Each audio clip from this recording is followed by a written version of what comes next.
to me. Because normally it's quite reliable. Internet was pretty stable compared To years ago. to like what was happening, 5 years ago. Yeah. Well, when I was playing CS:GO like a month ago, my ping in game is like 2. Because obviously I'm connected to like the London servers, I imagine, so the latency is pretty good. So the internet's pretty decent, to be honest. Oh, it should be back up now. Yeah, I can see it. Cool. Anyway, like the spot to do the upgrade is next to where you found the book. Like, How is it? even showed the prompt to use it. Like there's a cloud of like there's a white cloud that appears.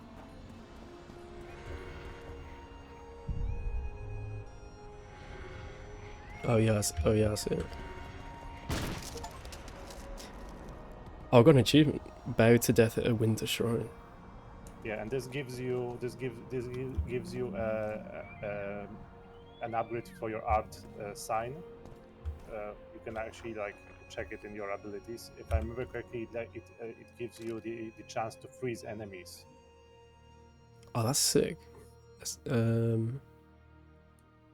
yeah, Winter Shroud. Changes odd tone into the freezing ice hard, which has a 20% chance to freeze. Oh, sick. Oh yeah, because summer was Summer Crown, summer solstice, and then I think Winter Shroud is winter solstice. I think so. They're like opposites. Yeah. And by the way, I actually checked because I wasn't like familiar enough with Elder Speech to figure out like what month Vez said it was currently like in game, and I've since figured out that this game is actually taking place in early August. Oh, nice. Quite close to what we are now then. Yeah, like there's always like the game always had like this summer feel. Yeah, definitely. In its aesthetics. Oh yeah, and you came through this area, which, if I remember correctly, like there's a spot with gargoyles. Ah, yeah. Nearby. Yeah, but like I don't know if you might not have enough knowledge to do this quest.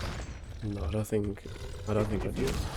I mean, you can always like look for the book about the gargoyles, or you can try killing them, but it will take you a bunch of gargoyles before you get enough knowledge. Honestly, the main issue with fighting gargoyles is the fact that they explode on death. Like that can easily, if you kill too many in short or like in succession, like they can easily kill you. Yeah, I remember that they nearly killed me last time. Yeah, I don't think we have it. Oh yeah, we do have it.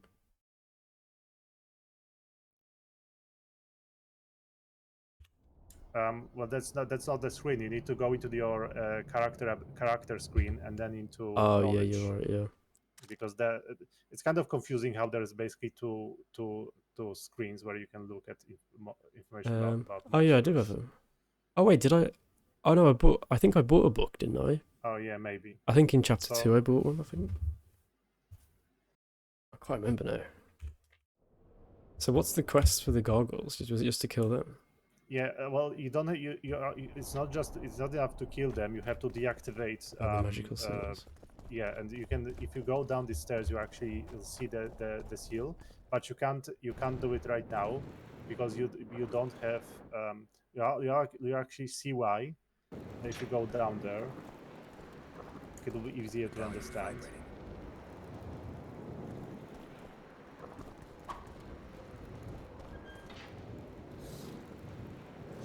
Yeah, like see these signs? These are runes, and in order to deactivate, it's like an order thing. Yeah, it's an order thing, but you won't know which one is which without the book about runes, which you can buy from that sorceress at the main square. We'll have to come back here then. Yeah, because like if you can see, like you can try extinguish them at random, and it will just like Just damage restart. you and it cause them to reset. So Okay. you basically, like there's a book on the pedestal there, which has a text which provides a clue which runes, like what order the runes need to be deactivated, but it won't help you if you don't know the meaning of the runes. Well, it's me to buy the book then. And in order to know that there are 4 books in total with which describe the different runes.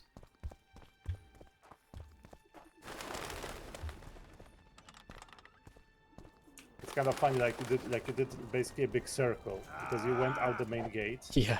and then you 360.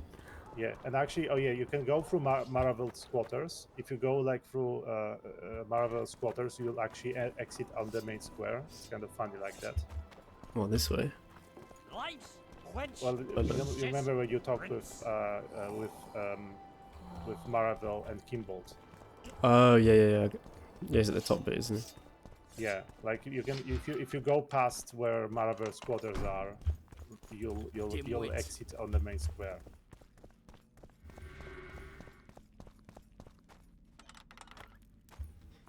It's just all connected, isn't it? Whoa! Yeah, like the city is basically a big giant maze because, as you can see, it's in ruins.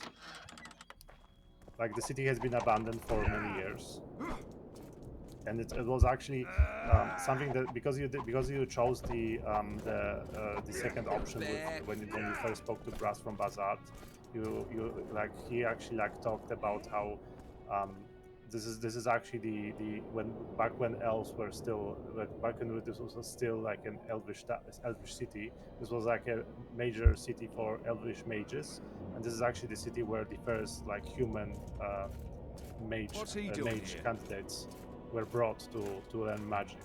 Oh, so that's why. I guess that's why we're here again. Why they're holding like the the meeting. city has basically a Bit of history to it. source of power. Yeah. And by power, I mean power with a big P. So basically, with a capital P. So basically, it's a source of power for magic. Right. And the reason why, and that's a big reason why the mages have decided to meet here regarding recreating the conclave and the council, and also they are planning to set up operations here and to repair the city because they can't use Tannet Island because it's unstable Okay. after the coup. And this is where the lizard people used to live, wasn't it? Yeah, originally Lochmin was a city of the Vrans, but then elves basically exterminated them, and this is why like this city has a mixture of styles. Like you can see like very different architecture from the typical elvish architecture mixed with elvish architecture. Yeah, you can tell. Yeah, It's funny because this tower is very Vran. yeah, There's a lot of Vranish elements, like those eyes, for example. You don't see them anywhere else. What's he doing here? yeah, you can see it. Yeah, I was gonna say, it's funny because like the elves defeated the lizards, and then I guess the humans like slowly were defeating the elves at one point. And actually, like if you look at the tower, like the design actually kind of looks like scales. Yeah, it does actually. Yeah, so that's kind of a nice touch, considering that those were they were lizard people. Like they technically still exist, but in very small numbers. Like basically the civilization is long gone. Right, we need to buy those books, don't we? Yes, from the sorceress, which in front of the soldiers. Oh, Felicia. Yeah.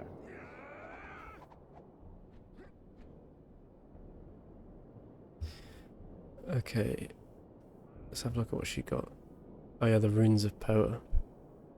Yeah, there's 4 books. Each describes 3 runes.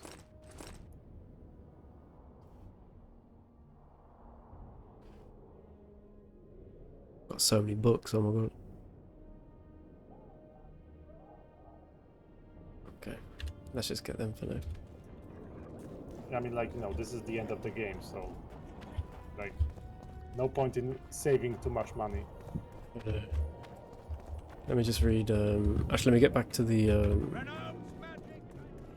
I guess the Yeah, I mean, runes. Then figure it out. since you know like where that room is, you might as well take care of it first, Yeah. because there are 3 seals, and each one is guarded by gargoyles, and it's all and basically each one is a room with runes you have to deactivate in order. But the puzzle can be quite tricky, because you have to, like you'll see, you have to read the clue, and then you have to try to figure out which runes best describe what is said in the clue.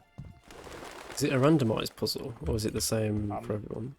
I'm pretty sure it's the same for every playthrough. I don't think it's randomized. Okay. Well, we'll try and figure it out. I mean, they could, but like I think it would be way too much trouble to randomize it, especially considering that, you know, like this like doesn't seem like this quest is worth randomizing. What?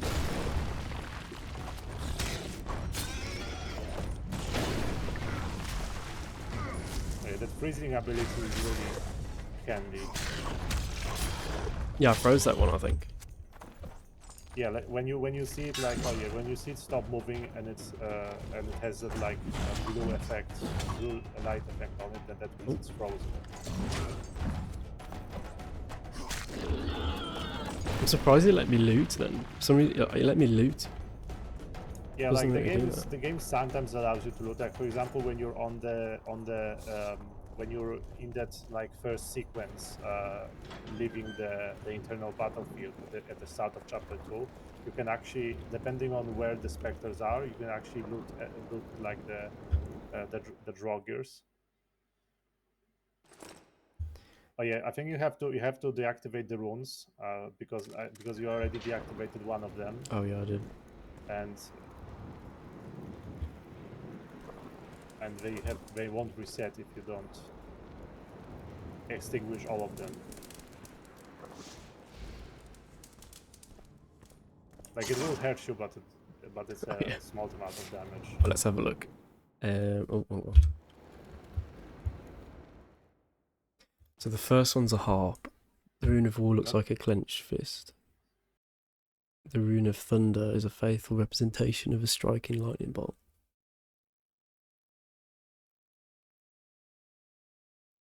Okay, art is harp, war is a clenched fist, thunder is a lightning bolt.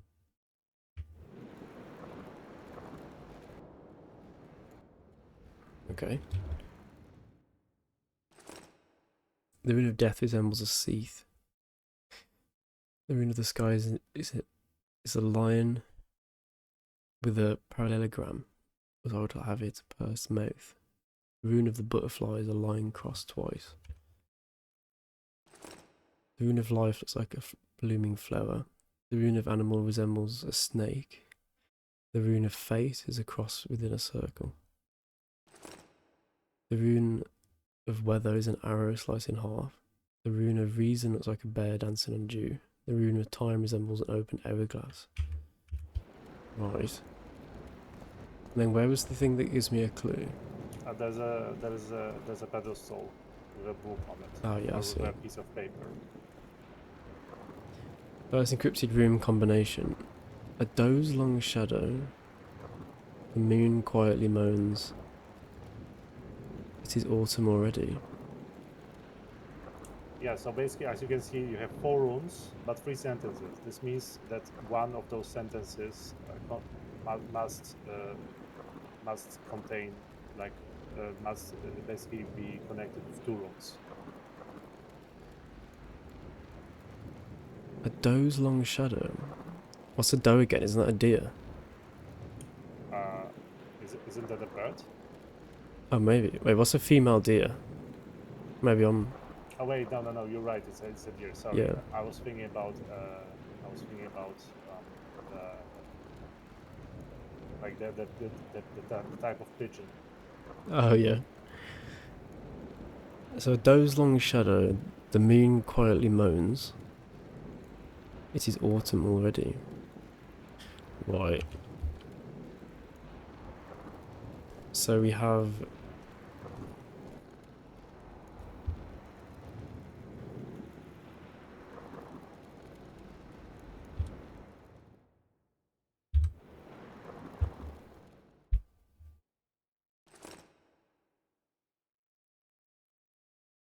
So I need to find the one that's like a doe shadow.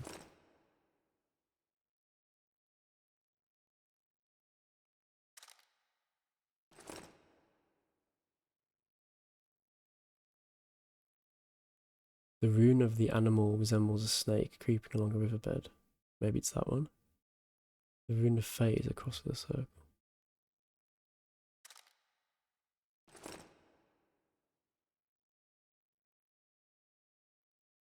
Potentially time.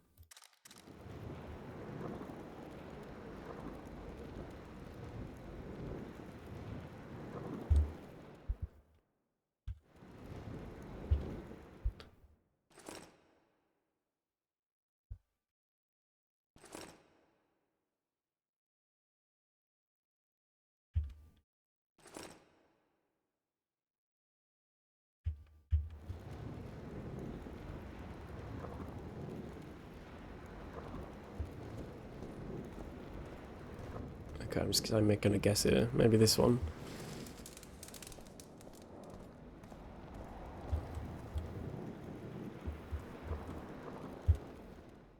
Press the wrong button.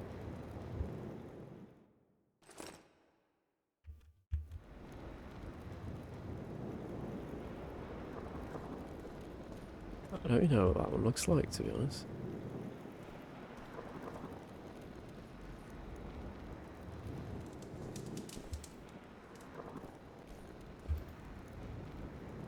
It is autumn already.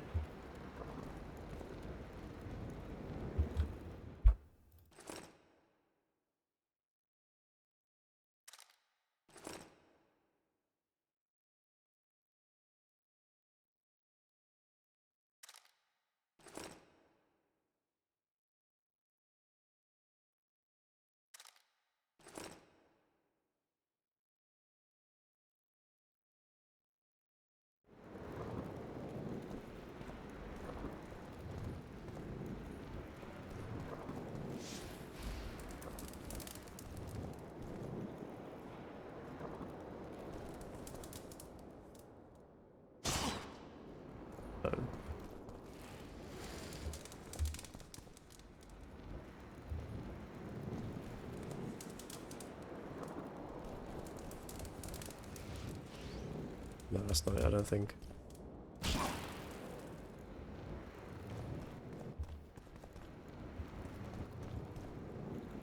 I'm actually really bad at puzzles in games. That's why I don't really play many puzzle games. A doe's long shadow. Well, that's an animal, and obviously the moon that's giving the deer its shadow. The moon quietly moans. Why is the moon moaning? Like a werewolf? This is autumn already.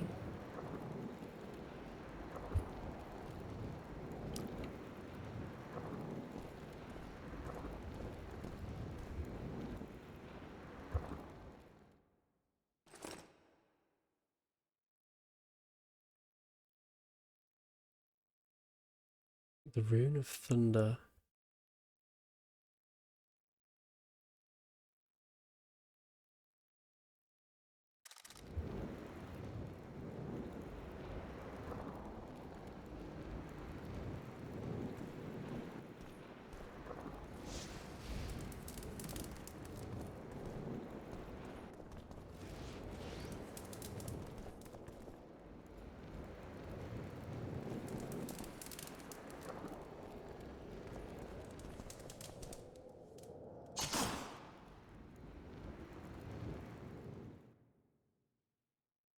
Doe.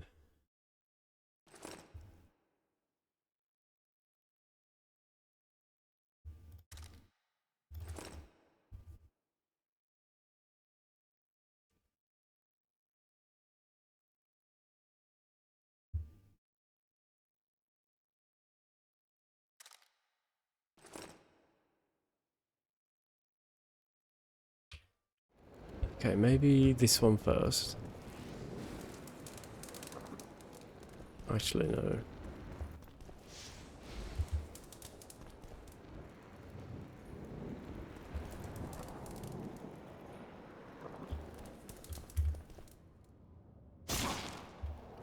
Okay, no, maybe this one. Then this one. Then this one. Then this one.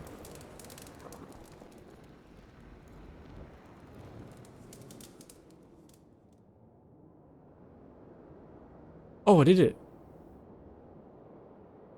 Yeah, like when you do it, the chest becomes available.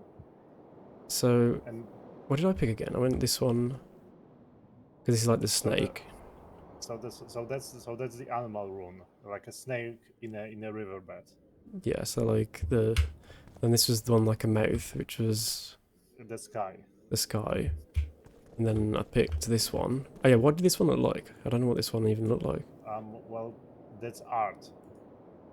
So it Oh looks yeah, like of a heart. course. Oh yeah, of course. And this is And finally the hourglass or some oh, time. right. We got Elder Yeah. Blood boots. Yeah, Elder boots are some of the best boots you can make. Probably, like I think they are better than your current boots. Like I think they have they have I think the same armor rating. But that manuscript is actually very viable because if you have the ingredients, then if you talk to Brass of Barnard, he'll be able to decipher the manuscript. Because if you open it, it's basically gibberish, and Right. when he deciphers it, it will turn into a schematic for one of the best steel swords in the game. Not the best one, but the best one you can get, like in Lockwind proper, not in the like quest area. Now there's two more seals. Yeah, there's two more rooms. One of them is also close by to the is also should also is also close by to the main entrance. Because it's basically the one you were in is south of the Temerian Quarter, and the next one is north of the Temerian Quarter. So up here then. Like see that like enclosed area above the Temerian Quarter. Like that's where the next rune room is. Okay. Wait, the quarters this bit, isn't it, with the red tents? Yeah, yeah. Yeah.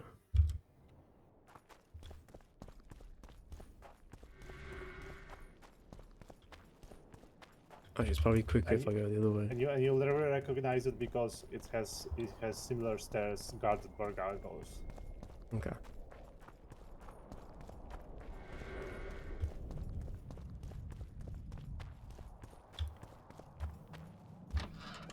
And once you deactivate the seal, you'll never be attacked by gargoyles in that area again. Oh, they just ignore me? Yeah, no, because they get deactivated. Oh, right.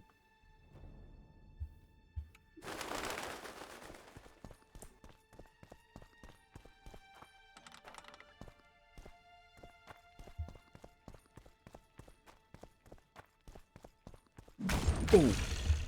Okay, here's the next area.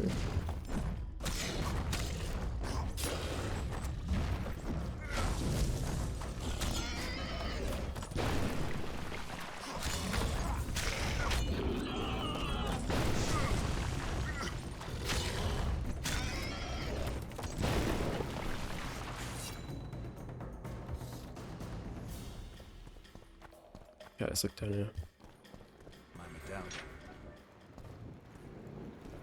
Right, this is the next one. Whoa, hello.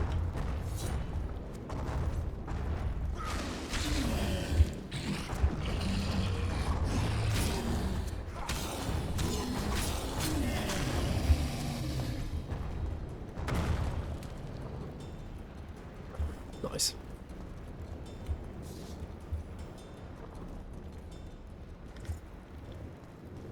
Right, what does this one say? Where's the, here it is. It's the fourth one. Behold the comet. It is like a wolf in times of scarceness, an evil lullaby. Yeah, I have no idea why it says 4 because there are only 3 rune rooms.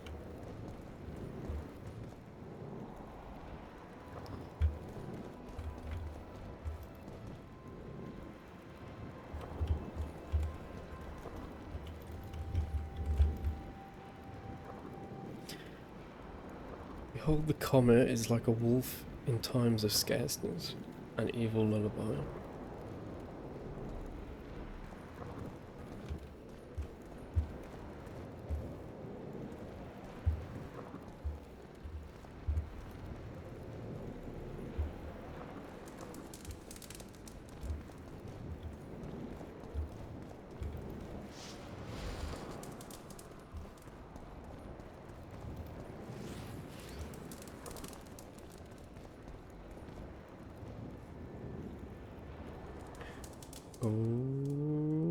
Oh. Beware the comet.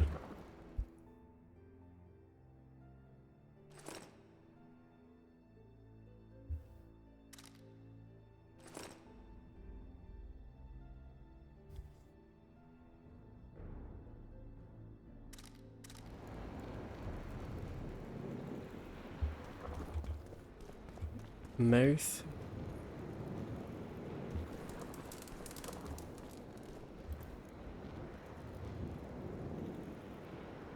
Like a wolf. Animal. Maybe this one.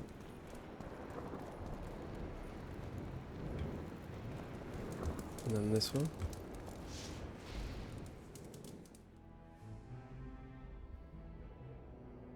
Oh, I got it. Ah. I'm getting better. Oh, they're the gauntlets. There's one more to do now.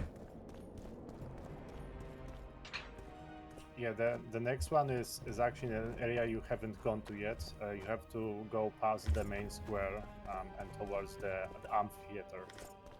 Okay. But Okay. if you're going towards the main square, you might as well talk with Brass of Van Art about the manuscript. Oh yeah, it's on the You way. can, and you can also like and you can also make the because you got another diagram for the Elder Blood armor. Like not like the chest armor, but like the boots, the gauntlets, and the trousers. Right. There's basically a set of those 3 items. That you get one in each Chest. in each chest, in each rune room. It's you. This is the shortcut now, going through. I mean, yeah, like it's probably shorter than going up and up the ramp and then down.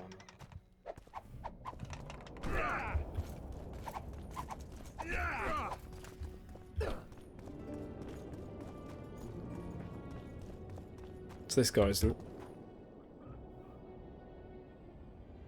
I found a manuscript that might help. Interesting. This volume is sealed by ancient magic. Only highly valuable things get that kind of protection. Too true. Do you know how to unlock it? I'd need ingredients that can be obtained from certain monsters. Unfortunately, they don't occur around here. I'll need the pheromones of a Queen Endriga, the blood of a Neca warrior, and the brain of a Bulvor. We can substitute the tongue of a rot fiend for the Harpy's egg. Quite a list. I'll see what I can find. And I think we have most of those. Oh yeah, we do. Yeah, you should have all of them because like unless you've been using them for potions. But since you haven't been making that many potions, you probably already have them from all of your monster hunts. Yeah. Should I do it now, or do we need to get the third one? Yeah. Yeah. Get it I have the right ingredients now. you mentioned. Unbelievable. Give them to me. We must get the proportions right. Done. Let's see what's in the manuscript. By the gods. What did you find? Instructions. A description of how to forge the legendary sword known as Kerm.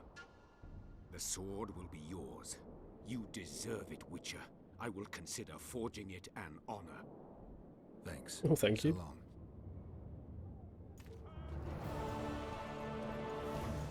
Yeah, so you can try forging it now. It's actually like pretty cheap. Like I think it's like 750 gold orens to forge it, if you have the ingredients, of course. What was it called? Kerm. So Oh it's yeah, the I third see on it. the list. Oh yeah, it's the quite best, easy. It's the best sword you can get currently, like steel sword. I mean, you can get currently. Oh, it's only 250. Yeah, so it's absolute. So it's an absolute bargain.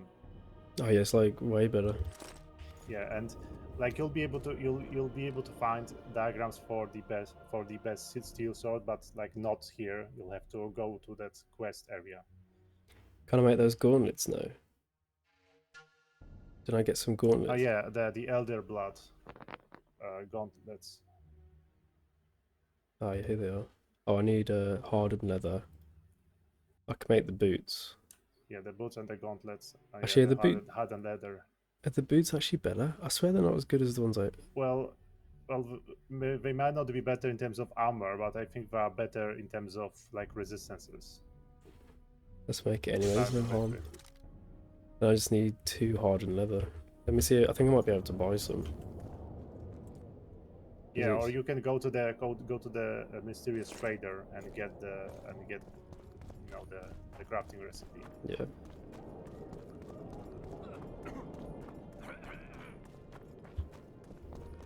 Because you probably already have enough like ingredients to make hardened leather. Yeah, I Just think I don't have do. the diagram. Yeah, I don't have it yet. I needed 2, don't I? Let me make that.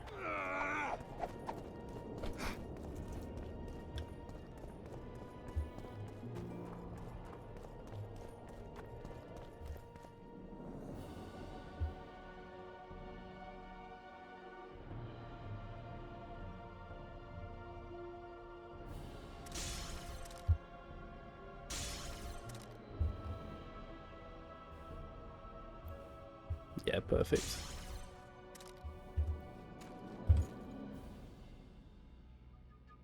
Yeah, the gauntlets are definitely better than your current ones. Like your current ones, the main advantage, like they do have a slightly better resistances, but they have better armor. Like Yeah. the Elder Blood gauntlets, I mean. The Yeah, main the boots are advantage better of as the well. herbalist gauntlets is that they give you more ingredients when you're gathering, but like at this point, it doesn't really matter. Also, I think we nearly all match in red as well, actually, because they're all red, aren't Yeah, the Elder Blood armor pieces, like they really work together with the Bran armor. they? Right, and then the last one you said was further. I have to go past here. Yeah.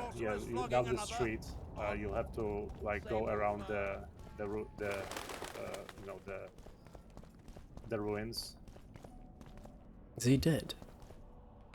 I think he is.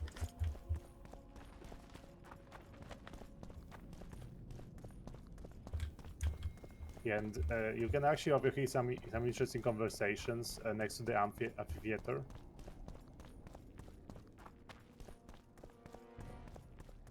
Because there are like a bunch of mages talking about the Interest, John summit. Natalis. He is regent. Hard to believe. He's a general, not a politician. I don't find it at all surprising. The factions were at each other's throats, so an outside man was needed. This candidacy is a message. Stop treating us like a victim. We're dangerous and armed, with the authority of the victor from Brenna behind us. I've got a new friend. In that case, there is a problem with Natalis. I know. He's honest. We must think of it as a challenge.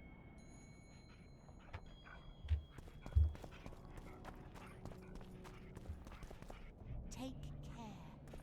Prepare for your final Yeah, lesson. if you go to the left, like from I'll the have no discussion. This will be a practical this is object interesting. lesson. This is You'll learn what a these are the sorceress can sorceries never from agree the to under from any the circumstances. what is it called? there's a special school for sorceresses.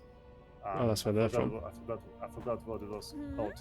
Yeah, there's one for male, and then there's one for females, and then there's like two. Well, no, actually, like there are multiple schools. Right. But yeah, like if you go to those group of 3 guys who are having a conversation, like there's a the mage who's with them is actually pretty important.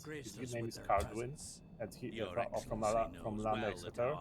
He used to be a court mage of the Koviri King, My dear and counsel, he's the main person. He's the main guy who'll be leading no extravagance excuses shall I basically the present. talks in Loch Muin Forgive me, Excellency, but I must disagree. Let us be realists. on the mage's The Emperor side. would learn of every word spoken here anyway. Knowing that, our hosts have moved forward with their famous hospitality. Famous hospitality. Good one.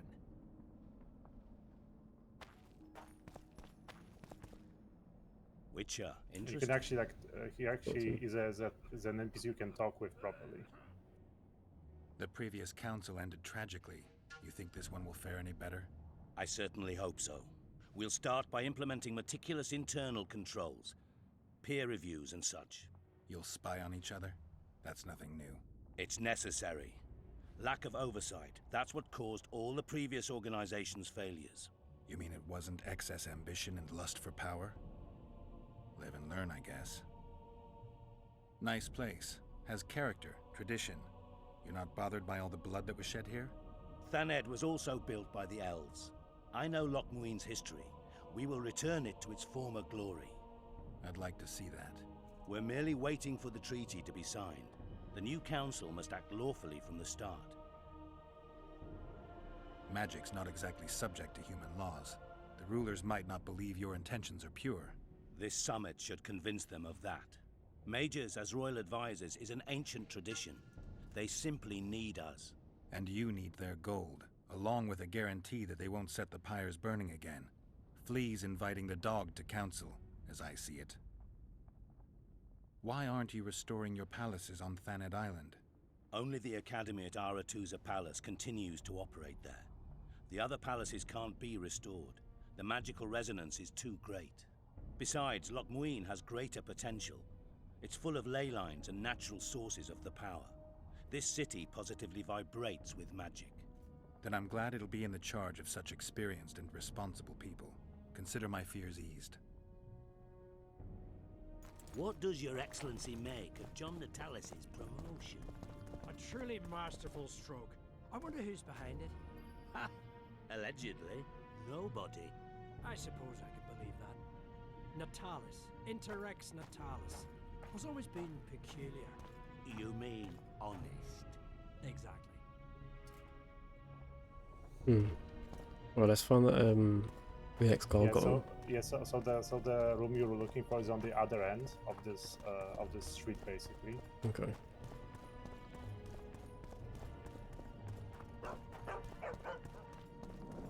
What is this all about? Oh yeah, and the name I was looking for is Aretusa. That's the school for sorceresses. Like that's, for example, where Yennefer. Is that where she went? Ah, yeah, here's the gargoyles. Whoa!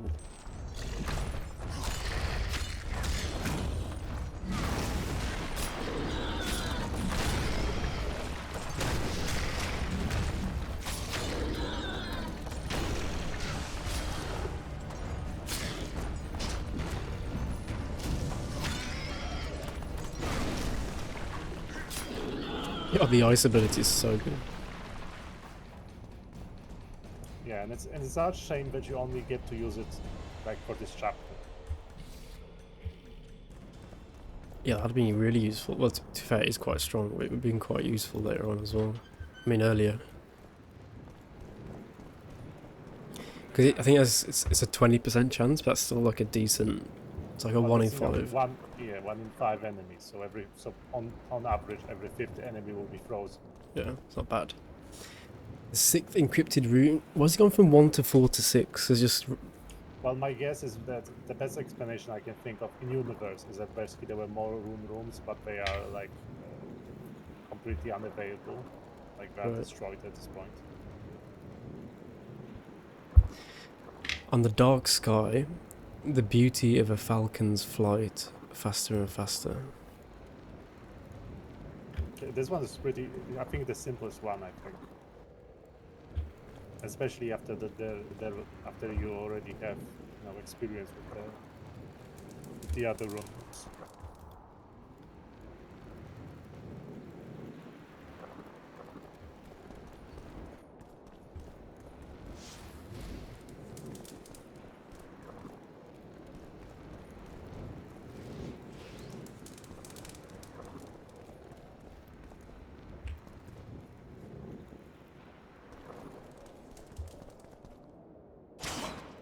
Okay, maybe not. On a dark sky. Okay, the beauty of a falcon's flight, faster and faster.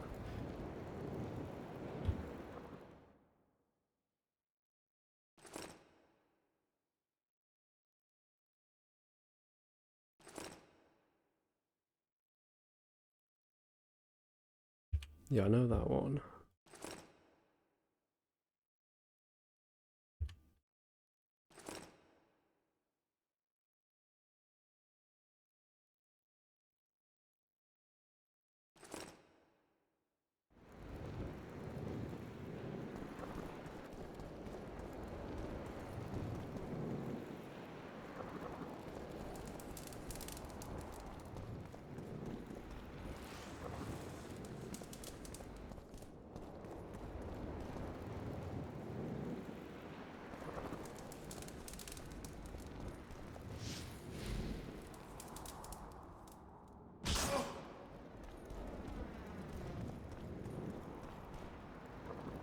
Dark sky.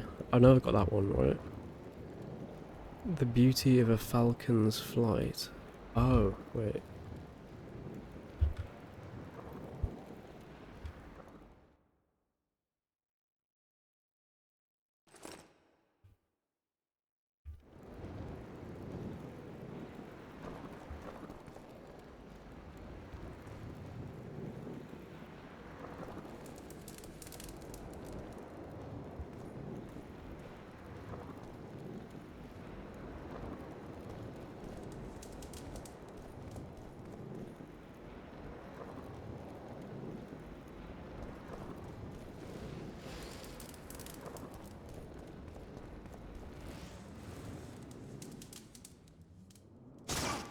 I thought I had it then.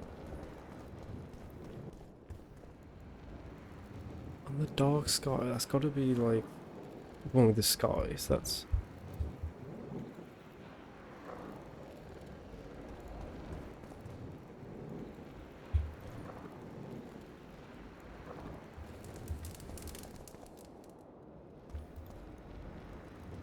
That's like the beauty of a falcon's flight. Okay, maybe this one. And then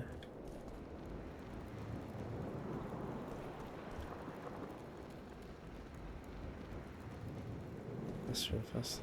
Oh, I've already tried this one.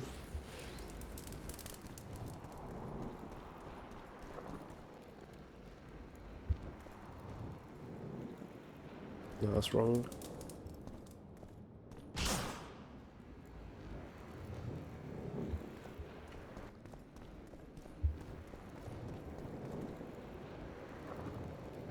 Wait, what does this one represent again? That's time. oh, yeah, the hourglass.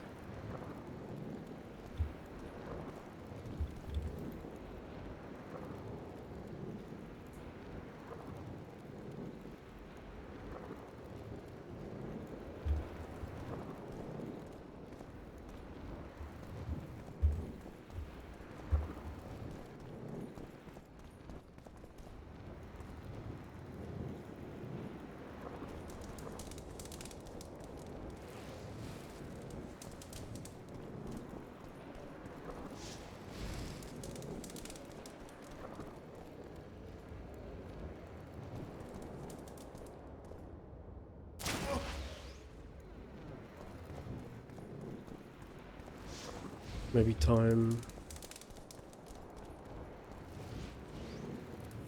Like, honestly, I wonder if I jinxed you by saying that it's the simplest Yeah, one. you might. It's actually the hardest one, I think.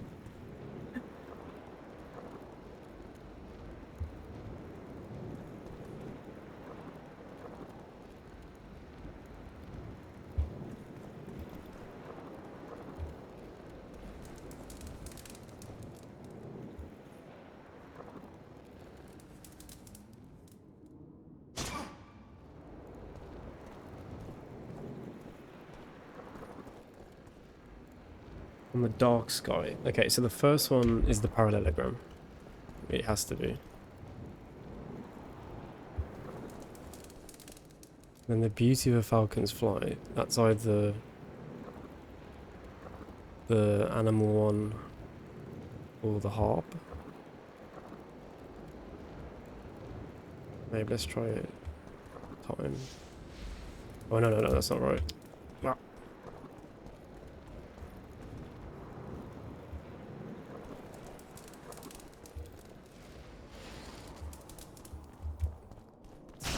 Right, I got it. This one. This one.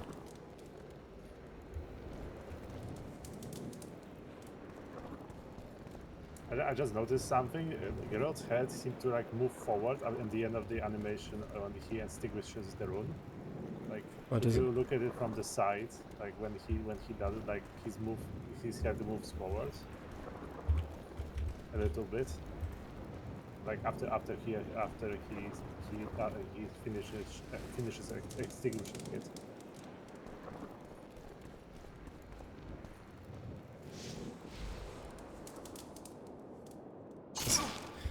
I must be close. The nights. This one represents the sky, so it has to be this one. And then it says the beauty of a falcon's flight. Hang on.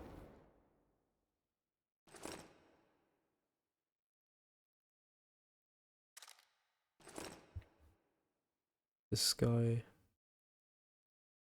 Yeah.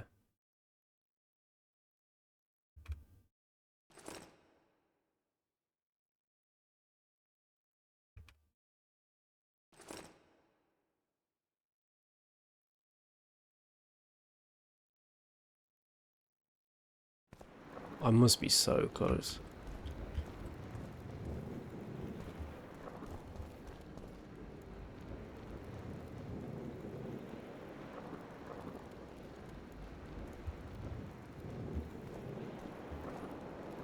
So sky, falcon's flight. Wait, and what does this one represent again? This is the odd sign. This is the harp. The harp. So that could be like art. The beauty of a falcon's flight.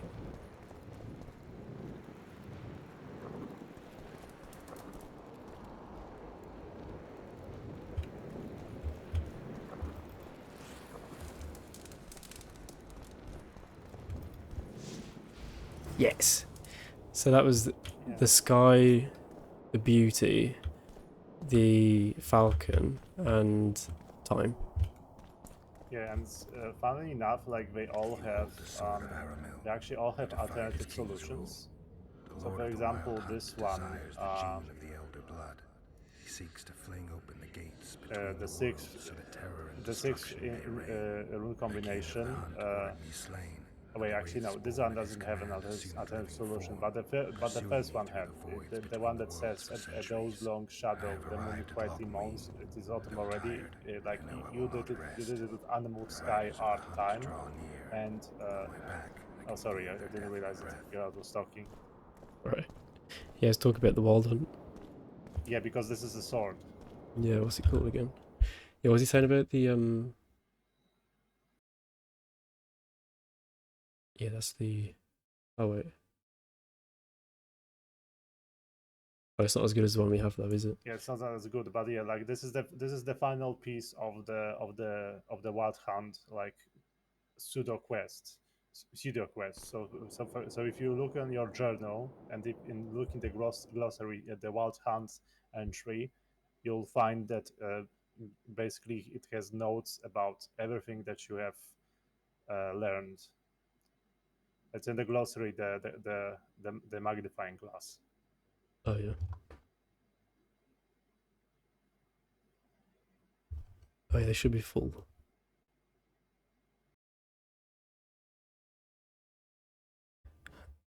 Armin, an elf from a parallel world, was pursued by the spectral riders to Loch Muin, where he found a moment of respite. He left a missive according to which the king of the hunt desires to fling open the gates between the worlds for all time, so that chaos and terror might reign in our world as well. Yeah, like when you like put all this together, it is actually quite interesting how it basically like describes what gets basically it's confirmed in The Witcher 3. But do you think they planned The Witcher 3 already at this point? Well, maybe the basics of the plot. Well, I mean, they clearly like the Wild Hunt was involved in the plot since The Witcher 1, because you know the King of the Hunt appears in Witcher 1. Yeah.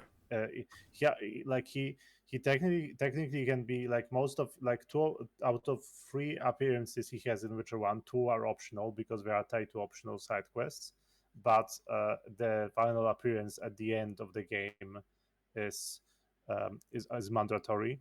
So like he was like the Wild Hunt was always part of the story, and my guess is that they from the start they decided that Geralt that Geralt's amnesia was caused by the hunt. Oh yeah, because they mentioned that since seeing the King of the Wild Hunt at the end of the first game, he starts to get his memory back, doesn't he? And then when he meets them when we see him that one time, that's when he loses his memory. Well, the first time you saw him in Witcher 1, like in your playthrough, and because like you did all the side quests, you saw him in the outskirts, like when you were like in the crypt under the church, looking for like to bury the friend of the trader, Loy Varden. Anyway, so then back during that quest, he spawned the ghost of Leo, the Witcher in training who died at the start of Witcher 1. Oh yeah. So that was his first appearance. The second appearance is in the in Murky Waters. There was that quest from the hermit where you had to like use the special like use the Mandragora to keep the King of the Wild Hunt again away from the Druid Circle where you had to defeat ghosts. And the third appearance is at the end of the game, like when you defeat the Aldersberg. So who's this Aramil? An elf from parallel world. Well, they chased after him. Yeah, he's the elf to whom this sword belonged. Like that message that Geralt was saying reading. Was basically from Aramil. He basically describes how he's being pursued by the King of the Hunt across the different universes. Yeah, and he wishes to fling open the gates between the worlds for all time. Yeah, so basically, like this of course, like all of this, like gets confirmed in The Witcher 3 because then there we actually like fully fight off the Wild Hunt. Yeah.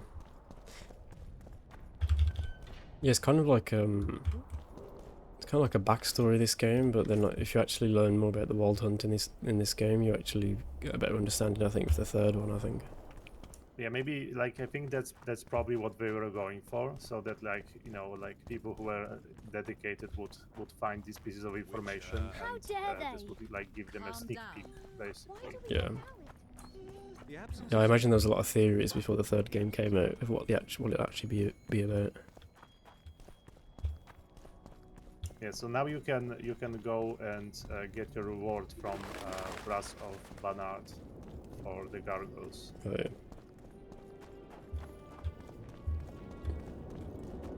That was a cool quest. You got my brain going.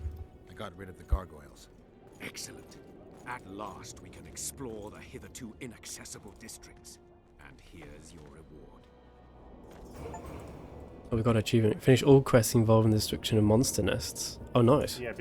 Because like this is the last contract in the game. I've actually got like 75%, I think, of all achievements, I think, or something like that. I've done pretty well. Yeah. Yeah, I have 75% of the achievements after beating the game.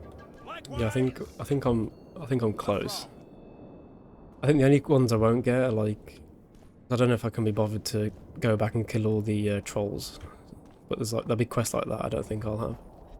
Yeah, like personally, I don't really much care about such quests. Yeah, such achievements. I'm not really a someone that tries to get 100%. Like it's basically like busy work.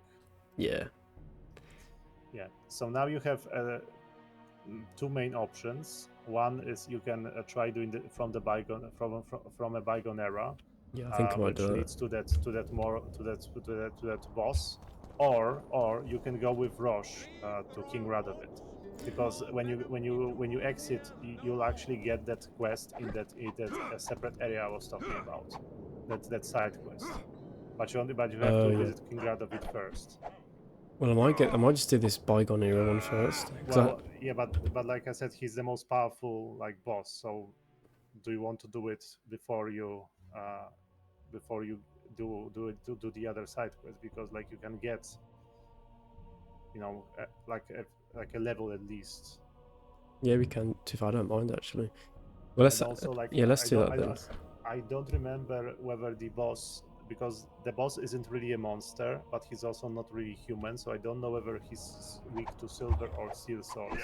So Okay. I'm not sure whether We can come back to this area. Well, I imagine we can. Yes. Yeah. Yes, this isn't a point of no return. No. Well, let's follow Roche. Ready for your chat. This just progresses the main quest enough for that other side quest to become available. No reason to delay it. Follow me then.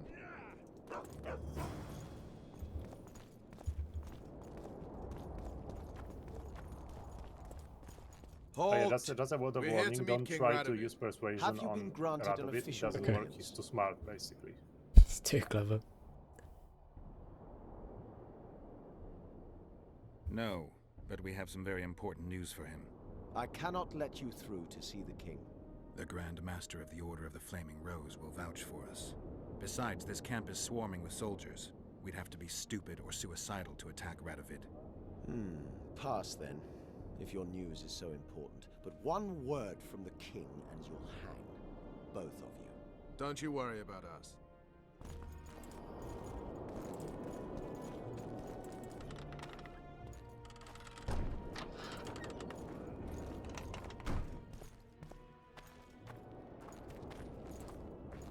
Oh, and this conversation with Roche that happens here, I think it can cut off if you Even less if he's made a pact with Nilfgaard. He and the Emperor could divide the entire north between them. I take pleasure in seeing Kidwin picked apart. But they'd start with the country deepest in chaos, so you'd best hope nothing of that sort has happened.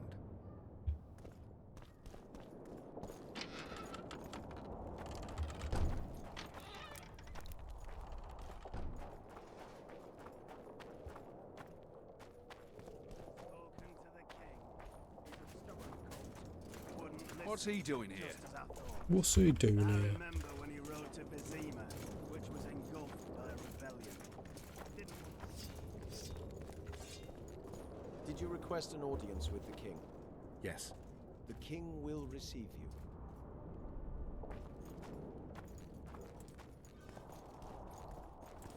Here it is.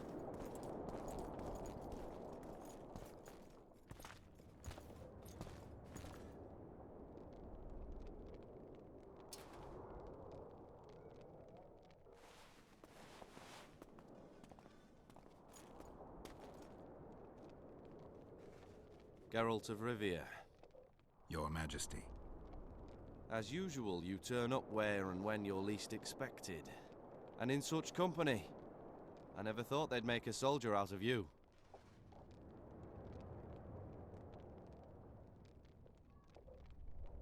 Associating with military men doesn't make one a mercenary, Your Grace. I'm no soldier. I'm here to settle some scores. The world has changed greatly since we met those few months ago. Temeria stands at the brink of civil war.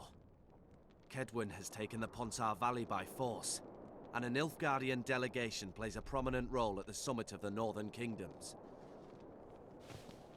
Foltest and Demavend are both dead, though it seems we were signing treaties just yesterday. What's the delegation from Nilfgaard doing here? Henselt invited them. Shillard Fitzhestelin would never miss an opportunity like this one. He'll come to the talks and stage his favourite drama. Why is Geralt's Witcher eyes glowing? They don't normally do that, do they? Why did you bring the Knights of the Order here, Your Majesty? The Order of the Flaming Rose is here to ensure that the talks remain peaceful. We wish to avoid a second Thanedd.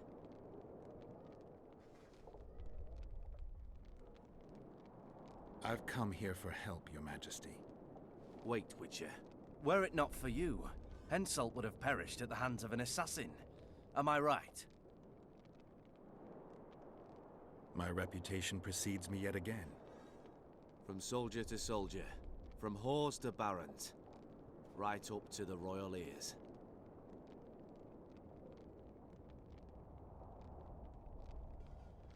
I killed a would-be assassin. Pure coincidence. I just happened to be there. Things like that oft seem to happen to you. Enough about Henselt. You said you needed help, Witcher. Tell me more. If Temeria is in turmoil, then who has arrived to represent it? Constable Natalis, the hero of Brenner, which is good. His presence is like a slap on Shillard's face delivered by the North. Has King Henselt arrived? He's been talking about his great victory at Vergen ever since. Sheila de Tanserville is behind the murderers that hit Temeria, Edirn, and Kedwin. How do you know?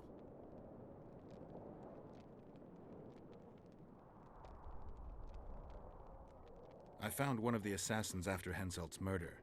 Before he died, he revealed de Tanserville's role to me. Why you in particular? Yeah, both these won't work, will they? Yeah, they won't.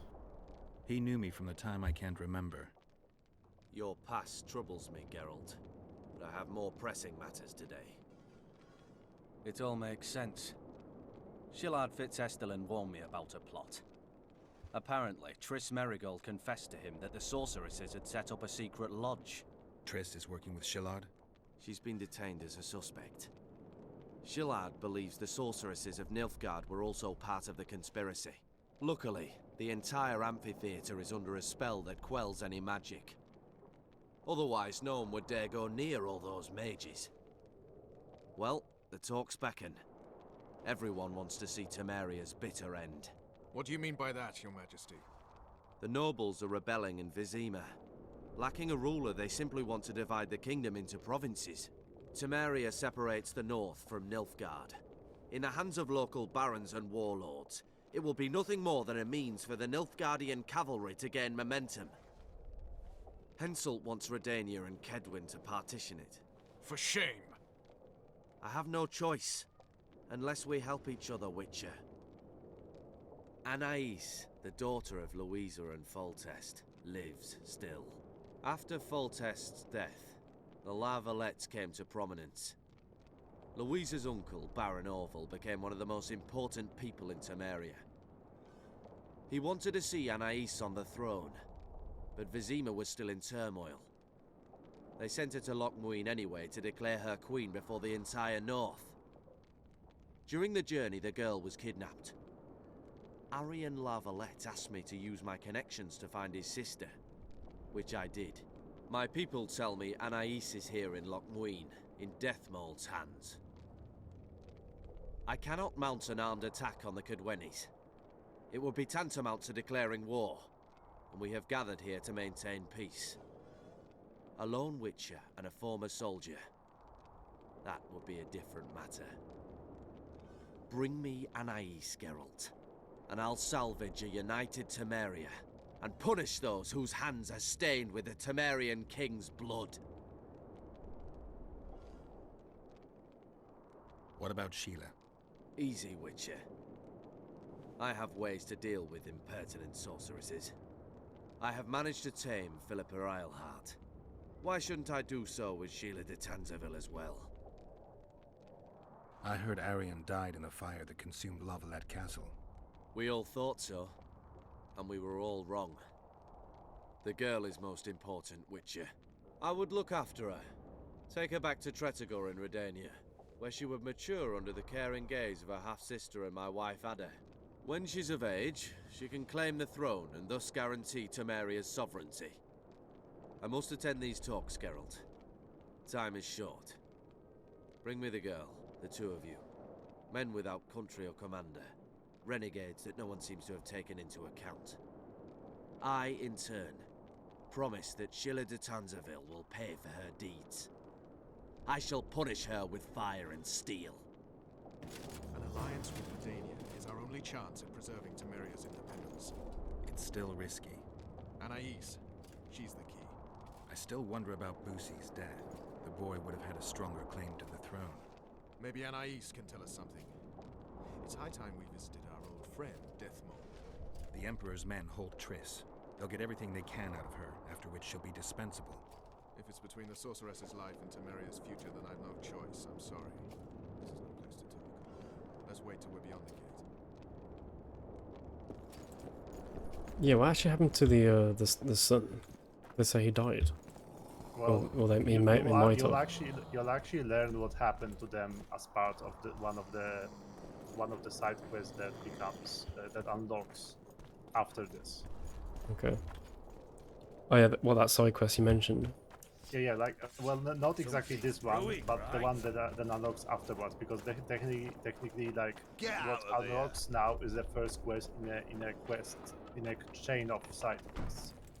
Okay. And by the way, this quest that we unlock now, the side quest that unlock now, is a DLC side quest. It didn't exist in the original game. In the original game, after this, you went into your final choice of what to do. Oh. But here you still have the side quest, which kind of creates a plot hole, but I'll explain why later.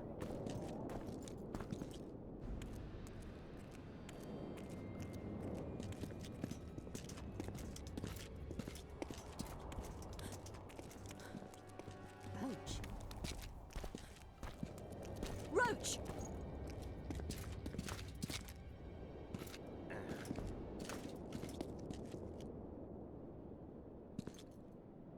Just the person I'd be looking for were I not forced to seek Anais La Valette. You have much to explain, Brigida Paperbrock. Oh no, you'll not pin this on me. I trusted you and you sent me into a den of vipers. Vipers! Another Vess? This is no time for pleasantries, Geralt. Calm yourself, Brigida. You were to watch Foltest's children. I saw nothing dangerous in the task. Obviously I was wrong, but I need your help. Anais has been kidnapped. Boussy is likely dead. I need to know how this happened. I need to know the details. You knew well what you were getting me into. You know that entire rotting bunch. The Count, the Baron. Not half as well as you do, my dear. Who were those men? Not so fast, Roach. I have been hiding in this city for 3 days. What do you propose? Escort me out of the city, to the river. What will that get you? I expected I would need to fend for myself. I've secured passage. Take me there, and I will tell you all. It's a long way. You've a traitor in your camp, Roach. Perhaps more than one. What happened to Foltest's bastards is no series of coincidences. It's the result of a clever, treacherous game. Damn it all. Geralt, I need to look to Anais, learn how we're to get to her. But Brigida might know what happened to Boussy. Thus far, we've heard nothing but rumors. Take her to the river. All right, Roach. I'll help you this one last time. I'll search for a back way into the Kedweni camp. You're forgetting. I came here for Triss. Whatever you decide to do later, so be it. But a traitor in the Temerian camp threatens us all.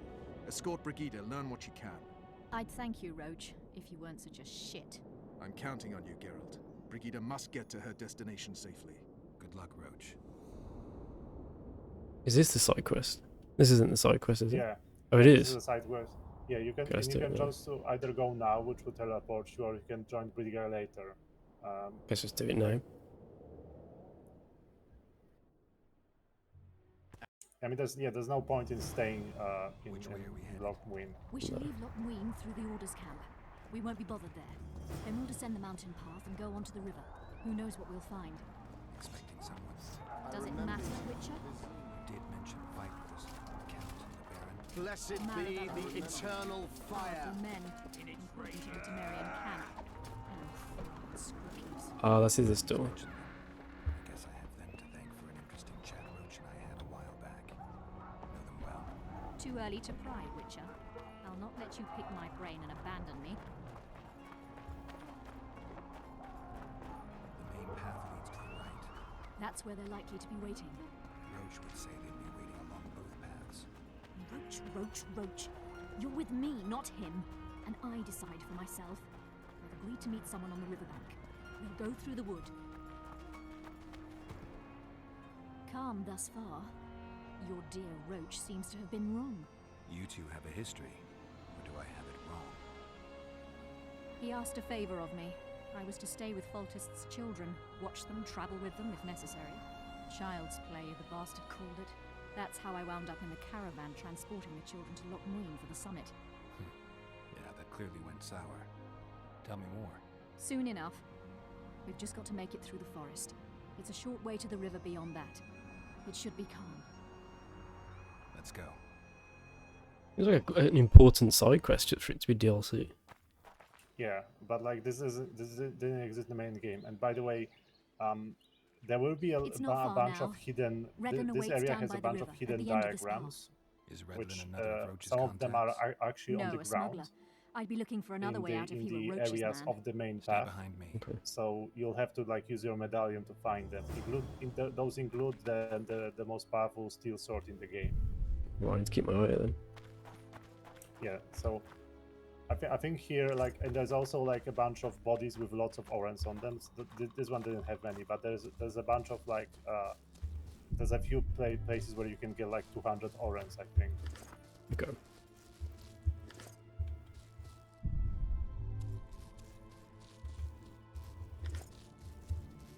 Also, I had a glitch here where one of the enemies that spawns was invisible, but I was still able to kill them. Oh. They were just invisible. Bitch! Kill them!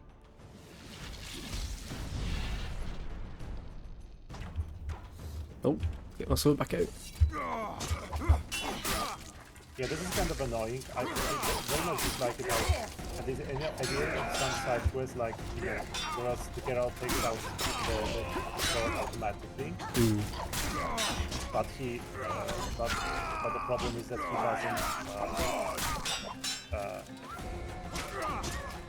he doesn't. But the problem is that when you then try to take it out manually, then he puts it back. Like it would be great if there was some sort of like cooldown where he couldn't just put it back immediately. Yeah. Because I have this like instinct to just take out my sword manually. Yeah, it's a bit of a habit. Yeah, when it's not needed. They were expecting us. Okay, so this is one of those areas of the beaten path. If you look on the map, We must stay on this path. It's the shortest way. if you look on your map, you'll see that this grassy area, like it doesn't lead towards your objective. So this is one of the areas where the hidden where the things are hidden. Fill the rest in for yourself. Okay.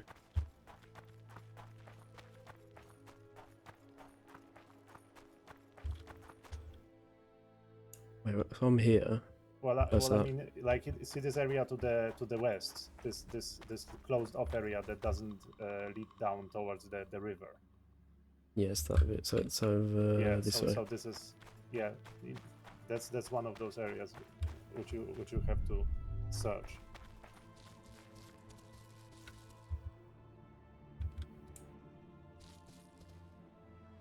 Yeah, there's a diagram there. Oh, hello. Oh, yeah, there's also some dragons in the story.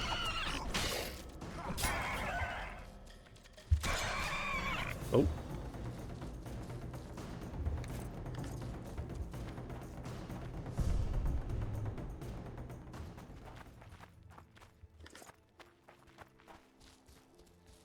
like the weird thing about this forest is that I distinctly remember when I played this game last time. I was in this forest during the day, but this like when I played it this time, it doesn't matter like what time of day I left Loch Muin. It always moved in. It always turned it into night. Yeah, And it looks quite nice at night. And I don't think time actually passes here. I think the game is artificially set to be always to there always be night during this quest. Well, that's 336 ones. Yeah. So this is what I was saying. Like there are just these random piles of money located in these out of the way areas. Well, I think that's... oh no, something here. Oh, more, yeah, 300 more. Nice. Yeah, like you probably don't need them. Like you'll like the only like super expensive thing you'll do after this is make the most powerful steel sword, which is in another like area out of the way.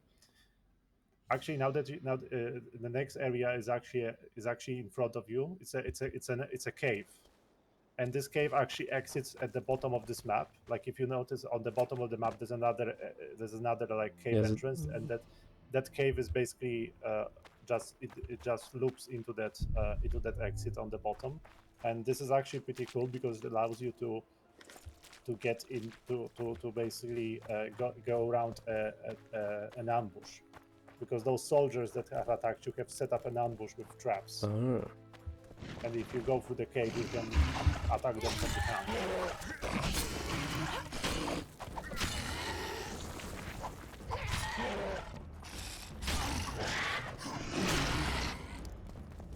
She has a health bar, but she doesn't lose any health. Yeah, she's pretty sturdy. You don't need to worry about her. This cave actually also has an out of the way area where you can find the second most powerful weapon in the game, as well as an exclusive monster that doesn't appear anywhere in the game. Like, oh really? Not in the base cool. game, not in any like DLC quests.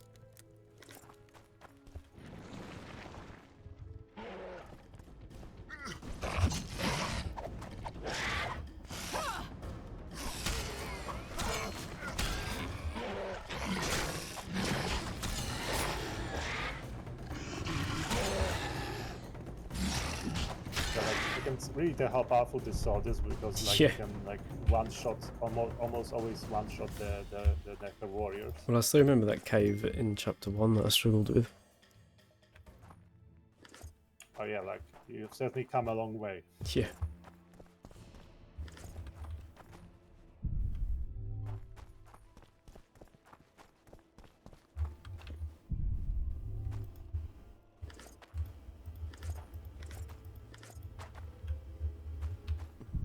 Can't open that chest.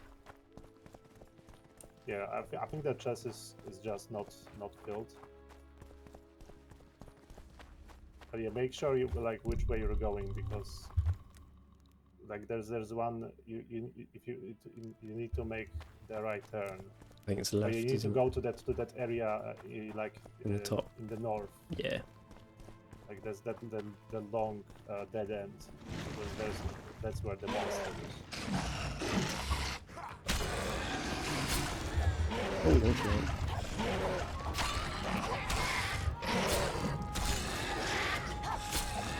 Whoa! Okay, let's go this way. Yeah, like this game was back in the days where like developers like had a bit more fun with ragdolls. Oh yeah. So I haven't seen that. That's the first time I saw it do that. Yeah, like actually now that I think about it, I don't think there are like Necker warriors actually appear in the Witcher 3. I think they are just normal.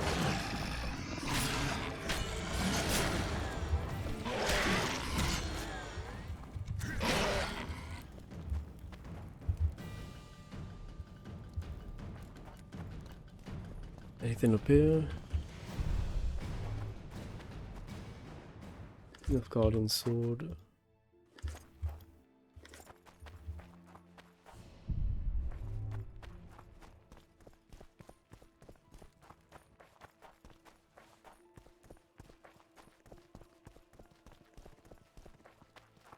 doubt it.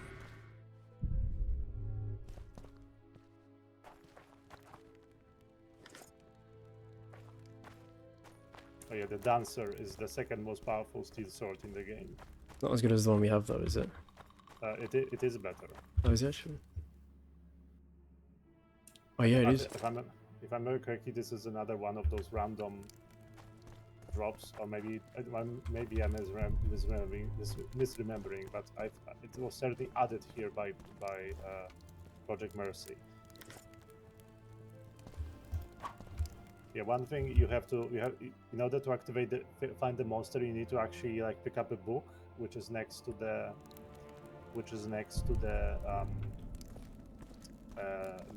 fire, next to one of the fires. Like, it's kind of weird how the monster basically just appear. Oh, yeah, it's this one. Oh. Dorian. Right. Oh, it's a werewolf. Yeah. Oh, nice. Like, there are no other werewolves in the entire game. It's the only one. It's a lot different to the one in the first game. Yeah.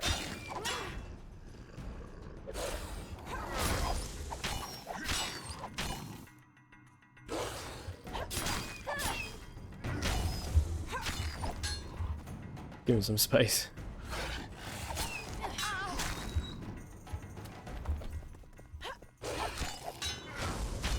I've slowed him down.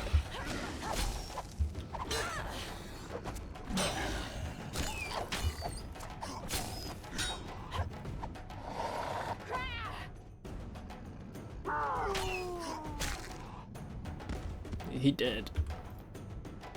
Oh, the werewolf trophy, nice.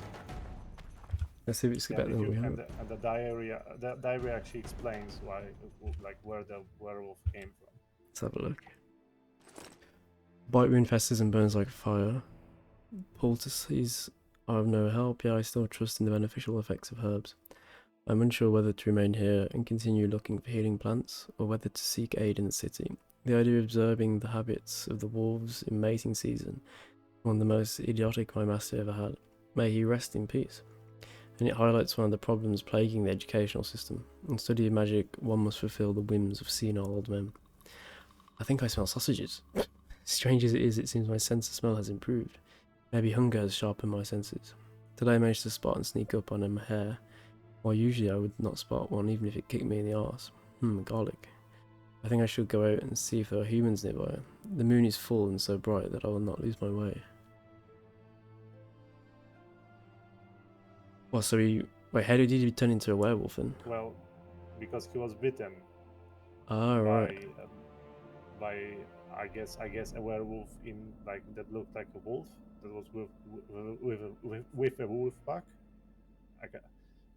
It's not really super clear, but like, you know, it basically explains why there was a werewolf here. But like, I think it's kind of awkward how it spawns after you pick up the diary. Yes, like he's waiting for you to read it.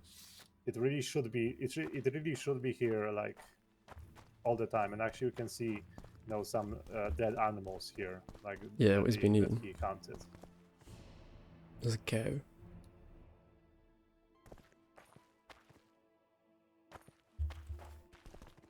Right, cool. Yeah, so now you can leave through the other exit, and that will let you ambush those guys.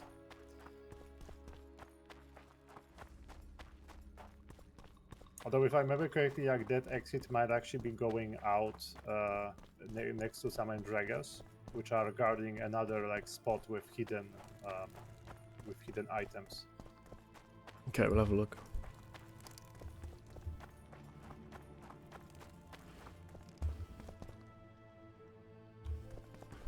Is she following me? Yeah, she is. She's just not as fast as you are. She's not as clever. I think they are basically, like, the pathing is basically making them go, you know, along the specified path, while you are able to take shortcuts.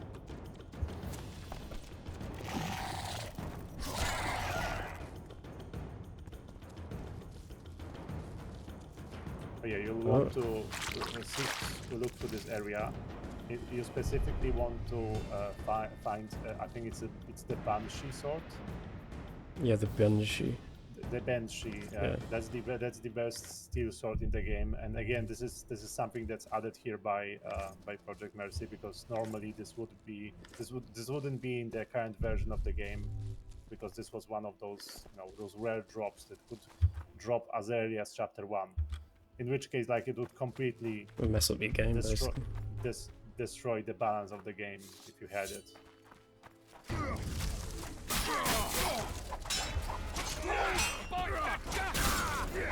Oh yeah, you can do the finish. Whoa! Yeah, I told you could catch pretty big cool. guys in the They have to be basically very. That's really close. And as you can see, they have actually set up traps that you would run into if you were going the short, like the intended route, I guess. Yeah. Oh yeah, there's traps that way. Cool. Well, to be fair, like, I think this is like there are like 3 times in the entire games where there are traps set up not by you. Like there are traps that Cedric has set up in the forest in chapter 1. There are traps that the Kingslayers have set up to guard their hideout, and now there are traps here, blocking the path. But like that's the only times where like traps are actually used by but not by you, basically. Yeah, it's quite By rare. Geralt. I'm to be fair, I'm not surprised that they got rid of the trap system for Witcher 3, because like it just doesn't seem like very well implemented. No. I mean, I don't even use them, to be honest. It just makes the fight slower, I think. I don't see any point in even against some of the hardest monsters. This is the smuggler I spoke of. This was the smuggler you spoke of. Someone's coming. You'll not sail off, you whore! Kill her!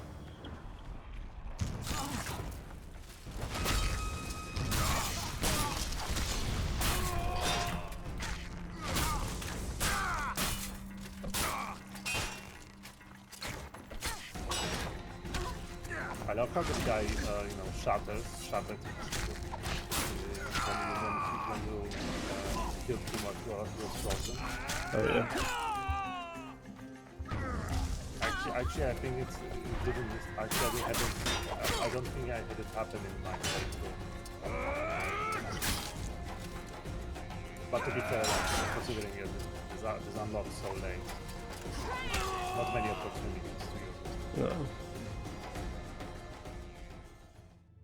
Thank you. I'd not have survived on my own. Talk, woman.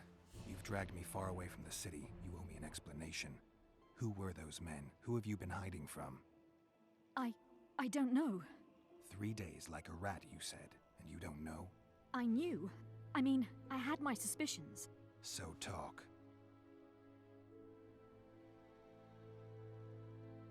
Who's out to kill you? I don't know. There you go again. Truly, I cannot be sure. At first I thought it was revenge for the children, but he knows I'm no traitor. It's not Roach. We both know that. Yes, you're right. Tell me about the Vipers. They created this storm. Are they working together? I would say they detest one another, or that's what they wish everyone to believe. The devil only knows. What does Baron Kimbold want? A strong Temeria, and a strong North. He's obsessed. He believes we're surrounded by rebels and traitors. The Lavalettes, the Marabels. He's probably not alone in that belief. But he is alone in believing that he himself is the remedy for that ailment. The Baron sees himself on the Temerian throne. He claimed he would achieve this by marrying Anais. Isn't she a little young for him? He's a disgusting old satyr. He'd be a tyrant were he to don the crown. You know what the Count intends? No, but I cannot imagine anyone more different from Baron Kimbold. Meaning? I would call him a sheep were his heart not black. He's a jester. An especially nasty one, though I cannot identify his master. He may not even have one. Seems you got to know the Baron and the Count well. Then there's Roach. Pretty interesting social life, I'd say. Being a courtier, that was no life for me. I thought it terribly dull and found a remedy. Searching for excitement shouldn't get you killed. It's the last time I do anything of the sort. You can't be sure of that. Is Vernon the only person you do favors for? I've never betrayed Temeria, if that's what you ask. What happened to the convoy carrying Anais and Busi? What about the children? We were ambushed. The caravan was destroyed. I need details. We were traveling along the agreed path, with a limited escort so as not to draw attention. The children were in 2 separate wagons, a safety measure, I was told. Which one were you in? I was with Anais. One day a messenger appeared with orders for the caravan's commander. A change of plans. We turned north to travel a longer route for safety's sake. Soon after the turnoff, we were attacked.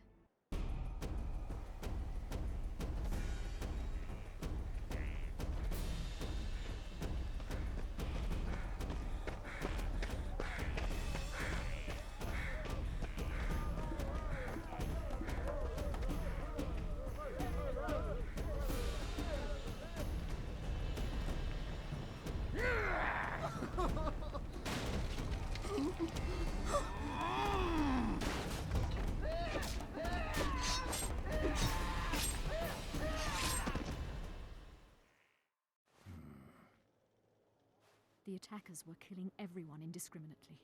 One pulled me from the wagon, but a bolt pierced his neck. It was mayhem. I ran for the bushes and hid. Did you see what happened to the children? The driver of Busi's wagon was shot. The horses got spooked and ran off into the forest, taking the wagon with them. When the fighting was done, they found Anais still in her wagon.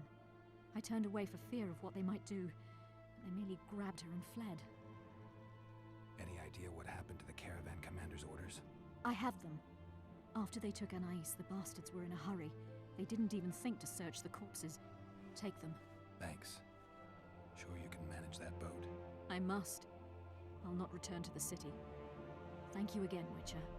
And follow this through. You'll do us all a favor.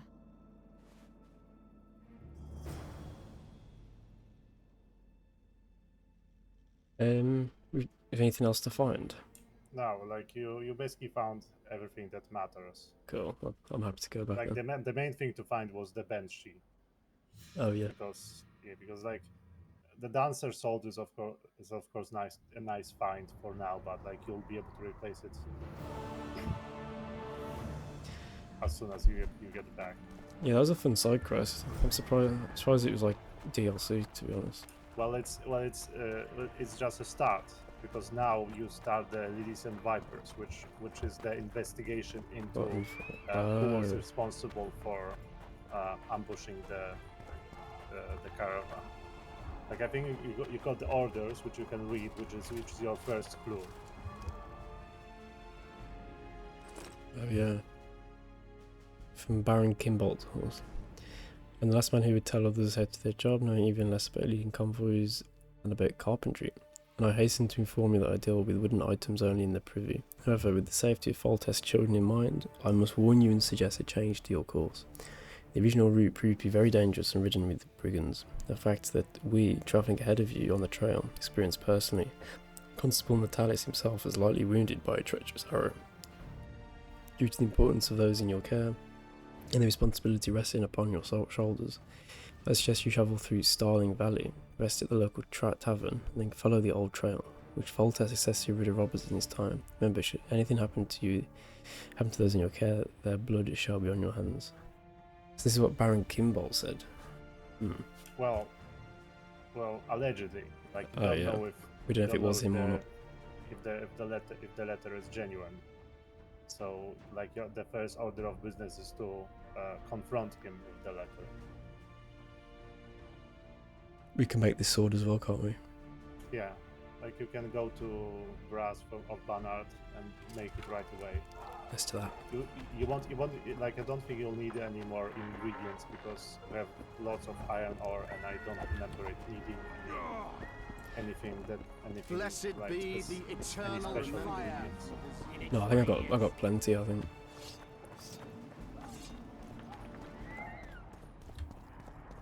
Yeah, like because like remember like these swords, this like the white sword, it was meant to originally it was meant to randomly drop as early as chapter 1. So you technically could this is why it can't use any advanced materials because you wouldn't have access to them in chapter 1. Speak to Kimball now. I believe there's been a misunderstanding, my lord. Get out before I call my guards. And what might I convey? Nothing. Baron, sir, you gave your word. For the last time, out! Tend to this matter.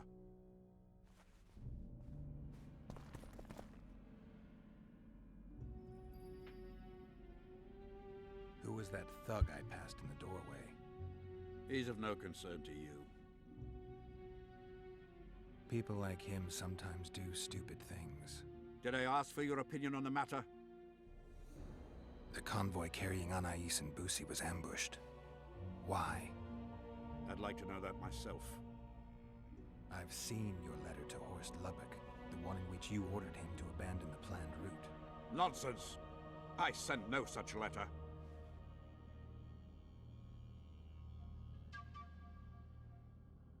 The letter bears your seal and signature, Baron. Where is it? That's immaterial just now. If that's the situation, I've said all I have to say.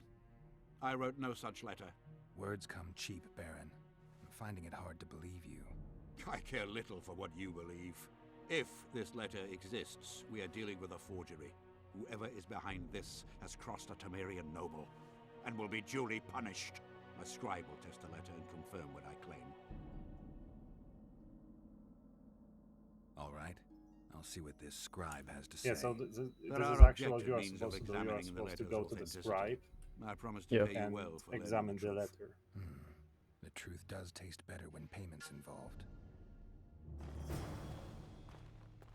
Okay.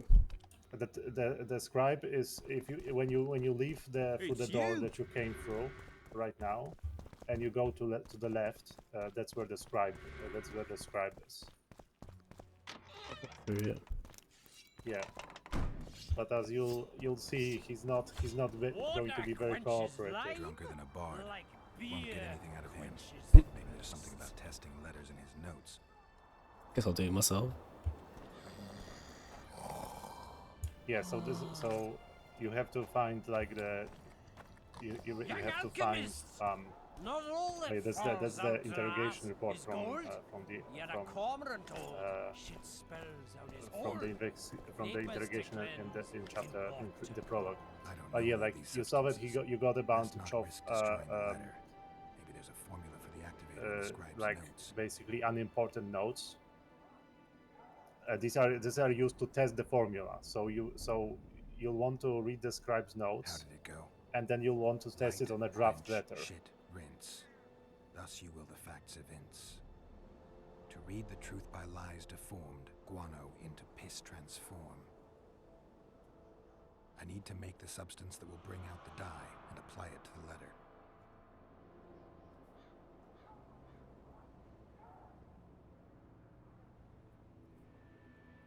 How did it go? Light, quench, You can read shit, the scribe's notes rinse. again at the top. Thus you will the facts evince. To read the truth by lies deformed, guano into piss transform.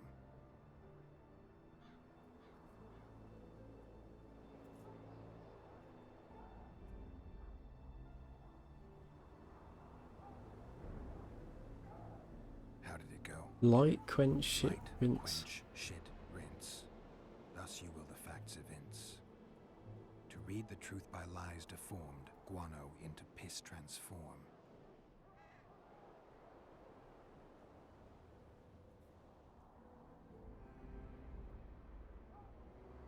Wait for it to dissolve.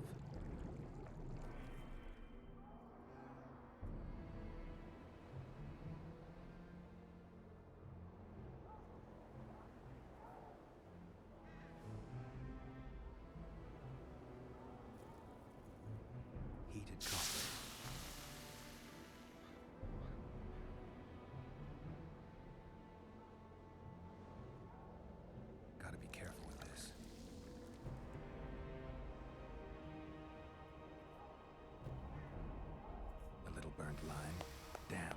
destroyed that letter.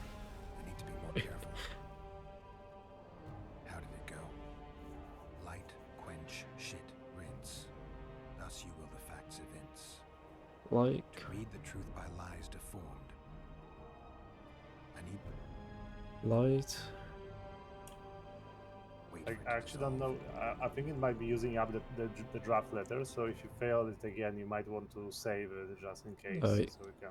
yeah, I do have to. I think it gave me like 6 of them. I think. Light. Well, yeah, but like this, like you know, if you experiment too much, like Yeah. you can burn through them. a little burnt lime.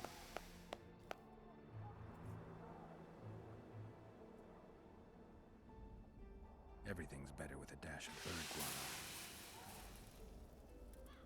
A bit of water. Damn, destroyed that letter. I need to be more careful. Let me save.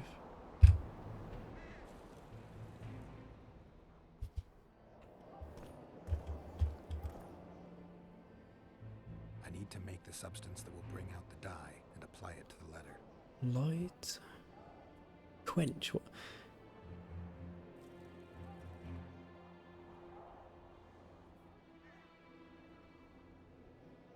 Heated copper.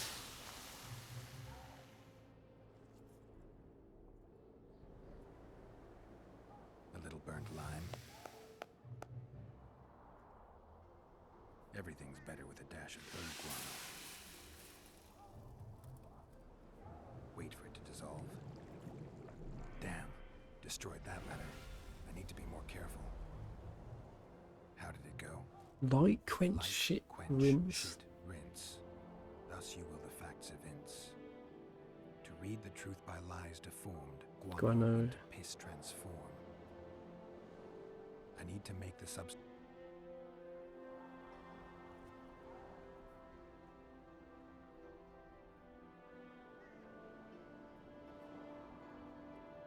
So guano's in it. Light. Well, guano is the third step. Like So we put guano in. there are 4 steps and four words in that clue.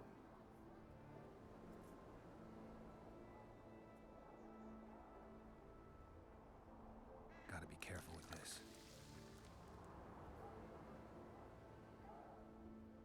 A little burnt lime.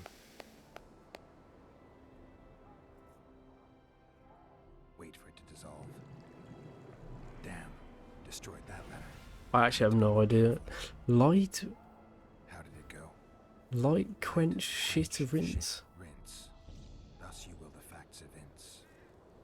To read the truth by lies deformed, guano into piss transform. So I need to turn guano into piss. I need to make this. So add guano. Everything's better with a dash of bird guano. Well, no, but it will because that's the third step. That's like the first steps step. are in order. This the third step. The steps are in order.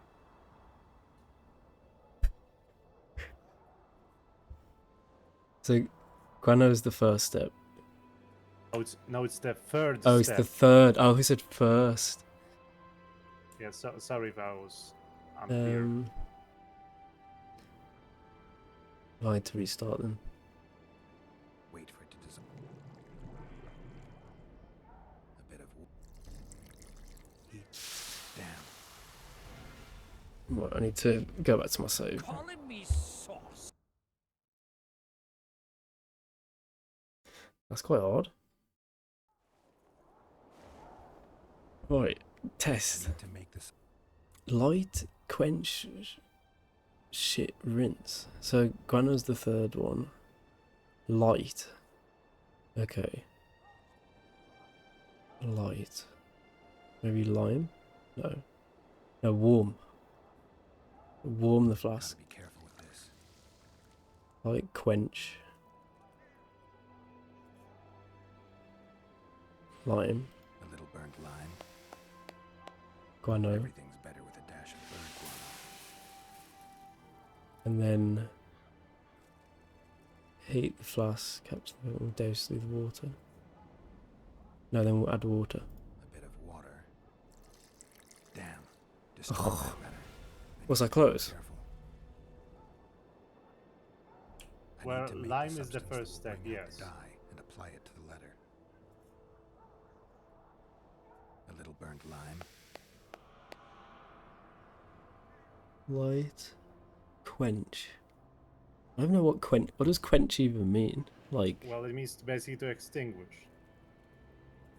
so. Let's do water. A bit of water. Quench. Guano. Everything's better with a dash of bird guano. Oh, he's guano shit. Well, yeah. Oh, that's why I didn't know what that word meant. I was like, is it like a fruit? No, I think it's a term used primarily for birds. Like, it's not used for other types of animals. Well, it said rinse, so heat the flask, capture the vapors, and douse with water. Wait for it to dissolve. I need to add Oh. burnt lime to the flask, then quench it with water. Yeah, so this is the correct heat it, solution. then capture the vapors and run them through cold water to obtain the final substance. Oh dear, that was odd. All right, let's try this on Kimbold's letter. I imagine you fail the quest if you burn it, or will you destroy it. I need to make the substance that will bring out the dye. But yeah, because and you apply need it the to letter. be able to test whether the letter is real A little burnt lime, in order to have strong evidence. a bit of water. Everything's better with a dash of bird guano. Wait for it to dissolve. Smells like piss, but it worked. The sheet's orange, not blue.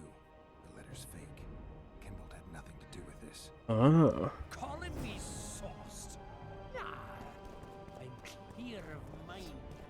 Undeniably an interesting personage. Kingslayer. You were right, Baron.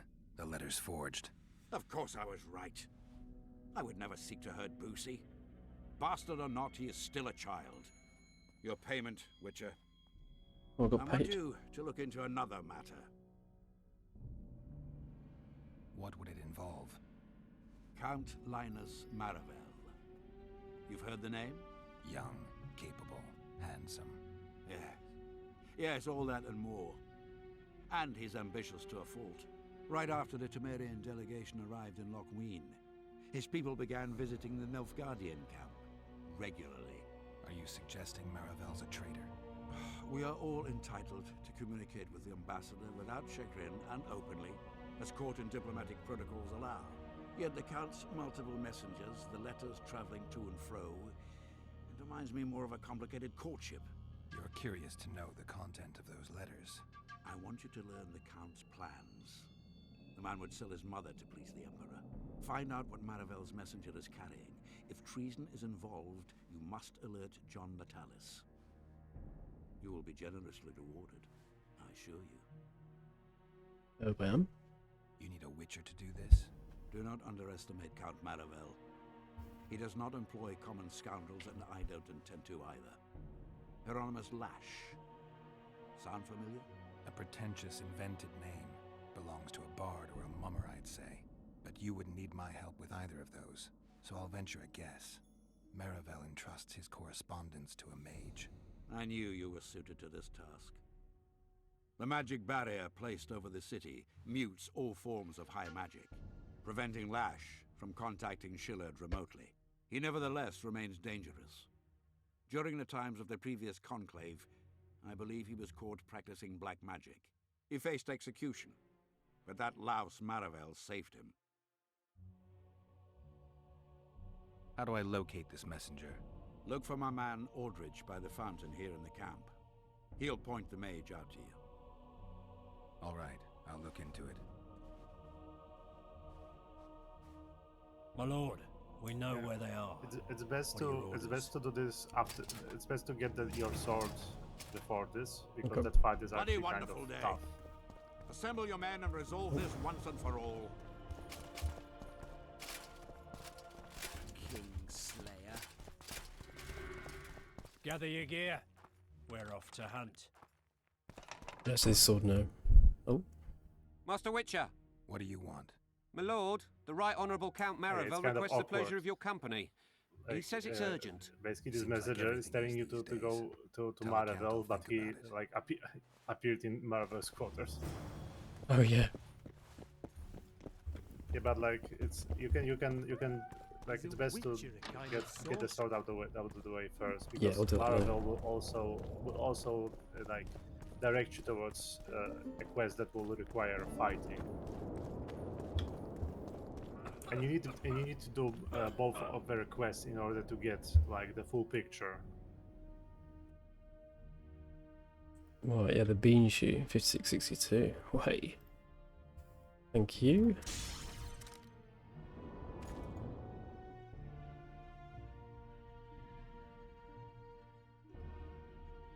Oh, it's literally And you one. can- It's only one better, but it's. I guess it's worth Yeah, it. and you can also like now that you have the best weapons and armor, you can actually think about using the armor enhancements and the Oh runes, yeah, finally. because like there's no point in stockpiling them now. Well, what do we actually? I haven't actually looked at any of them because I've. Yeah, so this Yixiv rune is the best one in terms of pure damage, because it gives Plus you 7%. Yeah, plus 7%. Should we put it on the steel sword? You can get more. You can get more of them from the mysterious trader. So you can actually get 4 if you want. Well, let's put one on. We're going to be using the steel sword the most, aren't we, at this point? Yeah. So I might put that on the steel for now. Yeah, but like I said, you can buy more from the mysterious trader. So it's not a limited resource. And then we just look at. We can put some on the armor as well, can't we? Steel plate in hand. Is that the best? Oh, Elaine blend. I think the steel plate's the best one by the looks of it. I think there was a dwarven armor. Oh yeah, enhancement. dwarven. +2 and then 10 vitality, and then steels +2.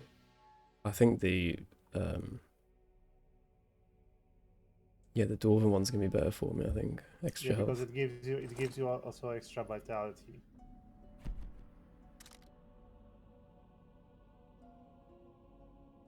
What else do we have?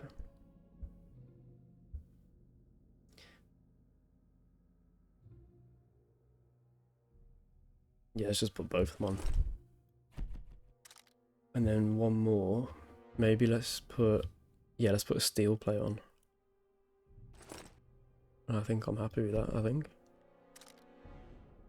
Yeah, I think this is the best option in terms of pure armor. Right, and then yeah, let's just buy more of the other runes. Oh, we're gonna be like maxed out. Yeah, and those actually those like runes appear on your sword. You can't see that right now, and you shouldn't draw your sword here because the guards will get angry. Yeah, let's not do that. But like elsewhere, you can like see it, like they'll glow, they will glow, so it's very easy to see. Oh, he's got the perfect amount for me as well. Maybe that's on purpose. I mean, like you know, like all traders, his inventory will Refresh, restock. yeah. So I'm pretty sure it's just a random number they chose, because remember, like this guy is basically he was basically pre-ordered DLC. Oh yeah, of course. Right, well I think we're pretty good then. I think. The only Like the only thing you don't have is the Elder Blood trousers. how do we But can we get that? Yeah, you can. Like you can see it. Oh yeah, let's get that then. Oh, I need hardened leather. To complete the set, basically. Yeah, let's do it. Then we're gonna be like, yeah, we'll be fully maxed out at that point.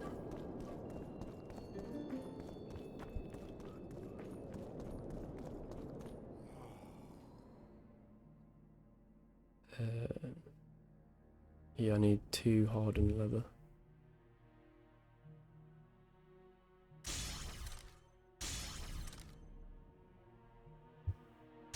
Oh.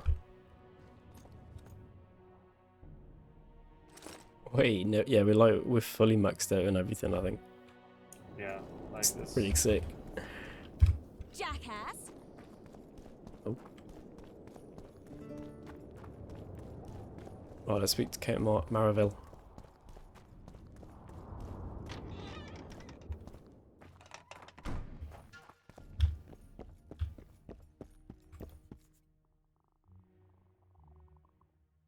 Does the name Brigida Papabrock ring any bells? Rings bells, sets off whistles. Why? I believe my loins have grown warm. Touch my plums, touch my plums. Excuse me? Fruit witcher, especially fruit of the south. Tender, juicy, soft on the exterior. That's what I think of when you mention Dame Brigida. The woman is positively obsessed. I was hoping for a straighter answer. A man of your experience surely understands what I mean. So you admit you know her well? I know her, I have known her, and I expect I yet will, and I'm not alone in that. Though, mind you, I admire the woman. Her kind of ambition is rare among both genders. Ever taken advantage of that? Ever asked her to run errands for you? One must be careful with the ambitious. They are almost always running their own errands. Asking them to do yours simply invites them to use you. Baron Kimbolt learned that the hard way. But why ask me about the lass, here and now of all times and places? Surely, given your close allegiance and, no doubt, many a shared drinking binge, Commander Roach has told you all. Commander Roach can be strangely discreet. What do you know? I'm hardly one to tell another man's secrets. Indulge me. If you must know, the rascal Roach rogered our dear Brigida, just before he passed her off onto me, among others, with a purpose in mind, I suspect. He'll be interested to hear what you had to say. My, aren't we dutiful? Brigida used Baron Kimbolt? Continues to, I surmise. To what end? You cannot expect me to answer every little query that pops into your mind, Witcher. What's so urgent, Count? Etiquette is not your enemy, Witcher. It would not hurt you to embrace it at times. In any case, I could not help noticing you circulating in and out of Baron Kimbolt's quarters. Yet I wonder if you are fully aware of the kind of man you serve. What do you mean? He cuts a fine figure, doesn't he? The heavy cloak, the silver mane, the booming voice. Yet our worthy Baron is hardly the saint he makes himself out to be. A lot of that going around recently. I am in possession of certain information that might interest you. And you want to share it because? We come from different worlds, Witcher. On the surface, we are as unlike as wraiths and wyverns. Yet, no matter our preferences, culinary, political, erotic, ultimately we both are interested in and tirelessly seek one and the same thing: the truth. You can talk, Count. I'll grant you that. But I'm not convinced you can be trusted. Baron Kimbolt also offered me the chance to learn a certain truth. I don't think I need to say who about. And you are certain that Kimbolt can be trusted? So far, all the Baron's words have proved true.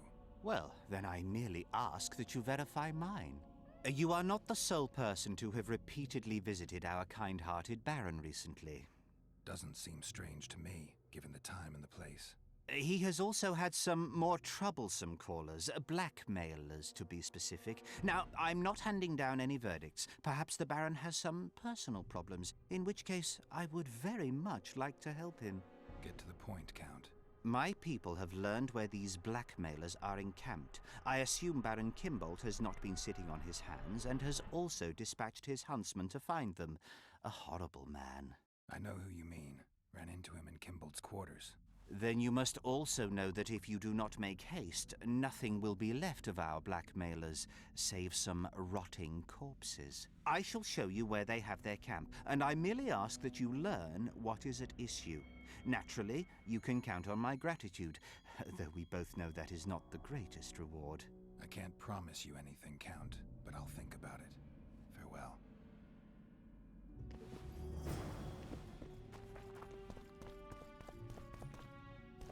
Yeah, so he now gives you the location where the so-called blackmailers are, and you basically need to go there and save them from the hitmen. Okay. It's basically in the same location, the similar location to where it's basically close to the amphitheater. It's a brazen attack. So the location where you went to for the third room. I'm so annoyed. Oh yeah. But it's before that. You have to go down the street towards the big door, the big metal door. What do you want? I saw you talking to Kimbold. I'm free to go where I But be please and careful, talk to like, whoever I because please. a fight will ensue, Couldn't and you agree need to more. make sure that Now at least you're one of here, them you'll talk survives. to me. I'm interested in the Baron. Okay. I've naught to say to you. Not good, because I need to know everything you know about him. What, the mercenary? Baron Kimbold sends his regards. But you need to protect just what these we needed. shelters, guys, Leave because us, they are Witcher. the ones that Since when does a Witcher Kimbold take wants orders dead. from a huntsman? Since that Witcher stopped hunting monsters and started poking his nose into others' affairs. Sometimes the stench is so strong you can't help but catch a whiff. Aye, well spoken. You've some common stinking thugs here, and I'm to teach them some humility. A ponce like you? Pucker up and kiss my arse, you fucking tulip. These folk have nothing to say to you, understand? I'll be the judge of that. Lend us a hand, Witcher. You'll not regret it. I'll need to know everything about Kimbold. God, this is shit! Enough of your jabbering! Kill them all!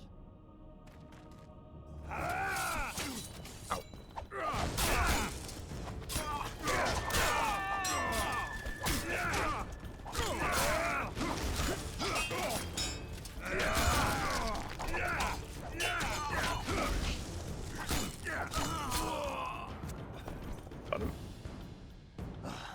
Thanks, Witcher. We'd be corpses if not for you. Yeah, seems likely.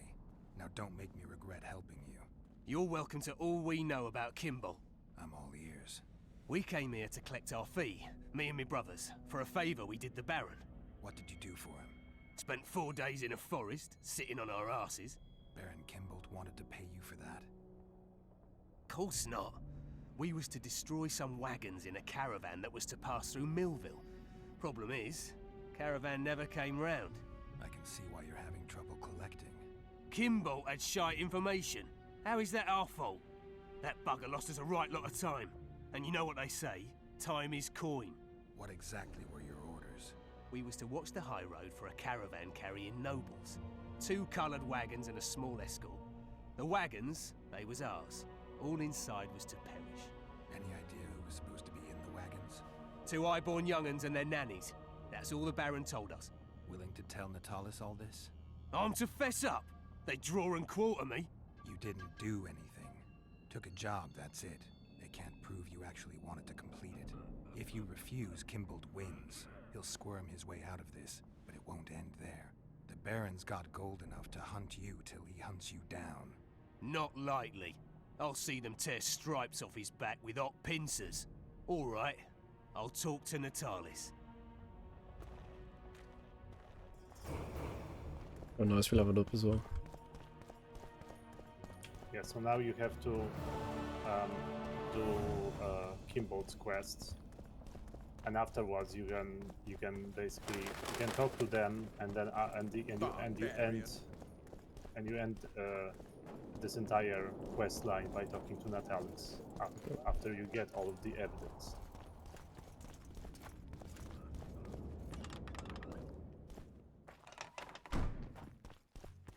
So you need to select the quest from Kimbold, because you can't be following Liz and Vipers, and if you go now you don't have the complete information. Oh yeah, of so you course. won't, yeah, the messenger.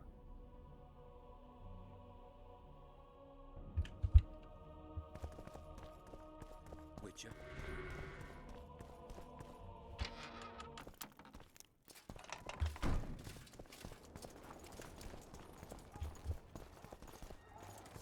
Here he is. Aldrich, Baron Kimbold said you'd point Hieronymus Lash out to me. Perfect timing. Come with me. Who's that soldier then? I think he's just watching me. Yeah, like he was just a random NPC, Yeah. but he got stuck, and NPCs have this behavior where they look at you when they pass you.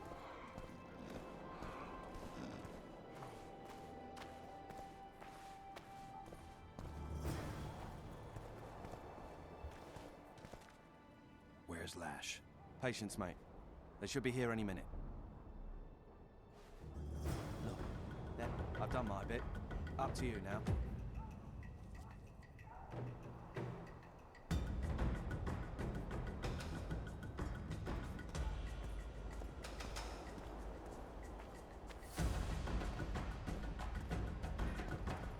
We've got a tail. Stop him. Stop there, White One. What if I don't? Then I'll fucking help you. I'd like to see you try. Consider it done.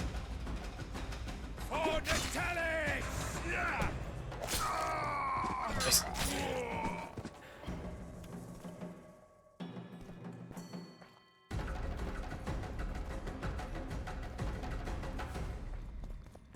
Wait, where did you go?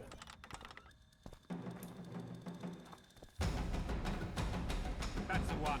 Kill him. Where's Nilfgaard? He went from the main gate.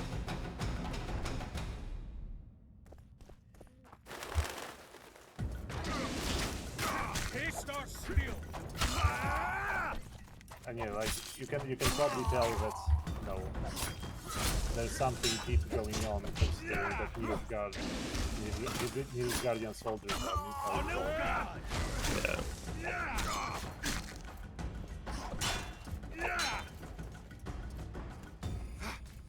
Like Maravel is very obviously working with Nilfgaard in some way.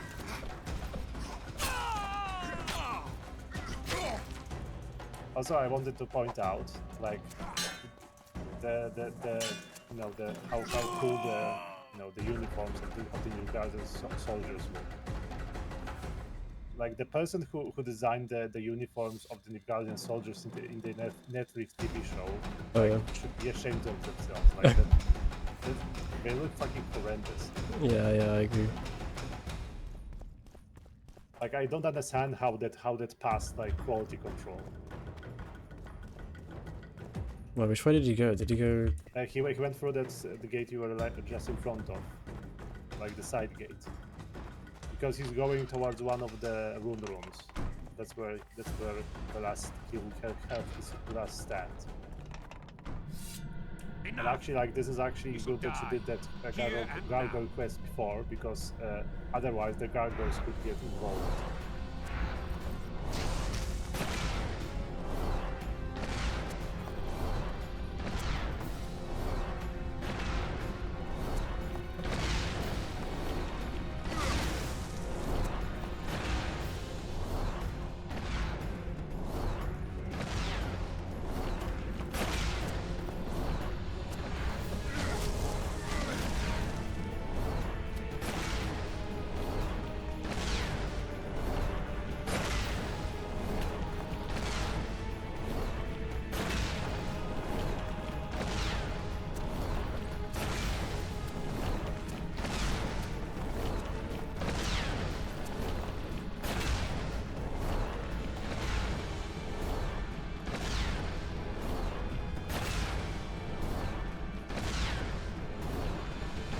Where do I stop? Maybe I put a trap.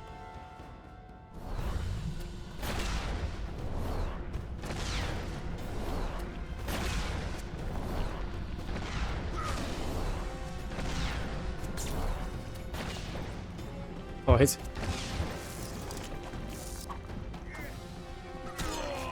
Nice.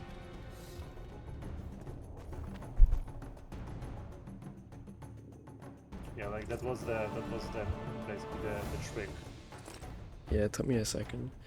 Your Excellency, I want to report that Aeneas Foltest, bastard daughter, has been handed over to the Canduenis in your Excellency's name. As per our agreement, the good is now under the sorcerer Deathmold's care, and he appeared to be more than pleased with the gift. I trust that since I have concluded my end of the matter, I can expect swift closure thereof your Excellency's part. Sadly, not all went as planned. Foltest bastard Sambusi perished through a series of unfortunate coincidences. Yet when dealing with such complex situations rife with unforeseen circumstances, one must be prepared to risk certain losses. I mourn for the lad, yet I trust your excellency will see the advantages of this turn of events. Besides, can one really expect to cheat fate?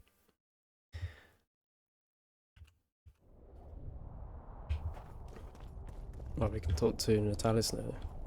Yeah, like you can also talk to Kimbolt and Maravel, and it's actually kind of funny because you have the option to accuse them, but it's kind of funny because instead of accusing them, Geralt basically sees like a vision of him getting killed, and then Oh, really? It comes, and when it comes back to reality, it's clear that he hasn't actually said what he wanted to say. Witcher kind of sauce. So, actually, it's never done in this game, and it kind of took me back when I saw it. Well, can we select that option safely then? Yeah, like you can talk to him.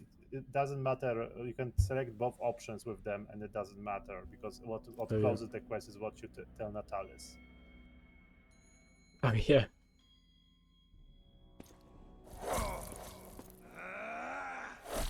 I'm impressed by your endurance, Witcher. Rather, I would have been had anyone known what happened here. What a sad way to die. After everything. Yes, what is it? Nothing. I'd like to talk. Maravel's letters pretty much confirm your claim. The Count is a traitor. What was in those letters? That information is for Constable Natalis. State secret. I'm sure you understand, Baron.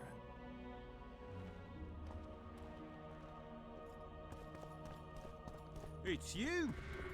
Yeah, and you have the same like options with Maravel.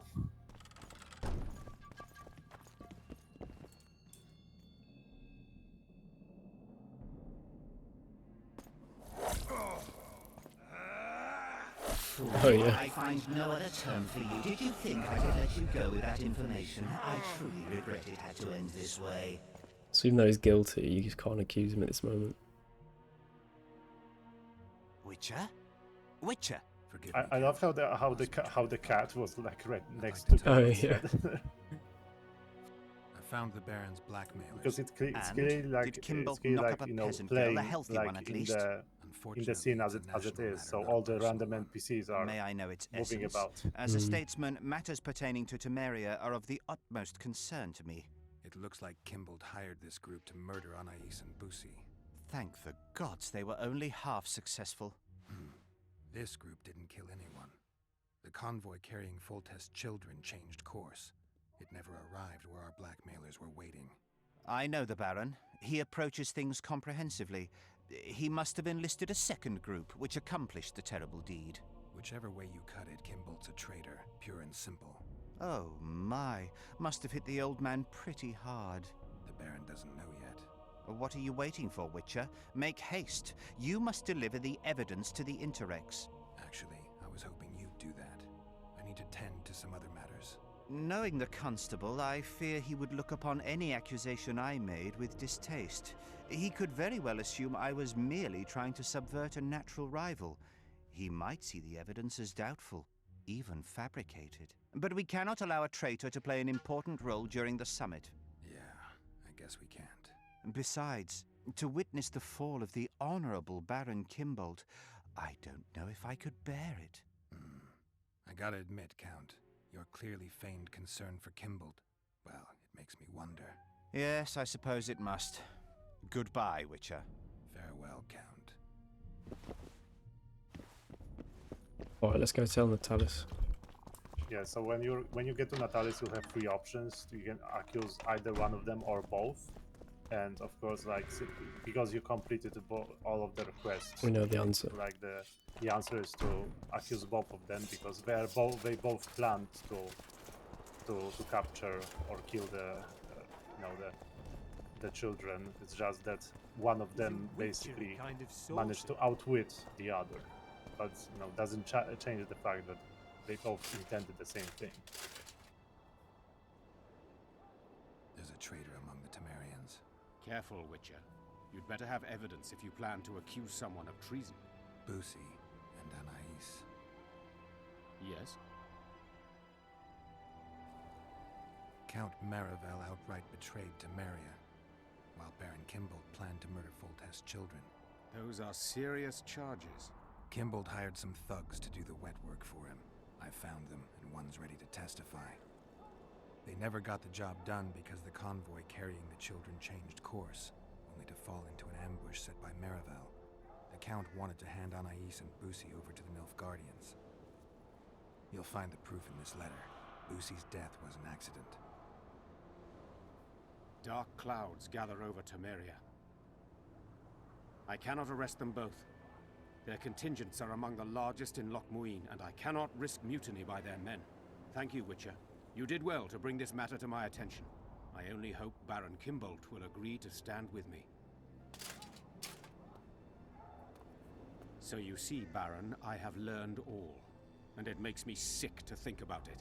However, you may count yourself fortunate, for we've a greater problem to deal with.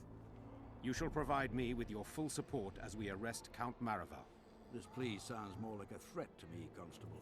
It is no plea, it is an order, and yes, a threat. Refuse, and the Council of Regents shall receive ample evidence of your crime, of your wish to slay the children for whom our king gave his life. What are your terms, Natalis? Upon returning to Vizima, I shall destroy the evidence against you. Prior to that, however, I expect your unconditional support. How can I be certain you will do as you pledge? My words still mean something, unlike yours, you lying, rotting son of a whore. So be it. He has no option. Heed of this, Constable. Do not try to cross me.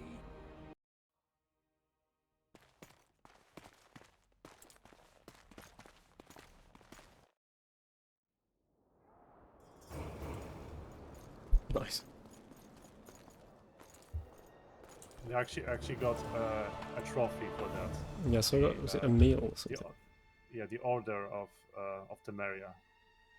Or yeah, Medal of Distinguished Service. Oh yeah, damage 5 to 11.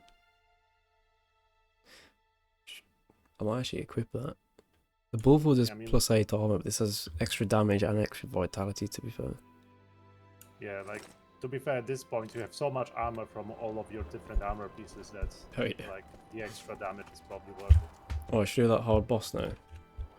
Yeah, like you basically completed all of the side quests other than for the Bygone Era. So now is basically the time, and like I suggest, like, I mean, maybe not, maybe it's not, yeah, maybe you don't need to save, because like now you have to decide whether you want to fight the boss, or do you want to respec, because you can't do both. I think, I mean, I'm happy. I don't really want to change anything, to be honest. Okay, so you don't, for example, want to like check out the what is it called, the sign? Oh, the other one. I mean, I could, but I think I'm just happy with its playstyle. To be honest, I quite like this. Okay. I see. I've got 3 more talent points though, so I need to use these on something. Yeah, like you can also like save, and like, but it, like yeah, the problem is you don't really have like any good fights to test out the. No, I mean, I might watch like I might find a YouTube video and see what it looks like or something. Yeah, like it's basically just, like I said, basically like forms like a dome. Yeah. With Geralt at its center, and any enemy that's within the dome, they go slow down. This sounds pretty cool. Right. And like I said, you can this can be combined. Like if you have both the that sign as well as the final abilities from the swordsmanship tree, then you can basically combine them. So you can start with the finisher, and get the dome, get the slowdown effect. So for like fights with lots of enemies, like this is actually like a pretty nice combo. Yeah, fair. I might upgrade my Quen maybe. Because it'll then deflect 50% damage if I max it out. That's not too bad. So I'm quite happy with everything else, to be fair. Yeah, let's do that. Yeah, like you're close to basically to being as high a level as you probably can be. Like I reached level 35 at the very end of the game. Yeah, there's an think- achievement for that if I get it. Yeah, that's I'm pretty sure that's the highest level that you can possibly get. Like even you know, you can't really grind because the enemies don't drop any more experience. Oh, you see this ability here, Enhanced Axii. It says Vitality plus 20 and damage dealt plus 20. Yeah, but it says hexed opponent receives. So basically, these are the bonuses for the opponent you take over, got you. not for you. I might just max out the Ard as well then, because then I've max out these two abilities, and I'm happy with everything else. So I might just do these two, to be honest. Yeah, let's do that. Well, I'm happy with that. Right, we need to go to that the swamp, don't we? Not the swamp, the sewer. The sewer, yeah. I suggest doing a save, and also you want to I'll check the because the wiki has the you know the content of the document, because otherwise you have to remember the entire password. Okay. I might drink a potion now.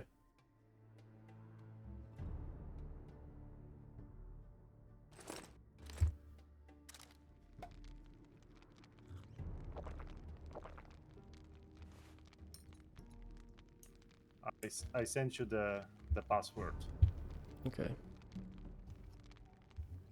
It's in the right order, so you don't have to like think about like which part has to be reversed. Okay, thanks. I got that up now. Right, I'm gonna put a save point here. I'll do a quick save after having the password as well.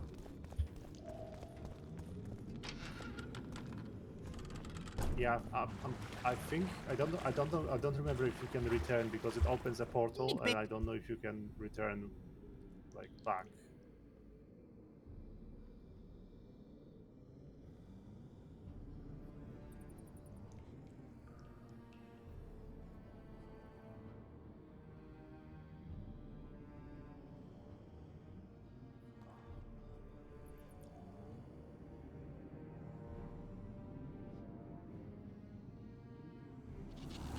Got it.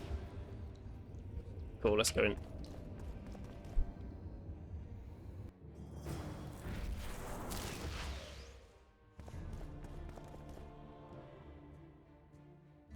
But before, your nemesis, your arch nemesis, a puzzle. Oh, not another one. This is actually like a very extravagant version of Lights Out.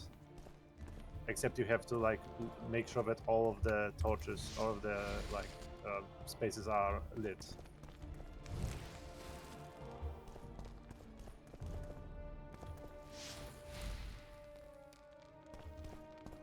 That was one off. Yeah, like if you go from the default positions, it actually like it can actually be solved in 2 moves.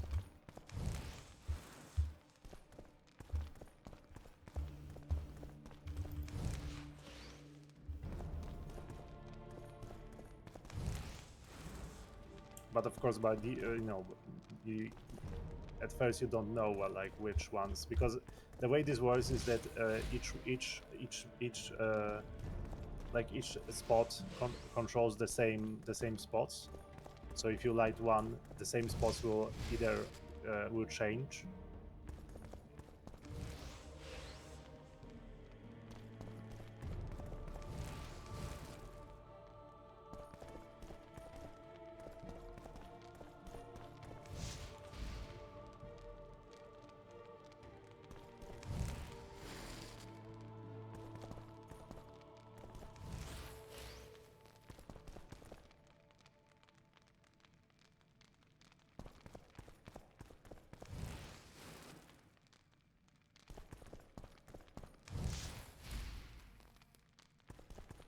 Yeah, I'm gonna be Right, this is that one. So they're all off. This one turns off. Maybe this one? No. No, maybe this is the hardest boss in the game. Probably. The guy, These puzzles are probably harder than like, the actual the end of the game, to be honest. the guy behind the door is easy, but this puzzle, like, although like I'm not joking. Like the guy behind that door is really tough. He's like the only enemy in the game I wasn't able ever to beat. To be fair, I haven't tried this time. Just trial and error.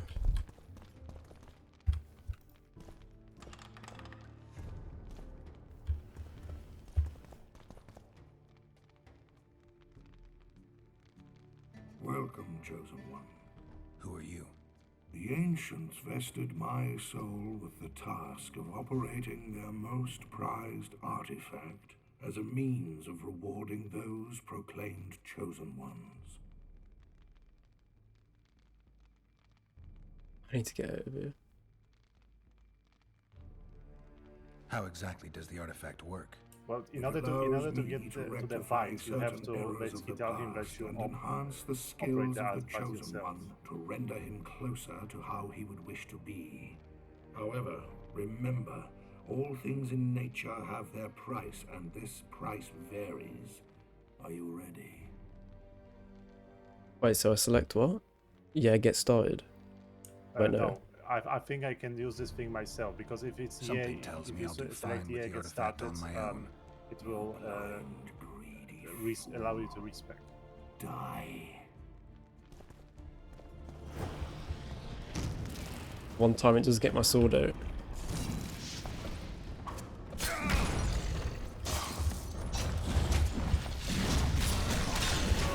Ow, ow, ow, ow, ow, ow, ow.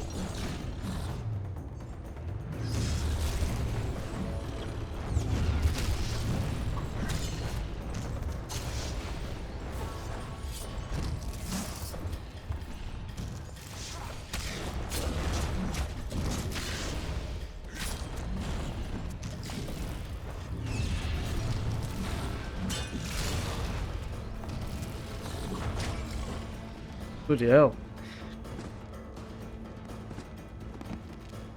Yeah, like, It's now the you can see gargoyles. what I mean. Yeah, it's not really him, it's the fact that you have to fight him and two gargoyles at the same time. And if I remember correctly, like, he respawns them. I might just try and focus on him then. Well, I don't know if he respawns them right away. It might give you some cooldown, and to be fair, like, you can't really hit him, like, when the gargoyles are also hunting you.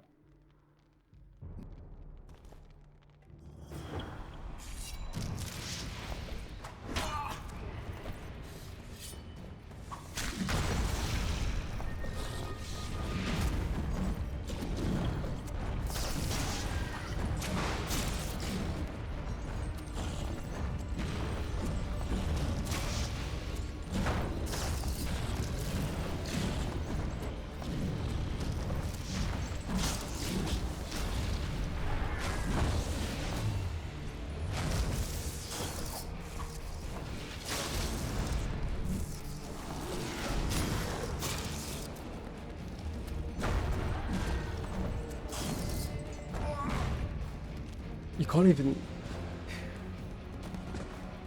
Yeah, maybe I was misremembering. Let me check, because as I said, I haven't fought him this time around, so my knowledge of him is very old.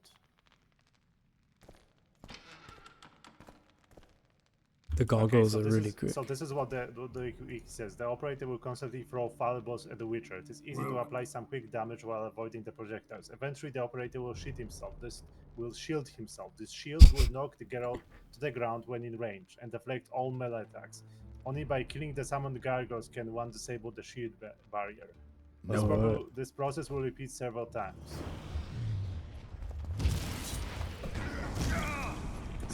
So yeah, you need to kill the gargoyles first in order to yeah. shield.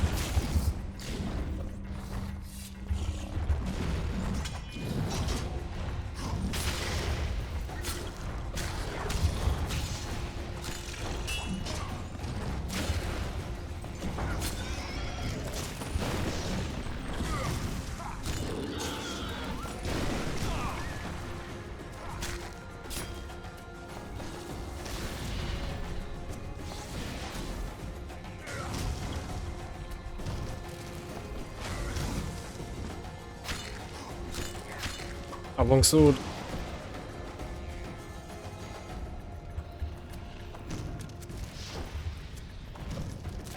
Yeah, I think he's weak to steel, but obviously the guys are not weak to sword. Yeah, it's based on his health bar. Yeah, like eventually, like even if he's down, the shield will come up.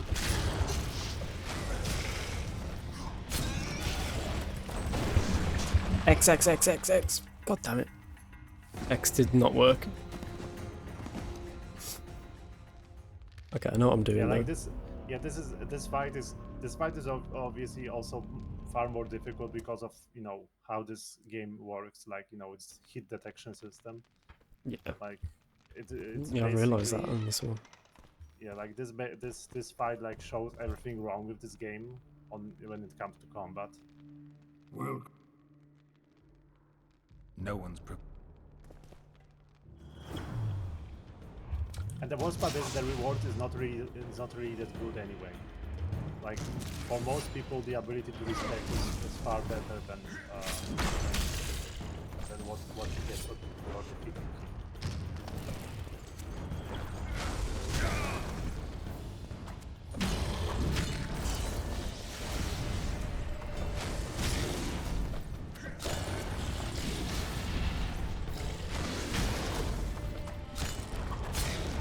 A long sword, like it. Oh no, it is the right sword.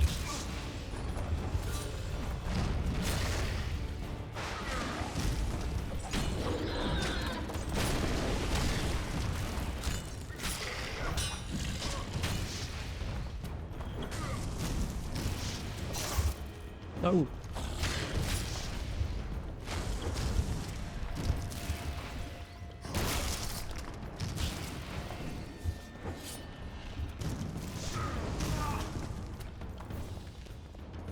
Why has he still got his shield? Oh, did I miss the attack period? Oh no, I got it.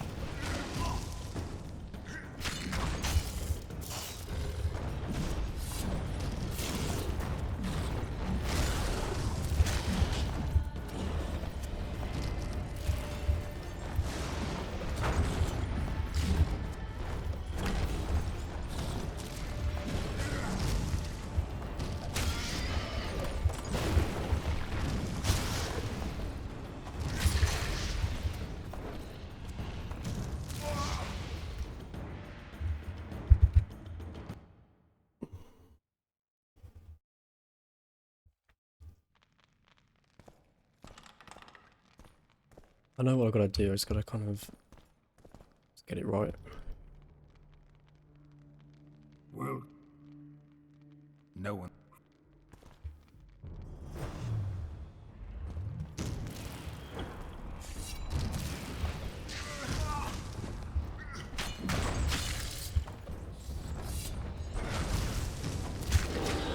That's what I want.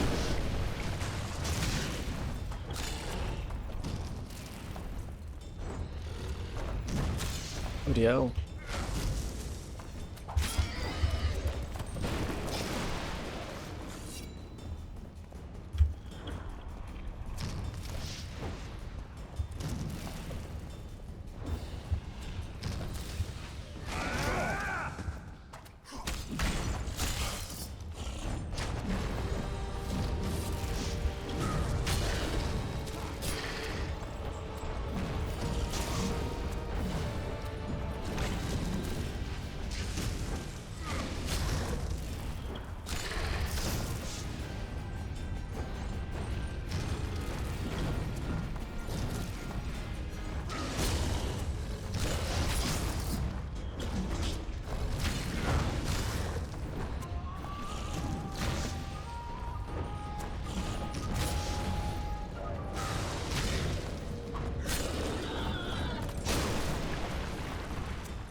No.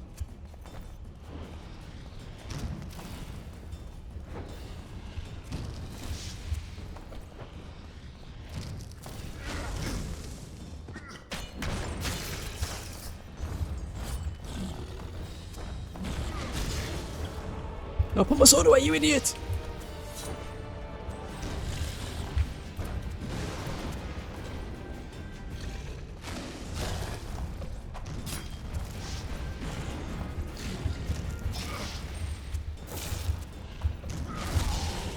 Damn it. Yeah, like honestly, like I remember like trying for I don't know, like an hour or maybe longer back in the day when I first like encountered this quest, and eventually like I just gave up and I decided to just check like what is the reward, and when I saw that the reward wasn't really anything Worth I it. wanted, I just decided to just take the risk.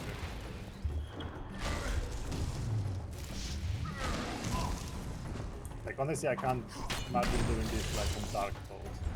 Oh, that's yeah, like, chaos. Yeah, because like then you'll be doing even more damage. And the gargoyles. Like honestly, like that's the problem. Like getting caught by those those attacks, but they drain your HP so fast. The swallow doesn't even help because the swallow kills. That's useless. Like you'll probably get more. I mean, to be fair, like even the higher like sword damage wouldn't help because, like you said, it's based on like the stages of the fight are based on the skill and skip like the gargoyle moves by hitting him harder. Yeah, you can't really get hit by the gargoyles either. Yeah, and doesn't help that this room just isn't big enough for a fight. Like maybe like it's not. You get stuck on the even boulders. the number of opponents, but the problem is that the opponents are so fast. Yeah. Welcome.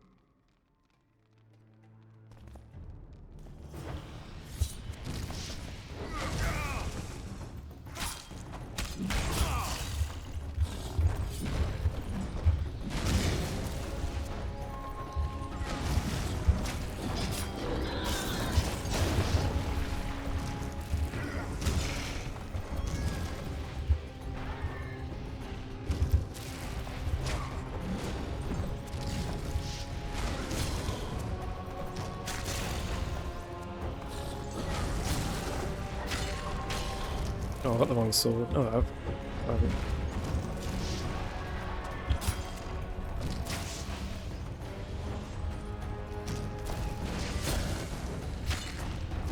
I need to wait for him to freeze.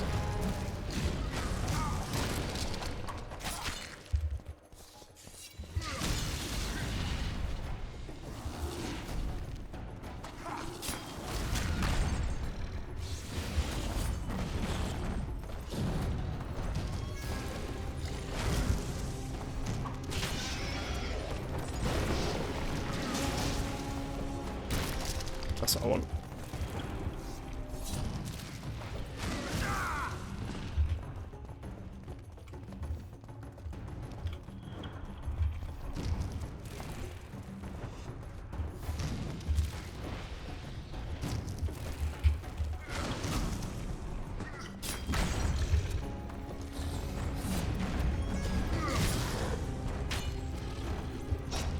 Ow, ow, ow, ow.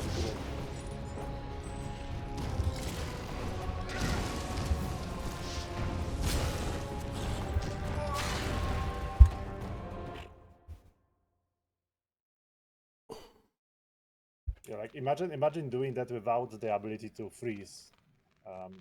Yeah, I think that's like it's almost required almost. Yeah, and consider that those sign upgrades, like they were actually not in the base game. Like those were also DLC, or like not DLC, but like added by patches. And also, I can't imagine doing this on the original Xbox. Like, Oh no. with the controller and like with low FPS.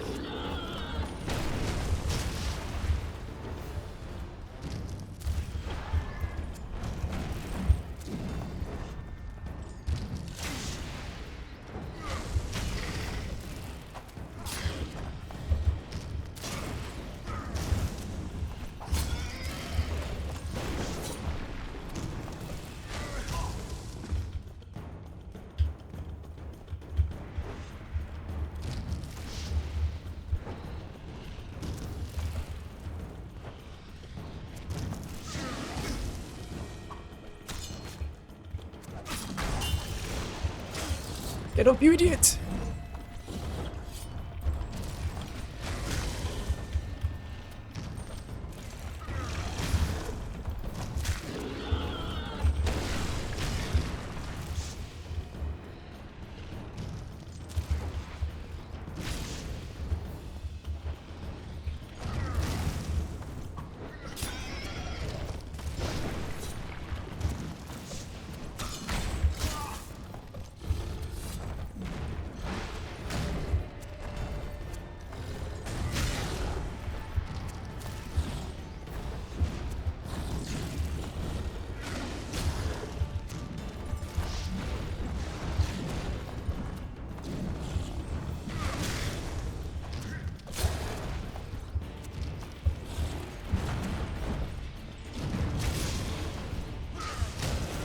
Come on, what's the freeze?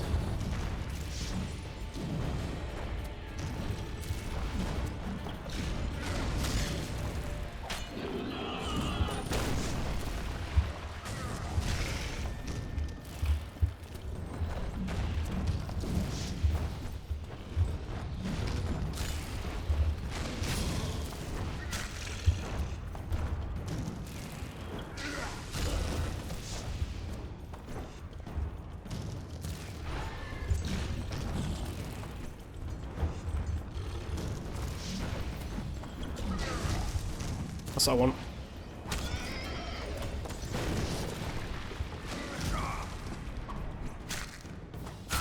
Nice.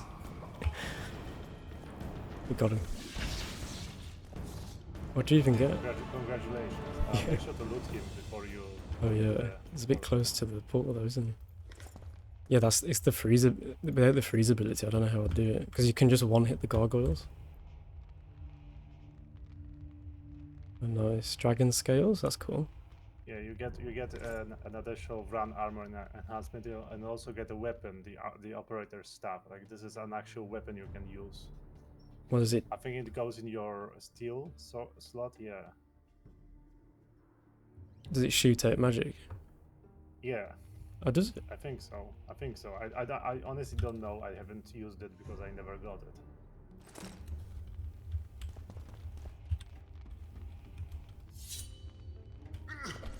Whoa, that is sick. Look at that. No, I think it's just like a... You just use it. So it's just a staff, basically. It's cool though. Imagine like beating the final boss with this. Well, depending on how you play things, there is in the final boss, or at least not in the traditional sense. Right. Oh, I won't take a screenshot of this. There we go. Proof I did it. Right, let me put my actual sword on.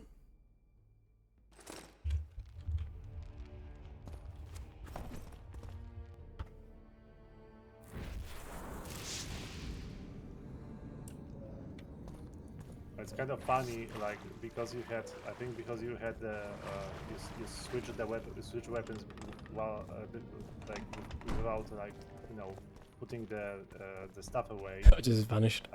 He was holding the sword a bit like he was holding the staff, so like the sword moved forward.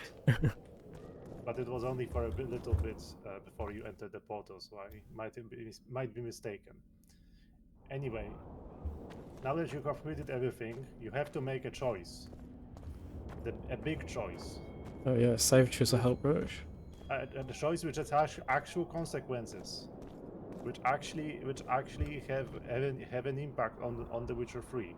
Like imagine that. So you have a choice. Well, you can either, yeah. Let's have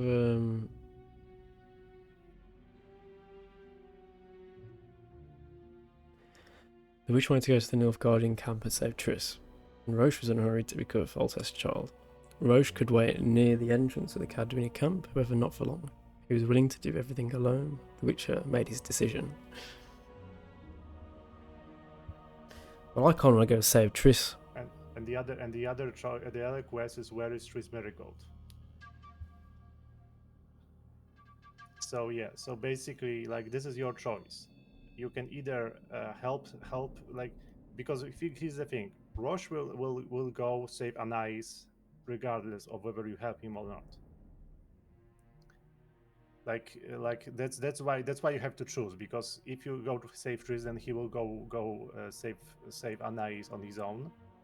But if you help him, then because time will basically progress, you won't be able to save Triss.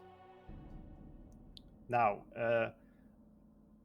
it's like there is absolutely zero discussion about this, like what would Book Geralt do in this situation, because and even Roche is aware of this and says that he understands, that he basically communicates that he understands that Geralt wants to save Triss.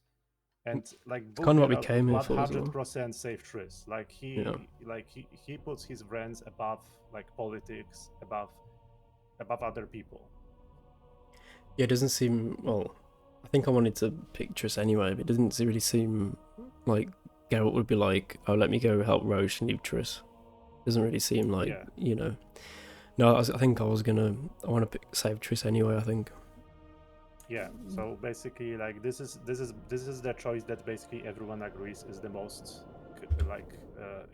is basically the most likely choice that the Book Geralt would do, because again, because here's the thing, of course we know from The Witcher 3 that Triss survives. Yeah. But if you think about this from Geralt's position, he doesn't know this. From his position, Nilfgaardians could kill Triss at any moment, because once they decide that she's no longer useful to them, then they have no more reason to keep her alive. And also remember that his entire goal since the end of chapter 1, has been to rescue Triss. Yeah, true. Obviously, his original goal was to clear his name, but his goal changed to saving Triss, the moment she was kidnapped by Letho. Yeah, we're gonna go the Triss route. Oh yeah, by the way, there are two more people actually you can talk to, which you haven't talked with. First of all, there's Zivik at the inn. I think you passed him by. He still doesn't have his cap on, so he's kind of recognizable. Renounce magic, I tell you. Oh, the game crashed. Oh no, it better have saved. Well, I'm pretty sure it auto-saved after the Bygone Era quest. I hope so. Because every time you complete a quest or complete a phase of a quest, it does an auto-save. I wouldn't be surprised if that's because of the save files, because I think I've saved quite a lot in the space of the last... I've been hitting save quite a lot. Well, yeah, but keep in mind you were also playing for a bit, so yeah, it could just be random. Clearing the save files definitely does definitely help the stability. Oh yeah, for sure. We noticed that as well.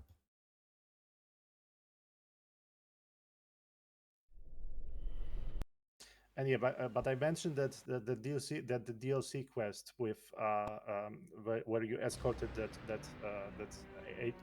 agent, the Temerian agent, to the river, and then you were doing that investigation into who was responsible.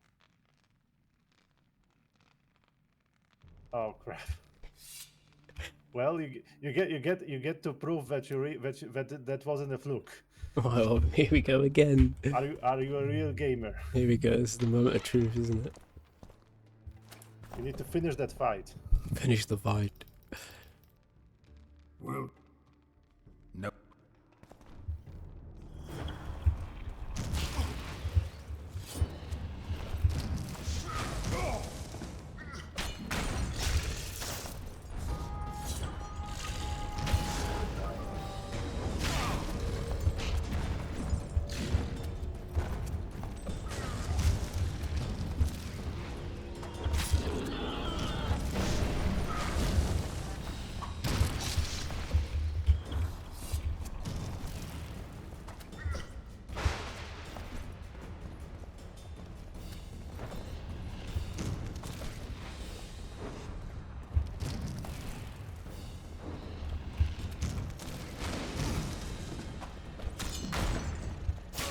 Ow! Get up! Get up! Get up!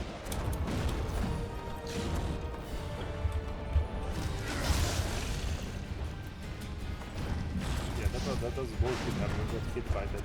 Yeah. Shield. I thought you were nowhere close. That's again like the really busted shit.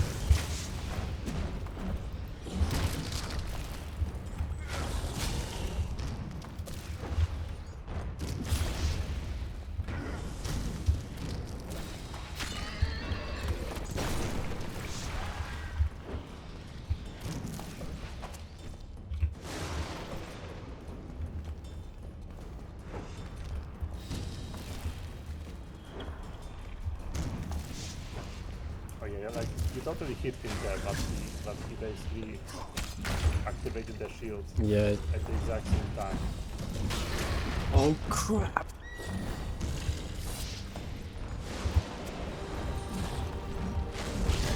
Oh, that's not.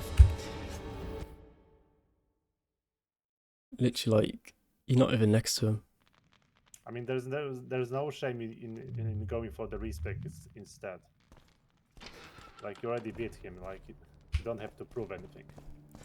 I never know. I'll do it this time. Welcome. Who are you?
I think this part's just to let your health regen. I think that's my theory. Oh yeah, like you can definitely like wait out like. No, get up! Get up! Get up! Get up!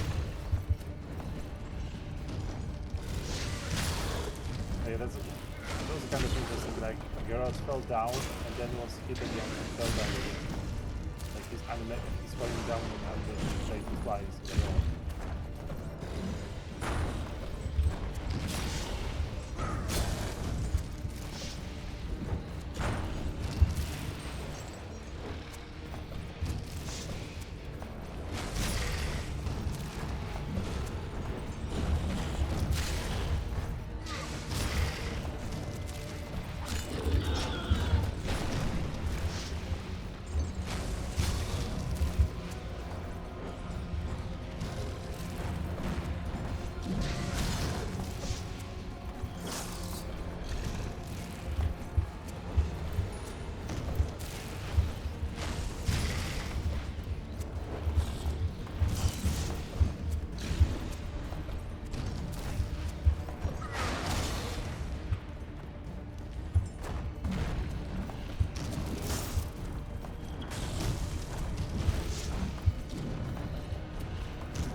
There we go.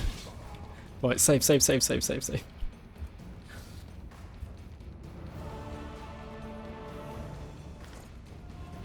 Alright, let's go save Triss. I know he'd speak to those two people.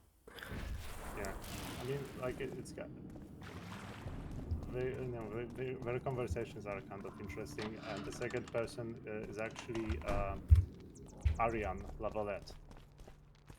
Oh, right. He's actually he's in the area close to the amphitheater,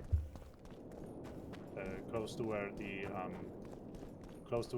where Carduin was, like opposite the rune room. Oh yeah. So, but he's like around the corner, so you just missed him when you were there.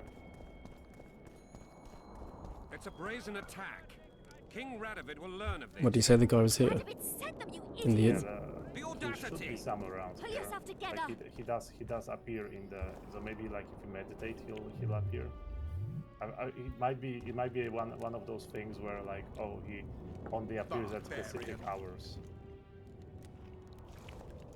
I think I saw him like during the night here.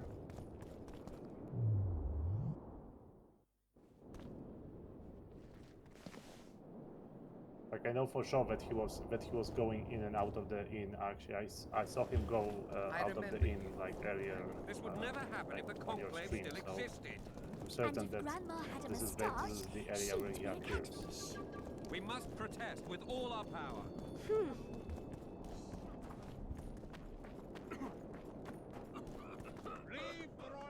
Hmm. Oh yeah, here he is. Oh wait. Oh, that guy. Yeah, he's against the code. What do you want? You're not in the Kedweni camp? Those Redanian pigs tricked us, as usual. They took the best buildings, leaving us the rat-infested ruins. It's better out here in the square. A right good show. Messengers running back and forth. Delegates grinning at each other while thinking of slitting each other's throats. And lots of gold changing hands. A lot of armed men around. The kingdoms are trying to look menacing. People like me'll soon have work to do. Nice to meet an optimist. Really raises the spirit. The mages are making a country fair out of this summit. They're parasites who'll stop at nothing to get into the king's treasuries. Hence it'll quickly beat it out of their heads. He doesn't like mages standing up to him. He'll tell them to stuff those treaties up their arses. You know they want to appoint royal advisors. They're also going to discuss what to do given the assassinations. Aye, a new world order. You know the drill. I see all those cowardly, petty knights and bloody mages and wonder where the human race is going. Forward. Blindly down a steep slope. But for now, the clip of air is more fun than it is terrifying. It's cool to see him actually. Yeah, I was actually like, have you talked to the innkeeper? Like he has some fun things to say. Let me find him. Yeah, What, this guy? Greetings. Nice place. Many thanks for the compliment. Welcome to the Eternal Fire. Kitchen open day and night? It's not that kind of fire. The Eternal Fire is the light of truth, the hearth of a true community. Only in the Eternal Fire beneath the sign of this clan can we burn witches all day and man is fellow man. An agent, my colleague. Oh, where's that last other person? He's like I said, he's around like you know where the amphitheater was, like where the rune room was. Yeah.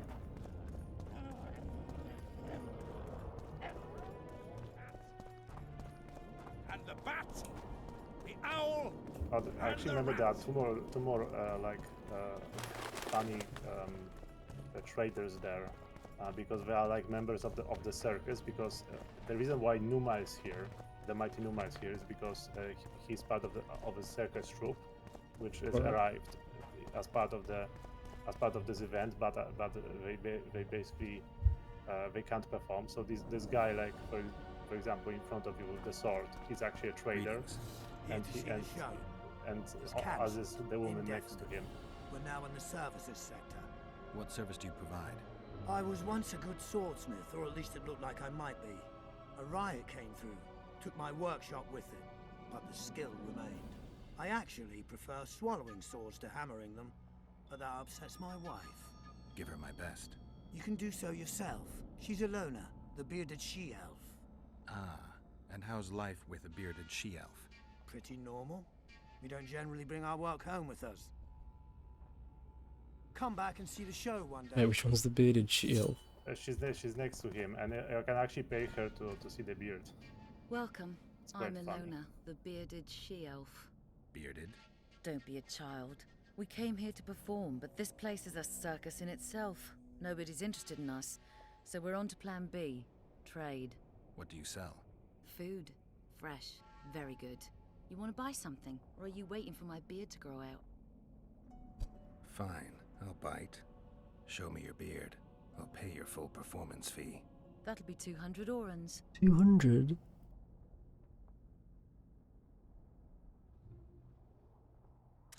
Well, you don't need money anymore. Oh yeah, true. Don't walk away. Oh gosh, she's got a beard. You want to buy something, or are you waiting for my beard to grow out? Yeah. Bye.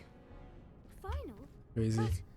I'll have no discussion. Yeah, like I discovered this by complete accident. I actually didn't know Yeah, it's a bit to do it. random, isn't it? Yeah, so Aryan is, like I said, he's in the area around Carduin, but he's around the corner. So in front, so go forwards and then turn left. So, even the Nilfgaardians have graced us with their...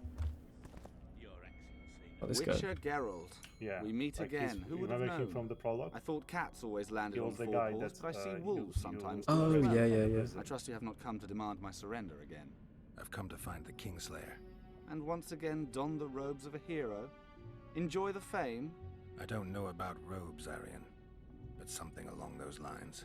Well, as much as I detested Foltest, Temeria now trembles in its foundations, and I sincerely hope Natalis succeeds in salvaging it. Otherwise, the Barons will tear the country into bits. The last time we saw each other, you had locked yourself in a cellar full of oil that you had set on fire. I grew up wandering the nooks and corners of that fortress, Witcher. I know passages even the mice have not heard of. For a long time, a lot of people thought you were dead. Well, that would make two of us, am I right? I spoke to Radovid. I take it you know what has happened to Anais, then? Why Radovid? My sister, the blood to which Temeria's throne belongs, has been spirited away. Of those here, only he is mad enough to use force to recover her. Radovid rules Redania. Don't take me for an idiot, Witcher. I know well that in this world nothing comes free. If my sister can be saved only if she passes to Redania, I'll not hesitate. Shouldn't you be in Vizima? I heard things got a bit chaotic after Foltest died. It might be a good time to try your luck, especially if you've got royal blood in the family. Clearly you do not understand what will happen here, Geralt. The re-establishing of the Council and Conclave is but a pretext. The North's most important rulers have come here not to reconstruct some assembly of mages, but to seal the balance of power and establish spheres of influence. Only fools and cowards have remained at home. Yeah, I'm quite surprised to see him here. Cool, should we do this? Should we go see Tristan? Yeah, like basically you have nothing left to do but to make the decision, and Okay. yeah, like you actually need to follow the Where's Triss Merigold quest because I think this quest will direct you towards Roche. Although you can talk with him, you can talk with him about like the findings. He's next to the he's on the way because he's next to the entrance to the Cadweni camp, which is down like into the ground because it's like for some reason like the entrance. I mean not for some reason like Zivik said, Redanians took the best buildings for themselves. And the Cadwenis got basically ruined, so their entrance is underground. I remember you from Thanet. Like see that hall? You have to go down like that ramp ramp that's formed. Yeah. By the ruins. Yeah, we'll see what he has to say, and then I think so. Triss is on the map as well. Well, I think it's this one over here, isn't it? Yeah, like nothing will happen unless you select to go with him. You can. This is nothing will happen. Can we go? Brigida Papperbrock. She gave me some pretty good leads. Tell me. Baron Kimbold hired some thugs to murder the royal bastards. Son of a bitch. Foltest never trusted him. Turns out he was right not to. It was Count Maravel who kidnapped Anais. He wanted to hand both children over to the Nilfgaardians, but Busi was killed. Damn it all. Radovid is one thing, but Nilfgaard? When I get my hands on Maravel... You won't. I delivered the evidence against both of them to Natalis, but the constable decided to ask Kimbold for help and arrested Maravel. Wise. There will come a time for Kimbolt as well, but Maravel needed to be removed immediately. A traitor is a traitor. They should take off his head. Can we go? Not yet. Not just yet. Right. Yeah. So basically, now it's a good idea to save because it will be a bunch of back-to-back files now. Okay. Right, let's do this. It starts when you talk with the ambassador in front of to the guard the camp like it's the Emperor's Guardian treasure. quarter. Yes, Your Excellency. Look who's here, the Rivian Witcher. Greetings. Our paths cross often, it seems. Too often. What do you seek here? Triss Merigold. In the Nilfgaardian camp? Fistek has addled your brain. Yo! Lower your sword, son. You've got cheek, Geralt. Let's go. One false move and your ambassador will never see Nilfgaard's son again. My men won't let you leave here alive. They will if you ask them to, Excellency, and I believe you will. Reynold Eb Madsen's orders come from the Emperor himself. He'd rather die than give you Merigold. Then you die. Out of the way, all of you, or the old man dies. Hold there! I'm not joking. I know, and I advise you not to hesitate. Kill him, for we shan't move one bit. Renwald! He who brings me the Witcher's head will get the Order of Merit.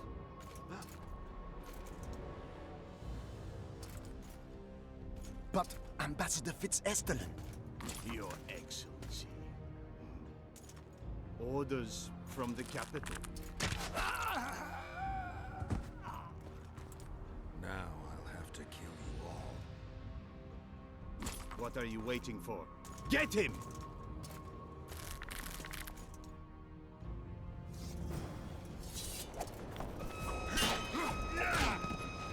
Long live the Emperor! Oh, nice, a finisher.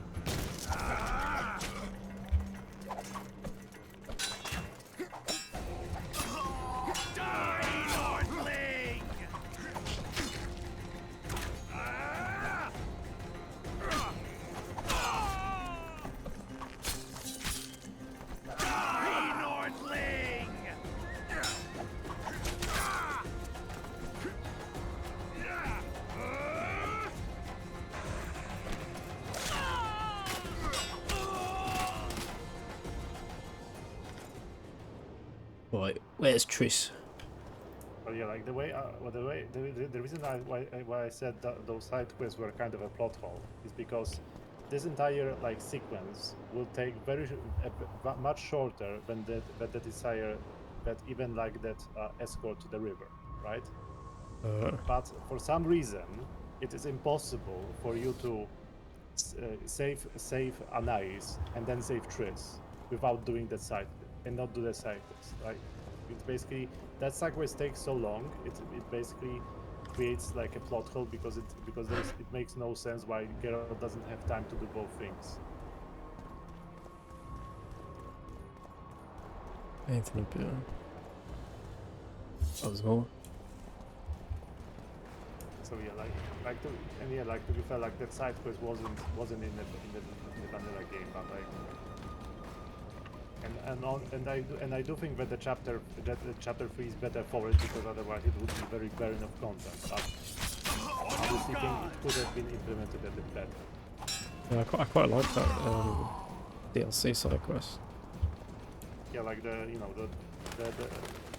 change of scenery was nice and the fights were pretty good, and also like this whole like investigation was pretty fun. But yeah, like it does like raise questions why suddenly like saving Triss is and saving Anais is impossible, but like going like spending multiple hours escorting Brigida to the river and then it's possible Did you really think you could just while prance also in like here? saving either Triss Make or the Aranites. Emperor proud! Kill him! The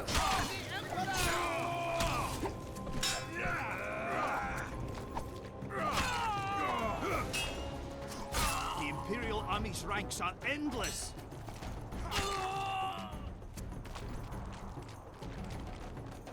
What is his bombs? Oh wait, wrong button.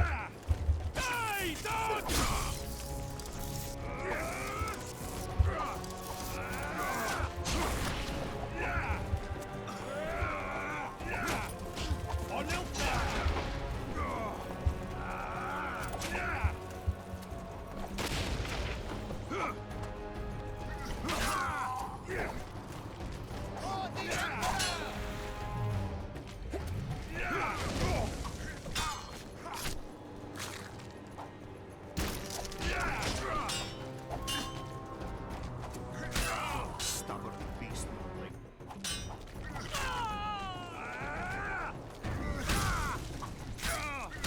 Long live the Emperor! Actually, let's just use all of them up.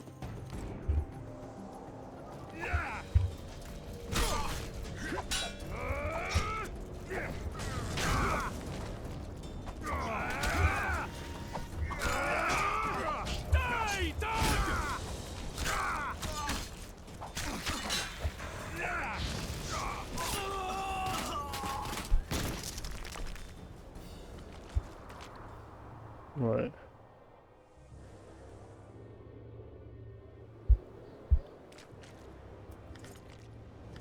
Which way are we going? Oh, yeah. You're going up. Yeah. And that's also where the final group of enemies would be. Congratulations, Witcher. They were my best men.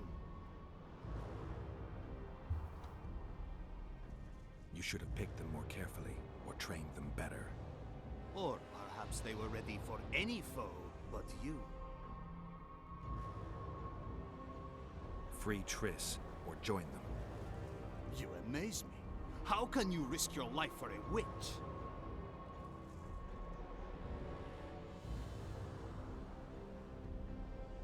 I need her. She has information that's very important to me. Ah, that I understand. You're exceptionally reasonable for a Nordling. Thanks. It means a lot to hear you say that. It should, because I in turn have information about her, which you may find interesting. What are you talking about? Your friend and the other witches conspired against your rulers. You lie. You think it impossible? Triss was loyal to the crown. You're a fool. That's what happens when tits take over a man's mind. I don't believe you. That's irrelevant at this point. During our chat, my people managed to regroup, call for reinforcements. Maybe now they'll start fighting like men. Time to show you the Empire's true power. Ooh, power. Surround him!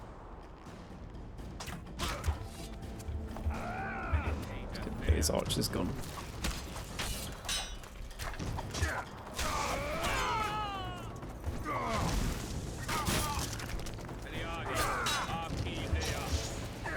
There's also a mage with them, and there's something coming, like, always seem to, at the start of the fight, they always seem to, like, slide, like, a fair distance before he actually starts properly animate. Shame to the Emperor. Shield bearers, forward!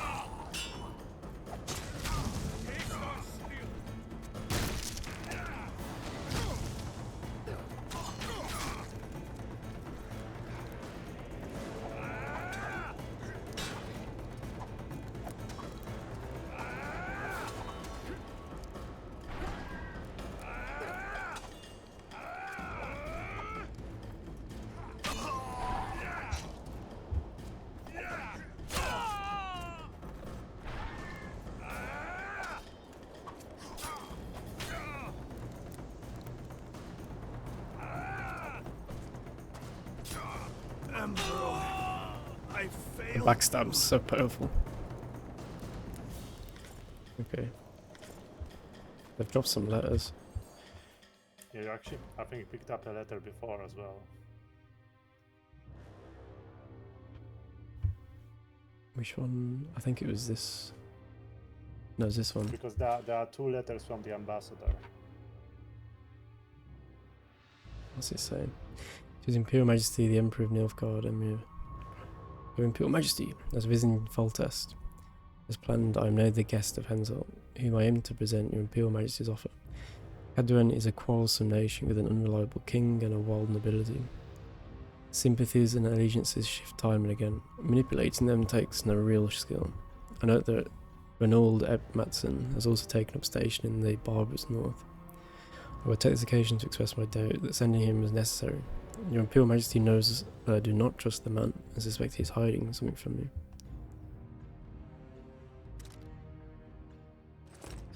Back to the Emperor of Guards. I agree with the conclusions of reports has failed and we cannot allow his end to fall. I hereby authorize you to resolve this problem by means you deem fit. Damn, that's gonna kill him anyway, wasn't it? Yeah, like and I think in one of the tents there is actually a 3rd letter from the ambassador. Okay.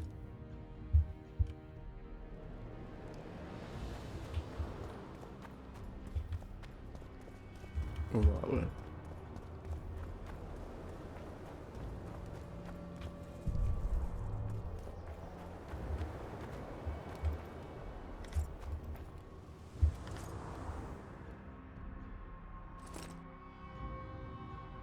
Imperial Majesty, as the Imperial Majesty foresaw my negotiations with Henselt proved an uphill battle. He rejected your Imperial Majesty's proposition. Furthermore, I believe the so-called Lodge will soon cease to serve our aims. For now, the headstrong sorceresses are mitigated by the actions of Witcher Geralt. But in my opinion, he knows too much already and will need to be eliminated soon. Upon the conclusion of the summit in Loch Muin, I will immediately inform your Imperial Majesty of the summit's results and of the circumstances of the Witcher's death. Can't kill me that easy.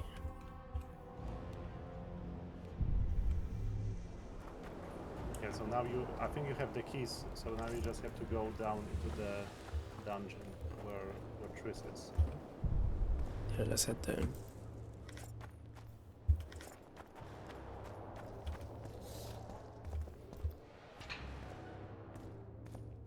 There she is. Triss. Geralt?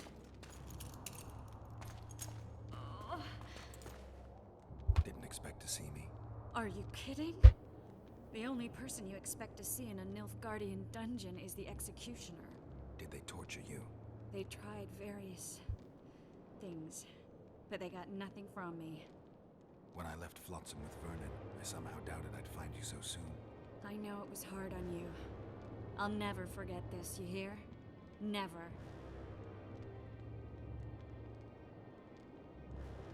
I'd slaughter half the Nilfgaardian army for a friend. I know you're a member of the Lodge, Triss. How do you know of the Lodge? Does it matter? I also know the Lodge was behind Demaven's assassination. Geralt, I trust you. True. I'm a member of the Lodge. Just like 8 other sorceresses. But if you think I'm responsible for the Lodge's actions, you're badly mistaken. The Lodge is a theater for 2 actresses. Sheila and Philippa have long dominated it. To the point where you didn't know about the murder they planned? To the point where I was no longer invited to gatherings. Why? They stopped trusting me. Because you didn't agree with them? 9 women very rarely agree on anything. The actual problem was that... Tell me. I was close to you. If Sheila fears anyone, it's Geralt of Rivia. The Lodge did everything to convince me that our relationship didn't bother them, even that it suited them. But they manipulated me. Through me, they fed you select information. Depending on the circumstances, they twisted facts. We're still close. They could still be doing it. Don't insult me. Calm down, Triss.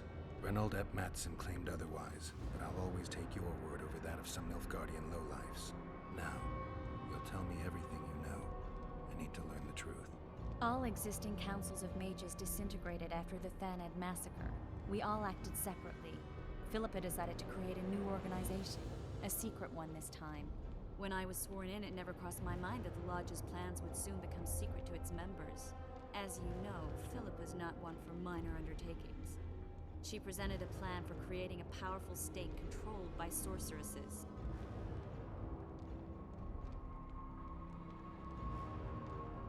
The best laid schemes of mages and men. Philippa and Sheila never lacked ideas or enthusiasm. To control a powerful state, they needed to create one first. Or find a wealthy land with a suitable political arrangement and an easily manipulated ruler. Sheila chose the Pontar Valley, Demavend, and Stennis.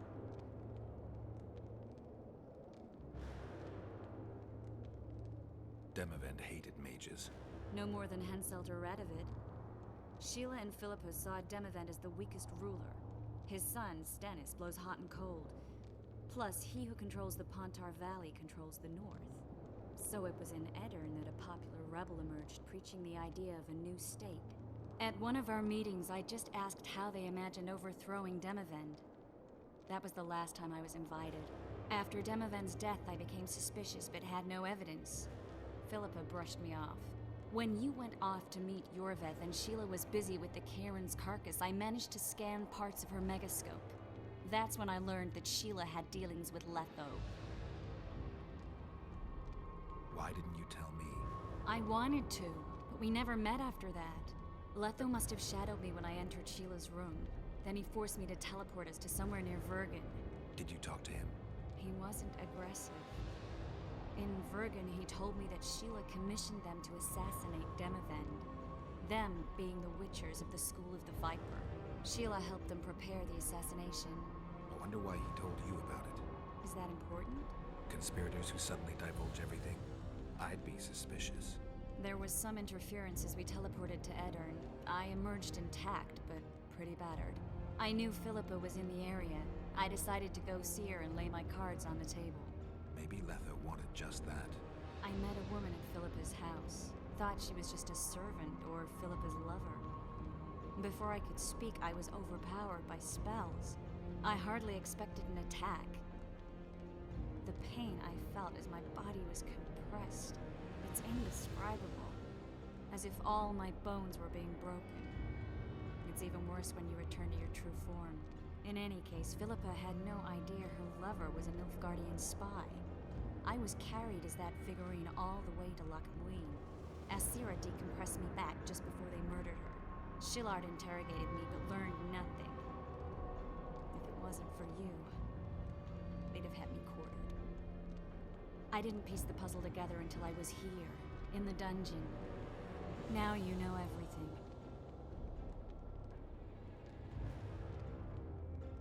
Who had Foltest assassinated? I have no idea. Perhaps after Demavend's successful assassination, Sheila and Philippa decided to take the next step. That would be stupid. Killing Demavend was a way to take control of the Pontar Valley. People would forget the regicide in a year, and the Lodge could put its plan in motion. They had to know that if Foltest died, men like Roach wouldn't rest until they learned why that had happened. One thing is certain. Letho killed Foltest, and Sheila was working with Letho. Ever find out what Sheila was actually doing in Flotsam?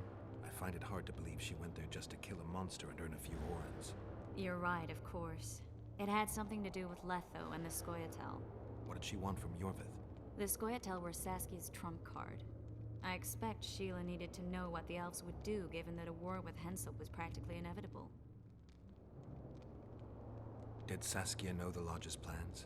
She didn't even know the Lodge existed. Philippa told her that the sorceresses would support an independent state in the Pontar Valley, no strings attached. A fairy tale, but Saskia bought it. Saskia backed Philippa, and the people backed Saskia.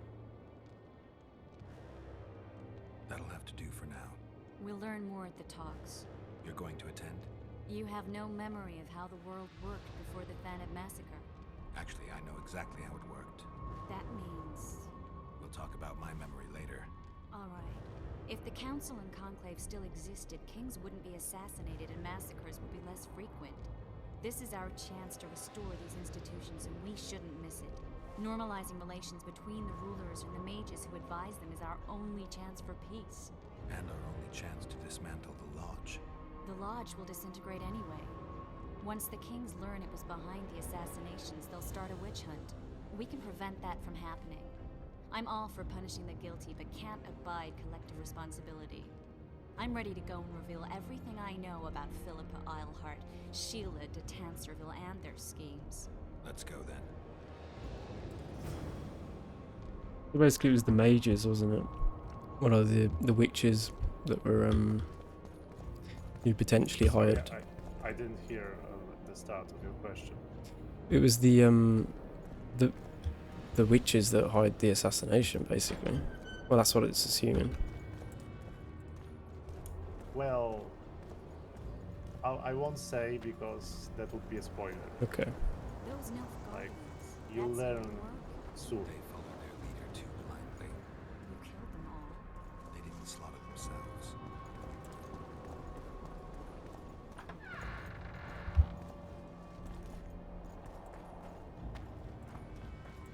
And also, by the way, I really love the Nilfgaardian theme. Like, it really is. It really like has this foreboding quality to it. Yeah, it does actually. Like, I actually like read up that apparently actually Project Red will like use like you know, the Third Reich like as an inspiration for the Nilfgaardians in The Witcher 2 and Witcher 3. We shouldn't arrive at the same time. Like, Let's and split it up. really shows. Oh, for sure. They do have that militaristic, evil incarnate quality. I'd rather not leave you alone again so soon. I'm a big girl, remember? Besides, I promised to be careful. Triss, Yes? that was some mess. I wouldn't want to see you hurt like that again. Don't worry, I'll manage. See you at the talks. All right.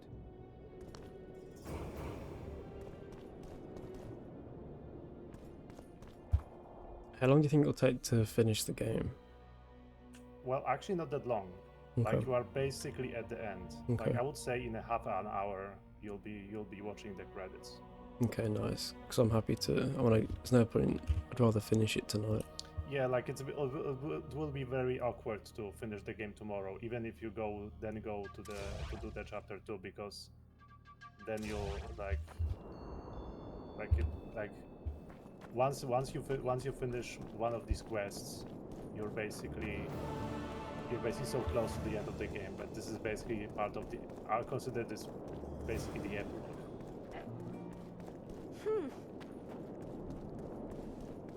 Right, let's do it. Also, like, just like for like visual reasons, I suggest like passing the time today, because actually I don't know if they even let you start the talks during the night, because I'm pretty sure the talks have to take place like at noon or something. Surviving son of a cunt! His cocksucking motherfucking majesty! Oh. Excuse me. Oh, pardon me, sir. I meant no offense. You're leaving the deliberations. Why? Henselt! He used to have all Edirn where to live in a Kedwenny yoke! Scandalous. No one opposed him? None! Radovid drools for Temeria, and will let that lout have anything in exchange. The North will never be the same again. I must return home. Farewell. He's not happy.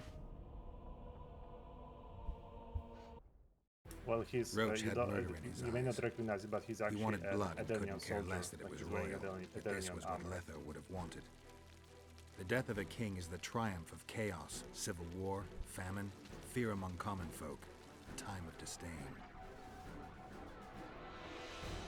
That is the only reason Henselt remains alive and Kedwen grows stronger.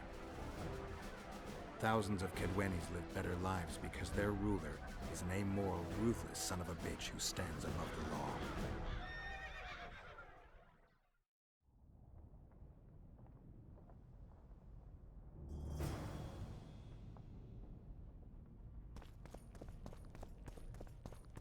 Constable John Natalis. Interex, John Natalis. So, even the... We're about to witness a great event. Yeah, I can't wait. Let's go inside. It's now or never. Whether you like it or not, John Natalis, Temeria will be divided. For the good of the entire North. The united forces of Kaedwen and Redania will end the fighting among the Elder Houses and secure peace from Gorsvelen to Ellendar. Temeria has yet to speak its last.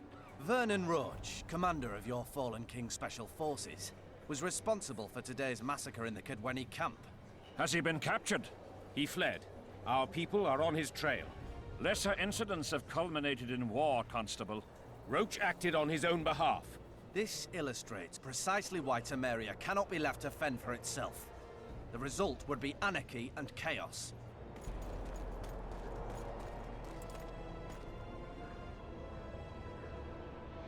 This is massive.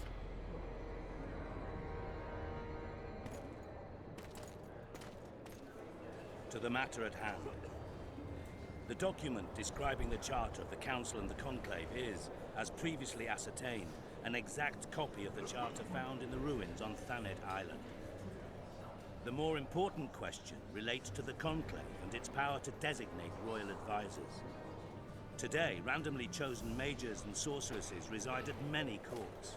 However, in the time of the previous Conclave, such persons were carefully chosen. Why shouldn't we pick our own advisors?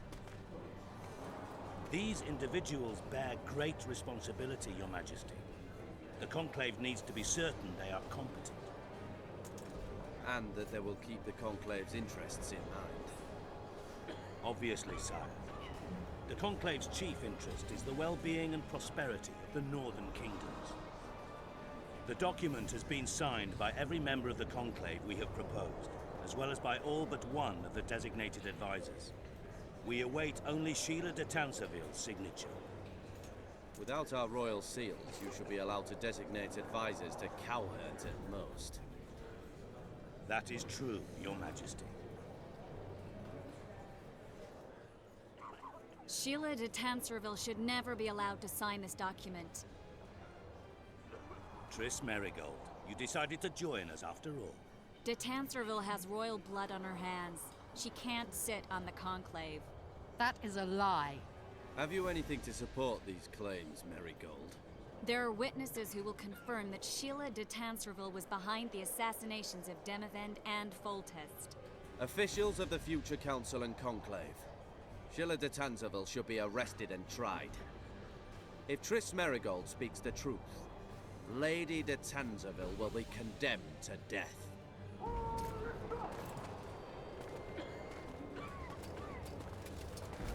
Oh, look who it is. Sheila de Tanserville, until Triss Merigold's charges are dismissed or refuted, you cannot sit on the Conclave.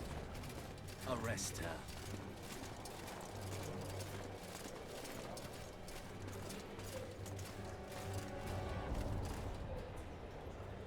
You don't know the whole truth. Merigold doesn't know what she's talking about.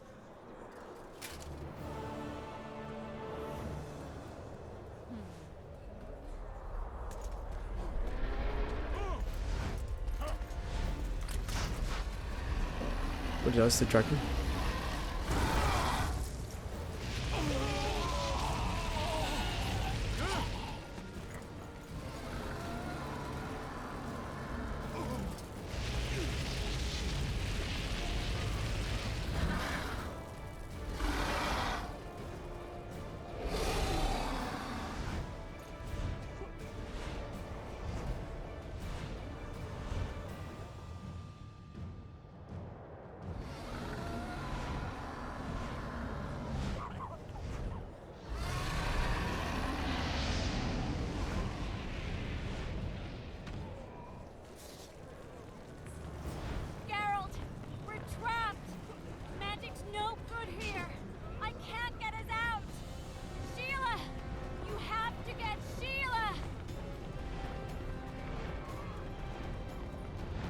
Where's the dragon? Oh, it's over there.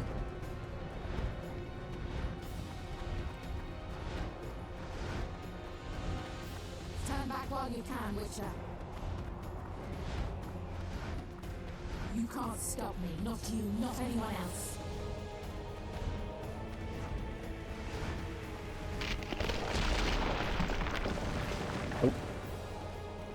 If I have to, I will kill you.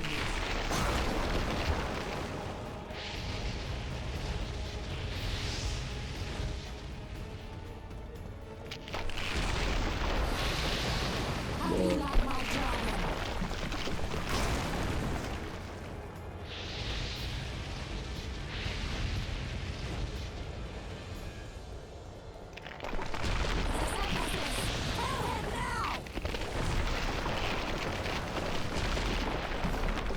You're late. I've already managed to stabilize the portal. You've got nowhere to run. Sooner or later, somebody will find you. I prefer to leave on my own terms. Where's Letho?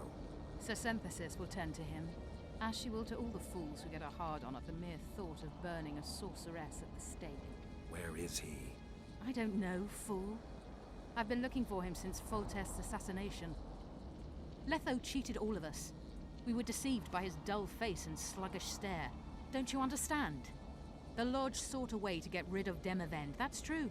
He was a weak, volatile king. Aedirn would eventually choke to death under his rule. We chose the lesser evil. He had to be eliminated, and Letho happened to be at hand. Foltest? Henselt? We had nothing to do with that. After assassinating Demavend, Letho used our gold and magical support to find and meet Yorveth. The elf was to help him hide until the matter blew over, or so I thought. The Lodge did not condemn Foltest to die. Then who did? Nilfgaard.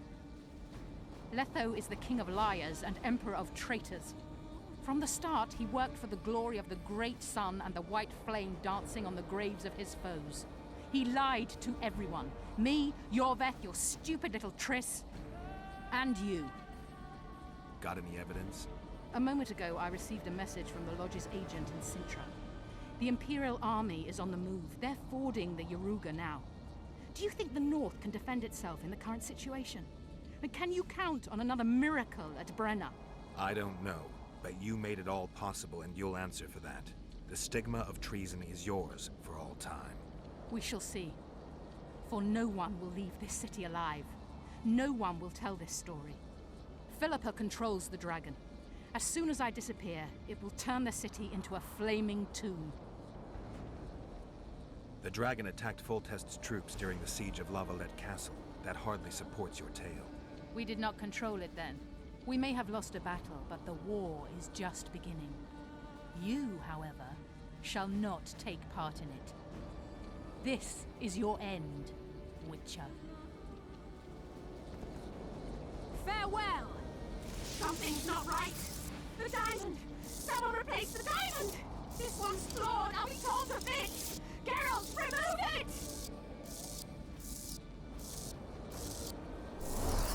You waited long enough. Should you survive, go south to Nilfgaard, where you'll find Yennefer of Vengerberg. Farewell, Witcher. Can you let her die there? Yeah, like this is an actual choice, and this is again one of those few choices that actually impacts The Witcher 3.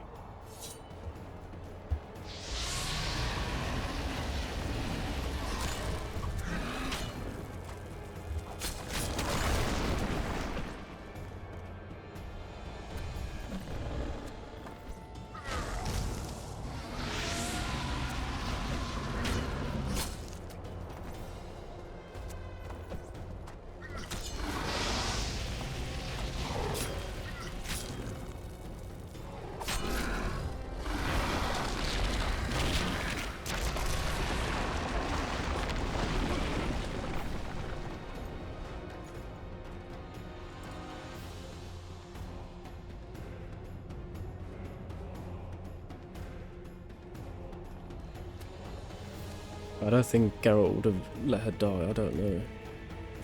Yeah, like, no, under the circumstances, I think he would try to save her, if only to try to get extra information from her. Also, like, a weird thing is that whenever, like, those cutscenes during the dragon fight happen, Geralt, first of all, Geralt has a steel sword in his hand, and secondly, his sword changes from like generic steel sword rather than like your actual steel sword.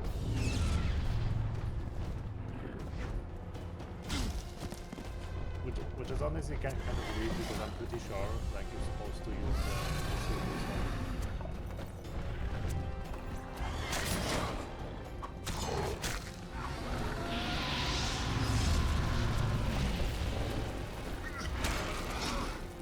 I'm gonna die. You have to focus on doing quick damage quickly.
Oh.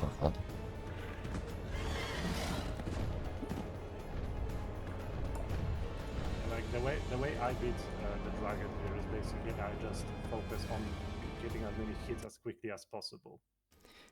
Yeah, I'm just. I need to try and dodge. There's a couple of attacks I just can't really dodge. I need to try and be better at dodging them. Yeah, like because the thing is, like at the very start of this section, this dragon is basically stuck in an animation, so you can get a lot of free hits here.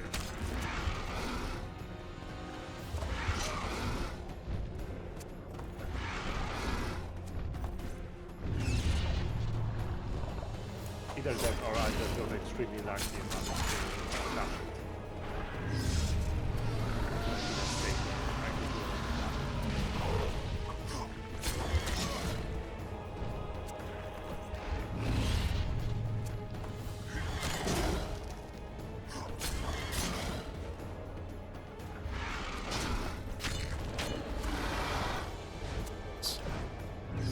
Let's go.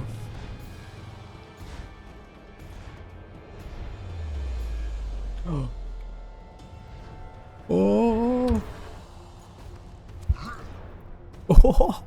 Oh. Bloody hell, go on, Geralt. Oh no, click the wrong button.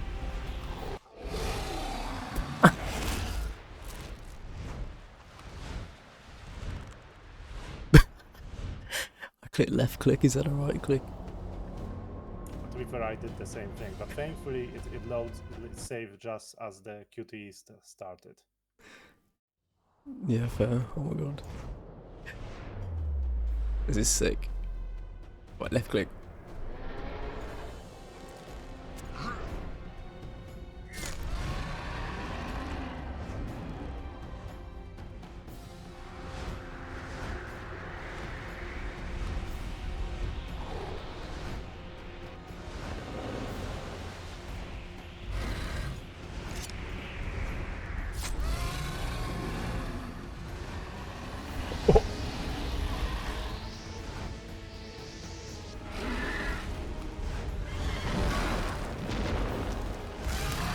Ooh.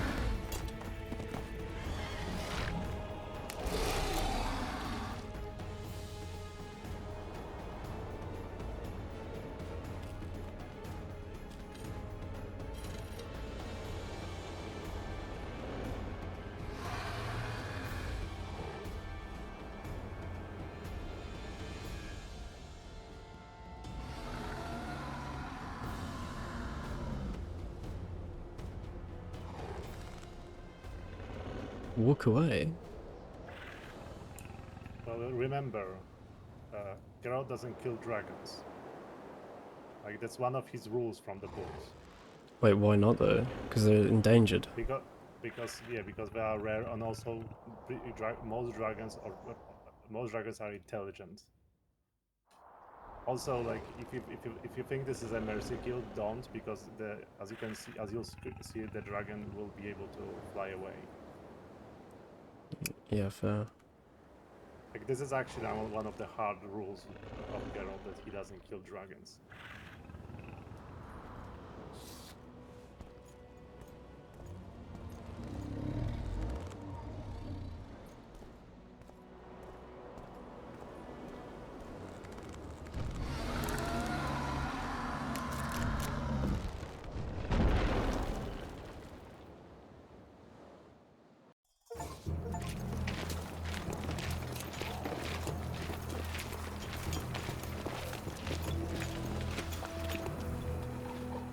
A list of the Lodge's sorceresses. A list of the whores you'll help us find.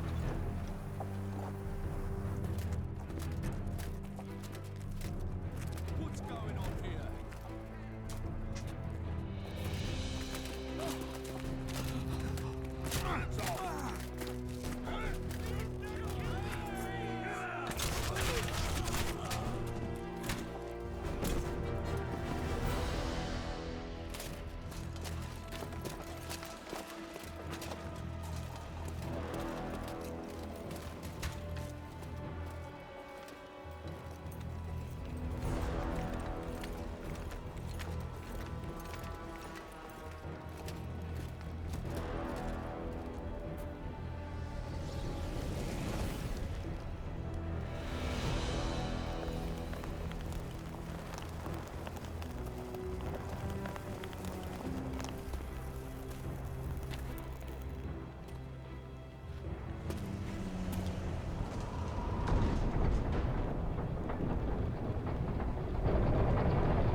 Stress.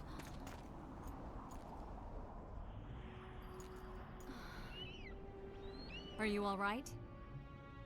More or less. And the dragon? Let's say it had a hard landing, impaled itself on a tree. Did you kill it? It's alive. You know I don't kill dragons. But Philippa's... In time, we'll deal with her.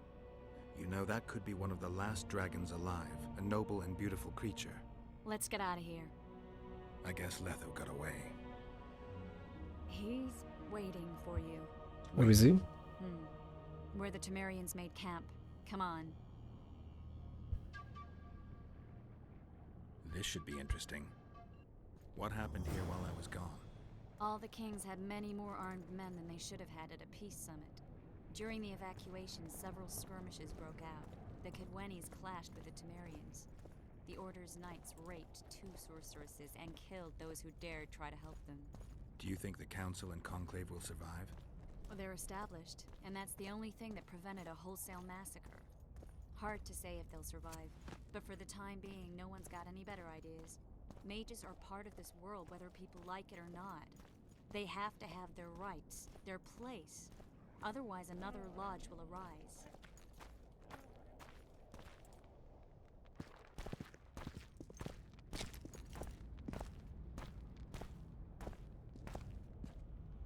Wait, is that...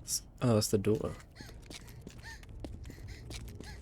Vernon Roach, step away from the child. She's of royal blood. Temerian. Too good for you, Horsens. You're an outlaw, wanted in all the north. Hand over the child and perhaps the king will show you mercy. I piss on Kedweni mercy. Roach! Triss! We can't let them have her! This is Foltest's daughter!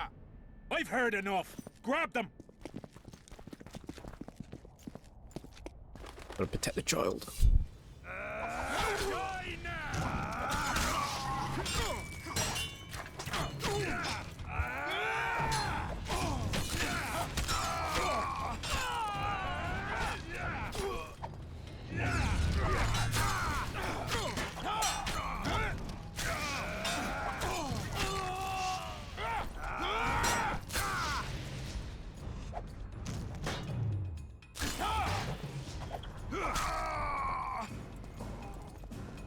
I failed.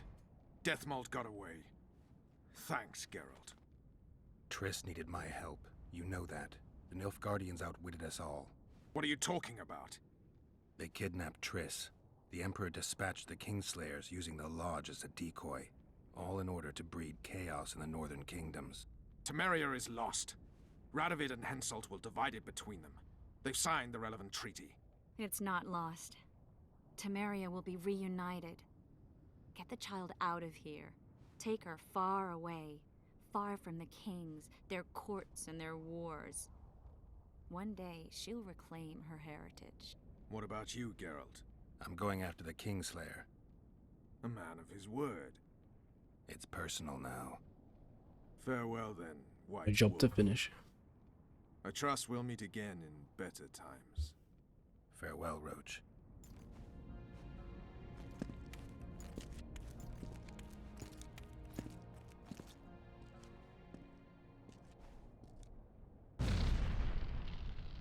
Where's Yorvith? How is Yorvith? Proud, I think. The reward on his head has never been greater. Those seeking him, the Scoia'tael hunters, will be reinforced. The special forces throughout the north will receive more resources. The Council and the Conclave are assigning several mages to the task. Yorvith is now public enemy #1. They won't rest until they find him.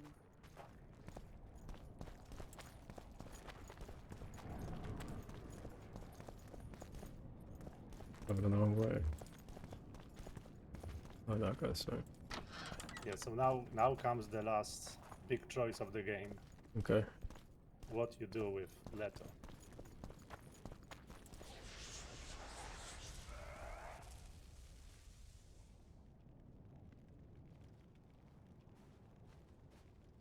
This is no place for witches.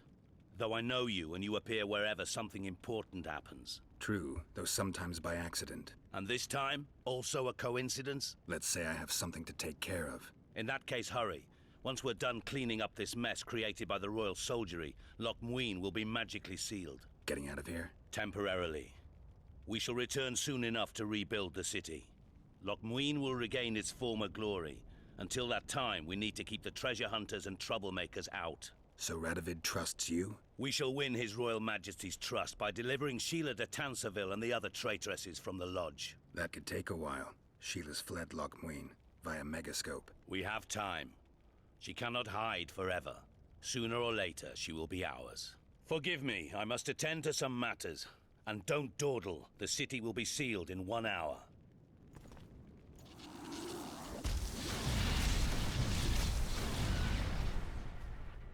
It's fun, Leto.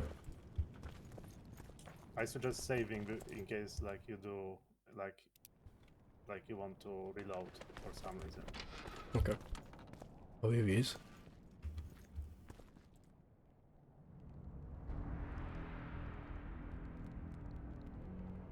There he is. Wait for me. Geralt. This is between me and him. You don't have to. I do. He knows how I lost my memory. Wait for me at the city gate. If I'm not there within the hour, leave without me.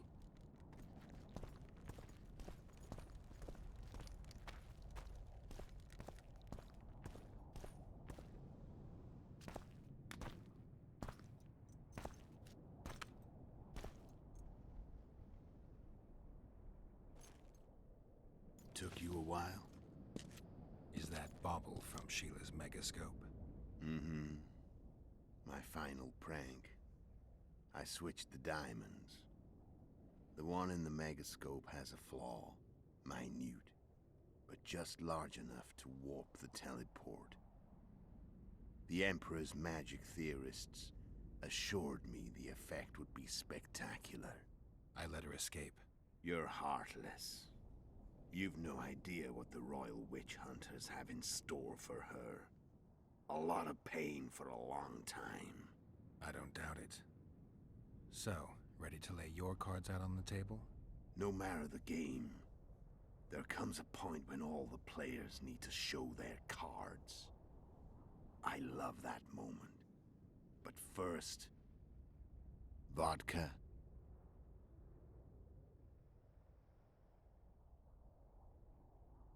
I suppose my throat's a little dry. In that case, let's drink to old friendships.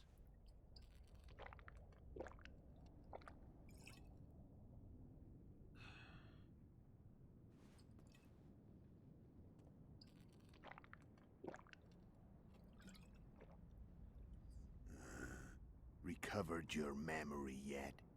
Not entirely. Remember how we first met? Yeah, I saved your life.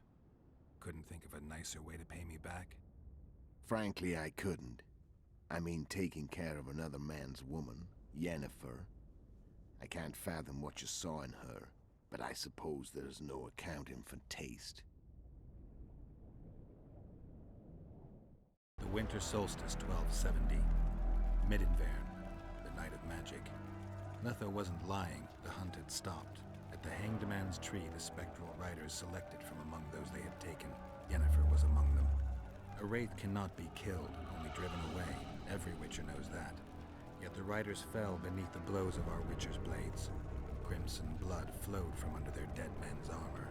We could not kill them all. They were simply too many. A stalemate. He was different from all other elves. There was no shame in his gaze. He had never suffered persecution.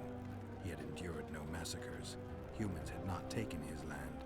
This elf was not of this world. He was an invader. We struck a deal. My soul for that of Yennefer. He agreed without hesitation.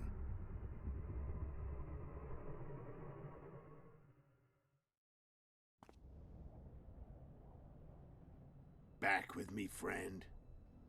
Got the feeling you left for a minute. Memories. I remember the Hanged Man's Tree and the Wild Hunt. I remember the exchange. Me for Yennefer. So, cards out on the table. Unless you chase me all that way just to kill me.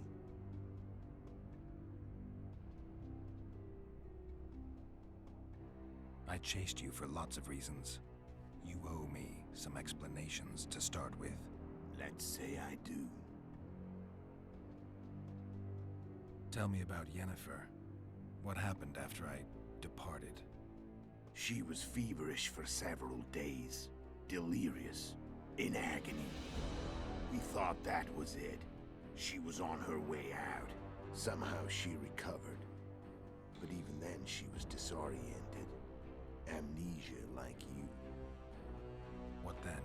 Well, the woman turned out to be quite a character. Throwing temper tantrums. Trying to seduce orcs. Trying to drive a wedge between us. After you so nobly sacrificed yourself, we thought it'd be dumb just to leave her somewhere.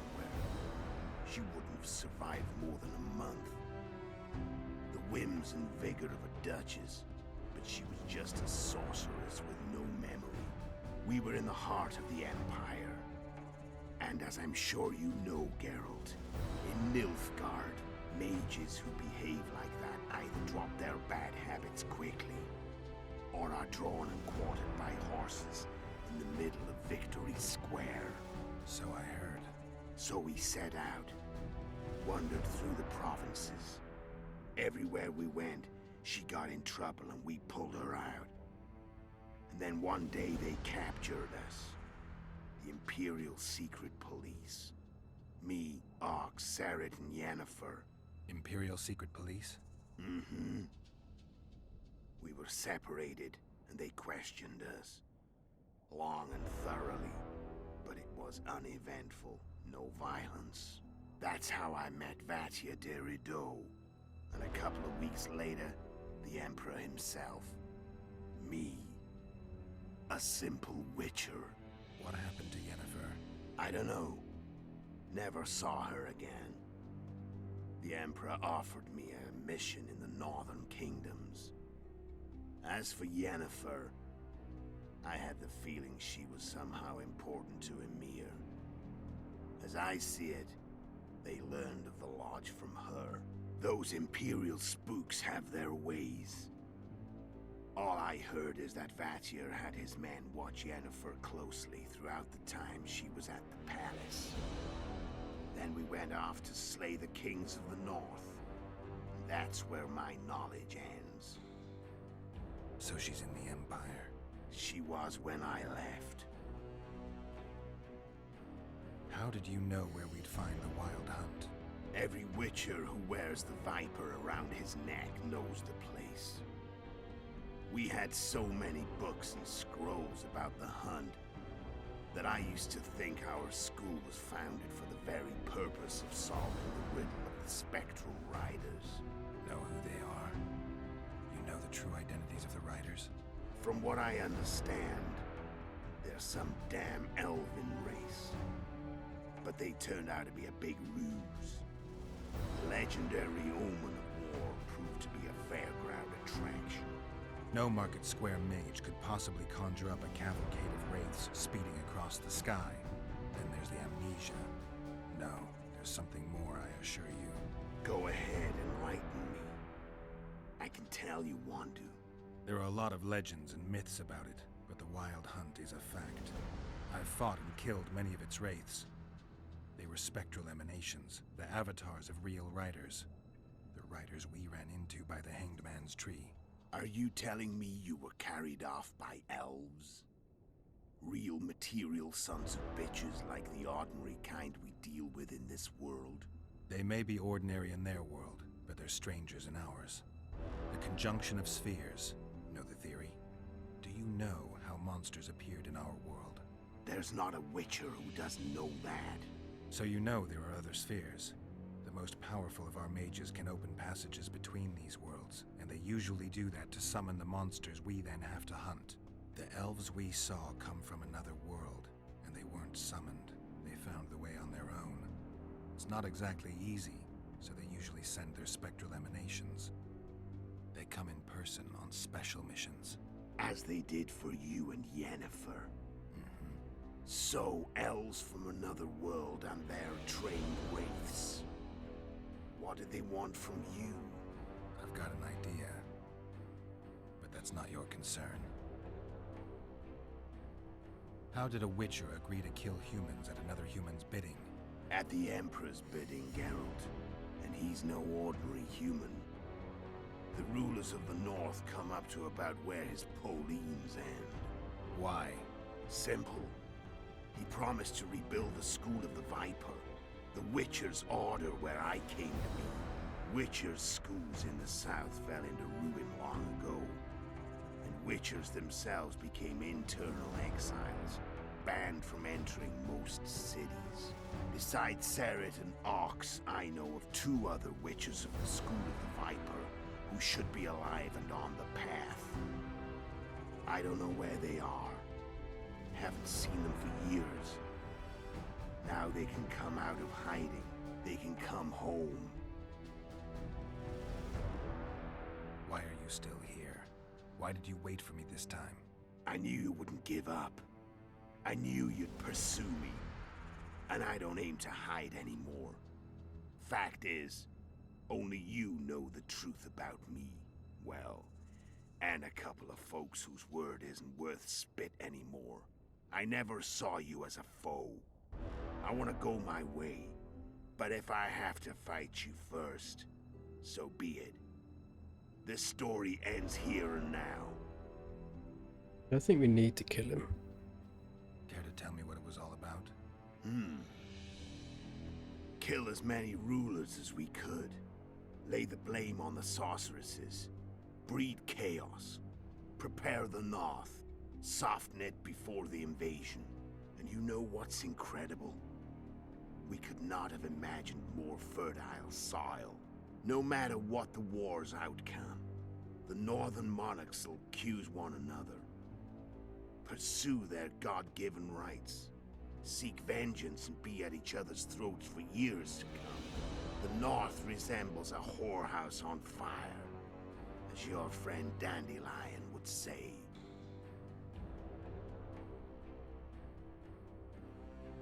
Have I selected these options? Oh no, that's everything. No. Like, you select the other option because there are a bunch of other questions about like the assassinations, like who are like actually yeah. how. Yeah, How it's did you kind of manage weird to how contact it's Sheila? organized like that. It wasn't a problem once I learned of the Lodge's existence. Initially, she watched my every move. But sooner or later, everyone starts treating me like a big oaf. I mean, I can't change how I look. I stayed close to Sheila, killed a few beasts for her, and whined about how unhappy I was, how unfair the world was. So much, in fact, that I actually got her gander up a few times. I made sure a few potentially trustworthy witnesses saw us together, could link us. Security in case I was captured. I also prepared to assassinate the King of Kavir. Esterad Tyson was to be the first victim of the mysterious assassins.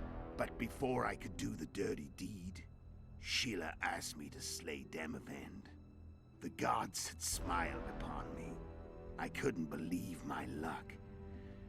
Here I've been trying to figure out how to frame Sheila, and now all I needed was to carry out her orders and follow through. Where'd you get your information about the Lodge? From the Emperor and Vatir Durido, the Emperor's chief spy. And I believe they got it out of Yennefer. She recovered her memory? Nah. I'd never claim she informed on her friends consciously. I expect they found a way to tap into her memory in spite of her amnesia, and without her knowing it. There was a sorcerer present when I was questioned. A young, proud intelligence officer. Whatever the case, they gave me a list of the sorceresses in the Lodge. Only Emir, Vatir, and I were present. Only we knew of the mission. How do you manage to slay Demavend? Sheila's magic. I mean, she could give us the king's every move. His habits, the positions of the palace guards, anything. All we had to do was navigate the labyrinth and land the final blow. Besides, she had plenty of gold for the preparations. Greased palms abundantly. It had all the makings of a cakewalk, but it's never that easy. We barely avoided our pursuers, and we wouldn't have if not for Yorveth Scoia'tael, another of Sheila's ideas. With Yorveth's elves, not only did we cut down Demavend, but traveling with them put us out of the Lodge's reach. We could calmly plan Foltest's and Hensel's assassinations. How did you know Foltest would come to the monastery's solar? Yorveth and I planned Foltest's murder. The King of Temeria would have to deal with the La Valette sooner or later, and he made no secret of it. I was sure he'd want to recover his bastard children in the process. And where do they take the children when a castle's under siege? I had to become a monk, but I couldn't just arrive at the monastery and claim I'd see the light. Not very believable. So one of Arion's patrols out in the forests happened on a Scoia'tael unit torturing a helpless monk. Arion's brave men drove off the elves and I found shelter in the monastery. No one noticed you had no wounds? I paid the monk who treated me a lot of orange to stay silent. Actually, it was only a loan, because I killed him later. Only the dead can keep a secret. Then all I had to do was wait for the situation to develop. When I saw you enter the chamber with Foltest, I thought I might fail. Luckily, you failed. To recognize an old friend.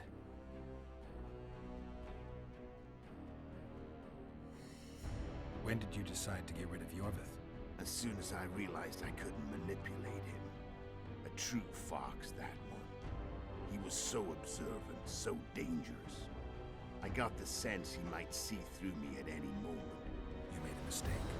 You were untouchable as long as the Scoia'tael were protecting you. Maybe, but with Yorveth, my hands were tied. If I'd finished off Kieran... But you didn't. And that allowed me to drive a wedge between you and Yorveth. I forced you to flee. And I let you live. You know I could have killed you. You're forgetting. No, I remember. So Sheila was looking for you when she came to Flotsam. Mm-hmm. She thought she was still in control and wanted to get rid of me. I'd bet my eyes that she thought I'd lost my mind, or that Yorveth was manipulating me. And the North descended deeper into chaos. Exactly. There was just one problem. You.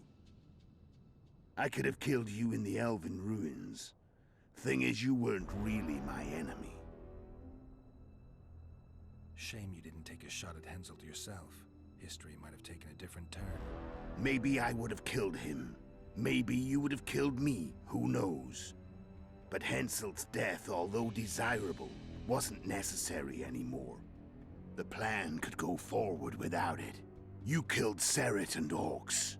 Damn shame as I see it. Two good witchers. They were murderers, Letho, just like you. Don't change the subject. Right. I was on my way to Loch Muin by that time. I had to prepare, inform that prune Shillard of the plan. Everything had to play out perfectly. There was no room for error.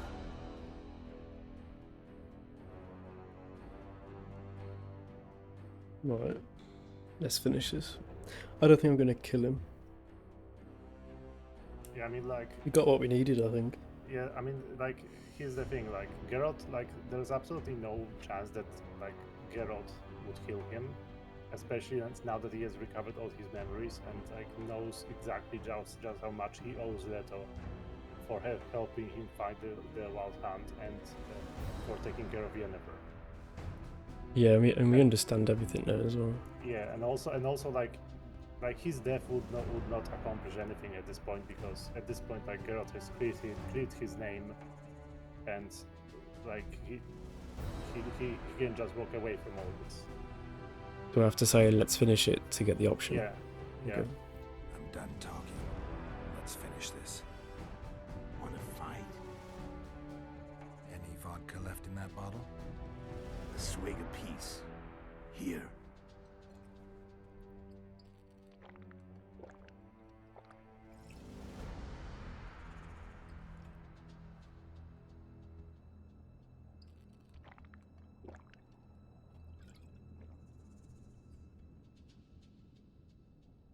The Imperial army is probably crossing the Yaruga as we speak.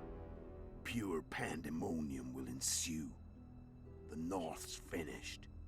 Time to go south, where the good life awaits. You're a fool, Letho. Both you and your Emperor are forgetting one thing. Misfortune brings people together. Very shortly, the North could be united like never before, thanks to you. But that's just not my concern anymore. I'm not your foe. I never was. Let me walk away and I will. You'll never see me again. Force me to fight, and this time I'll kill you. I've learned all I wanted to know. I can feel the memories coming back. Your death won't change a thing. Go where you will. Just like that. No threats. No words of wisdom. You going or not? Farewell, Geralt.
The Witcher had traveled far and wide in search of the Kingslayers.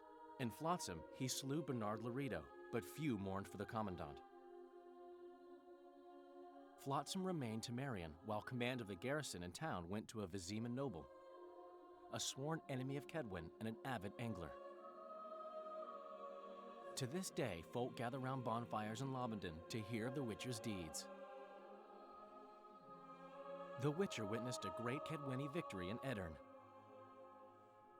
At Vergen, Henselt's army crushed Saskia the Dragonslayer's motley force, ending the springtime of races. Soldiers of the Unicorn swarmed over the Pontar Valley. As it had before, powerful Kedwen swallowed Upper Edirn whole. Yet subsequent events would render Henselt's triumph short-lived. Dark clouds had been gathering over Temeria since Foltest's death. Stripped of its king, the land was like a rich cloth which nobles began to shred. These minor scavengers, however, scurried off in fear when true predators reached out for their prize. The summit at Loch Muin sealed the fate of Foltest's realm, when Radovid of Redania and Henselt of Kedwen divided it between them.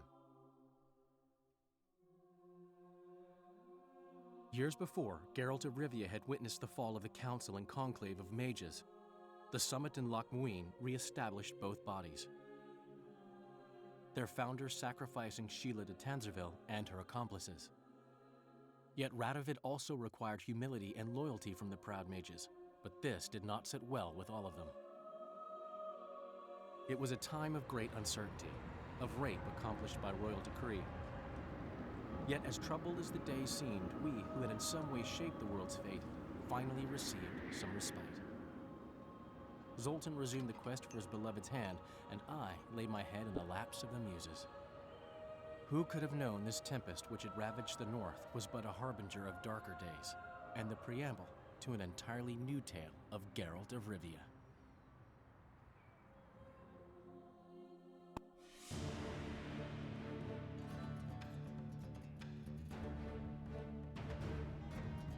That's The Witcher 2. Yeah, just a warning, like, the credits are actually really long. Like, they are like 20 minutes, I think. Because for some reason they decided to include like all of the localization teams and every single voice actor for every single voice localization.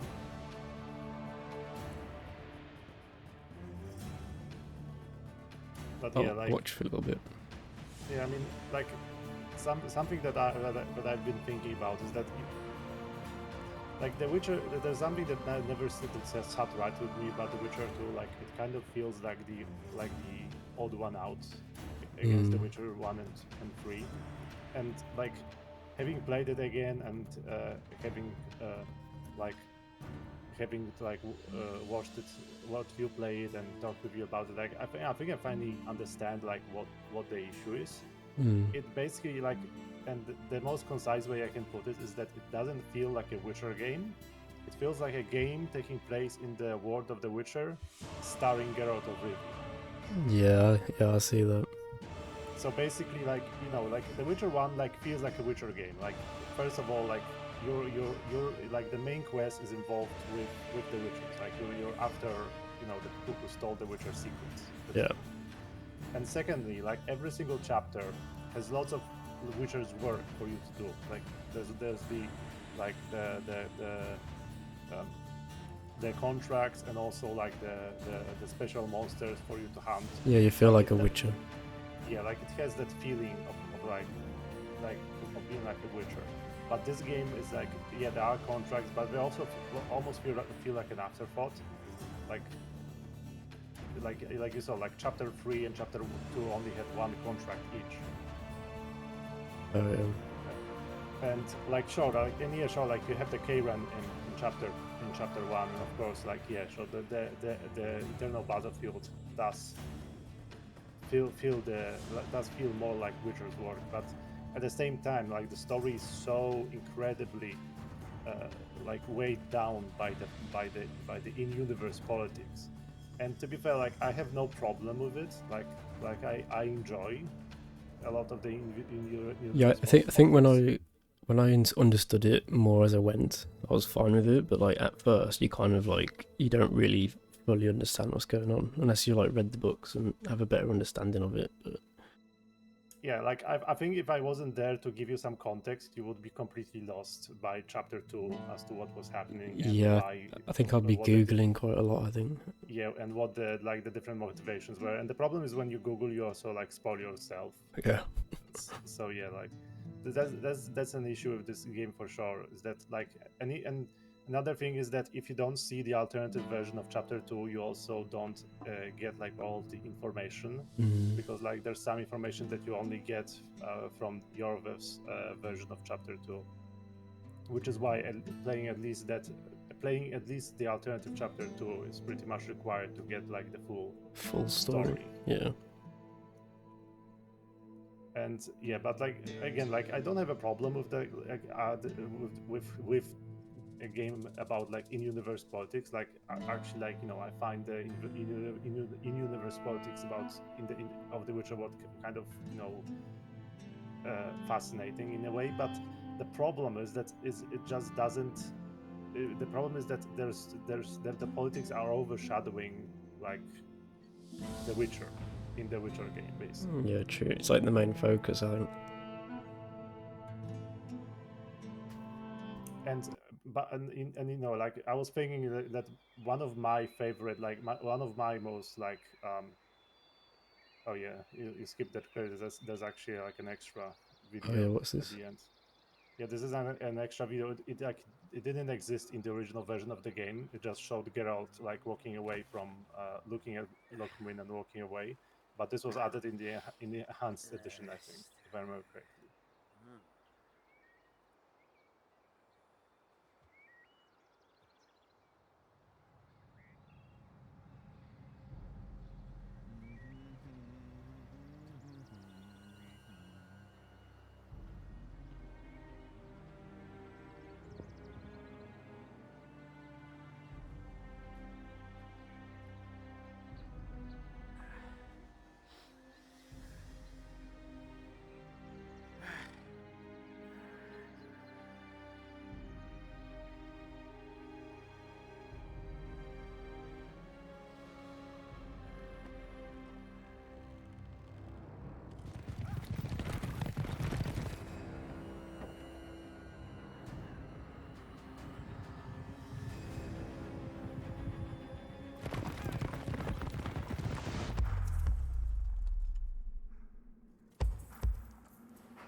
Are they Nilfgaardian soldiers?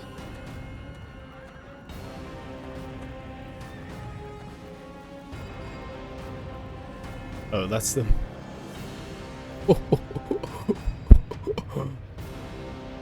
Oh no.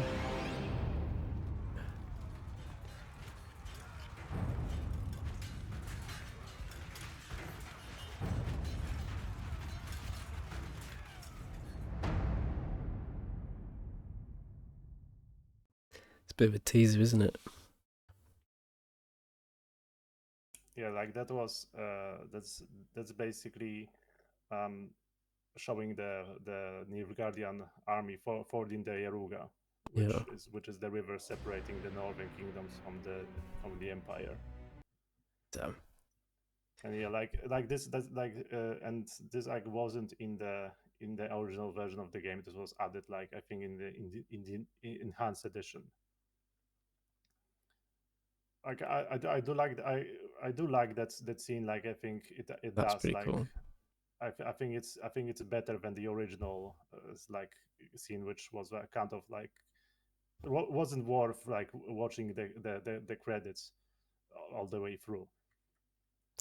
But what I particularly liked about that scene, like when you see the army marching through the river, is like you can see like the sun rising, and you know it's behind the it's frame Oh it's like yeah. framed with the army and the sun behind them, which is, you know, pretty symbolic because of course, you know, It's their emblem.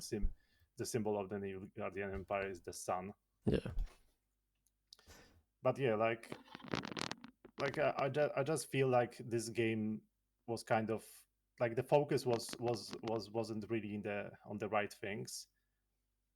And I also like don't really enjoy the fact that because I think the Witcher One kind of benefited from the fact that we were in the Vizima and the surrounding areas. Like it meant that everything that was happening, like the previous events didn't like become completely irrelevant once we went to the next area. And also like it was possible for the game to reuse previous areas in the previous chapters. But like with this game, you know, the Flotsam becomes pretty much irrelevant in chapter 2 because, like, you know, it's done. Like there's nothing to do there, and it doesn't have any further impact on the story. Like Bergen is a bit different because of course like it impacts what happens there impacts what happens on the summit during the summit. But like I think Witcher One had a better idea of like, because they couldn't like do like a proper open world like in Witcher Three. They focus on one single area, and I think that worked to the game benefit. Oh, for sure. Well, it kind of felt like an open world, but obviously it wasn't. But it kind of felt like it, kind of. Yeah, considering that they were working with very like outdated tech, very outdated tech, like it's definitely like worked a lot better than it had any right to. But like I was before that cutscene, I was saying that one of my favorite, like one of the thing I remember most about like the Witcher Three, like the most fondly, is like rolling up into a town or like a village, and like finding like a Witcher contract, Oh and you yeah. know talking with the person, finding like investigating the monster, preparing, and then doing the hunt. Like that felt like the heart of that game, even though like the main quest was finding Ciri. Like I think the main quest is leaves enough leeway for Geralt to basically do like the Witcher path things, like just, you know, going just taking contracts on local monsters. And like I think that worked really to that game benefit. Like it kind of offsets the Ubisoft open world design. Oh yeah. But yeah, but in this game you don't really get much of that. Yeah, I'm excited to play The Witcher 3. I think I know how I would rate the games. I think once we beat the third game, I think I know the second one will probably be last out of the three. I did enjoy it. Like there's moments of it I thought were pretty cool, but I don't think it's gonna be my favorite one.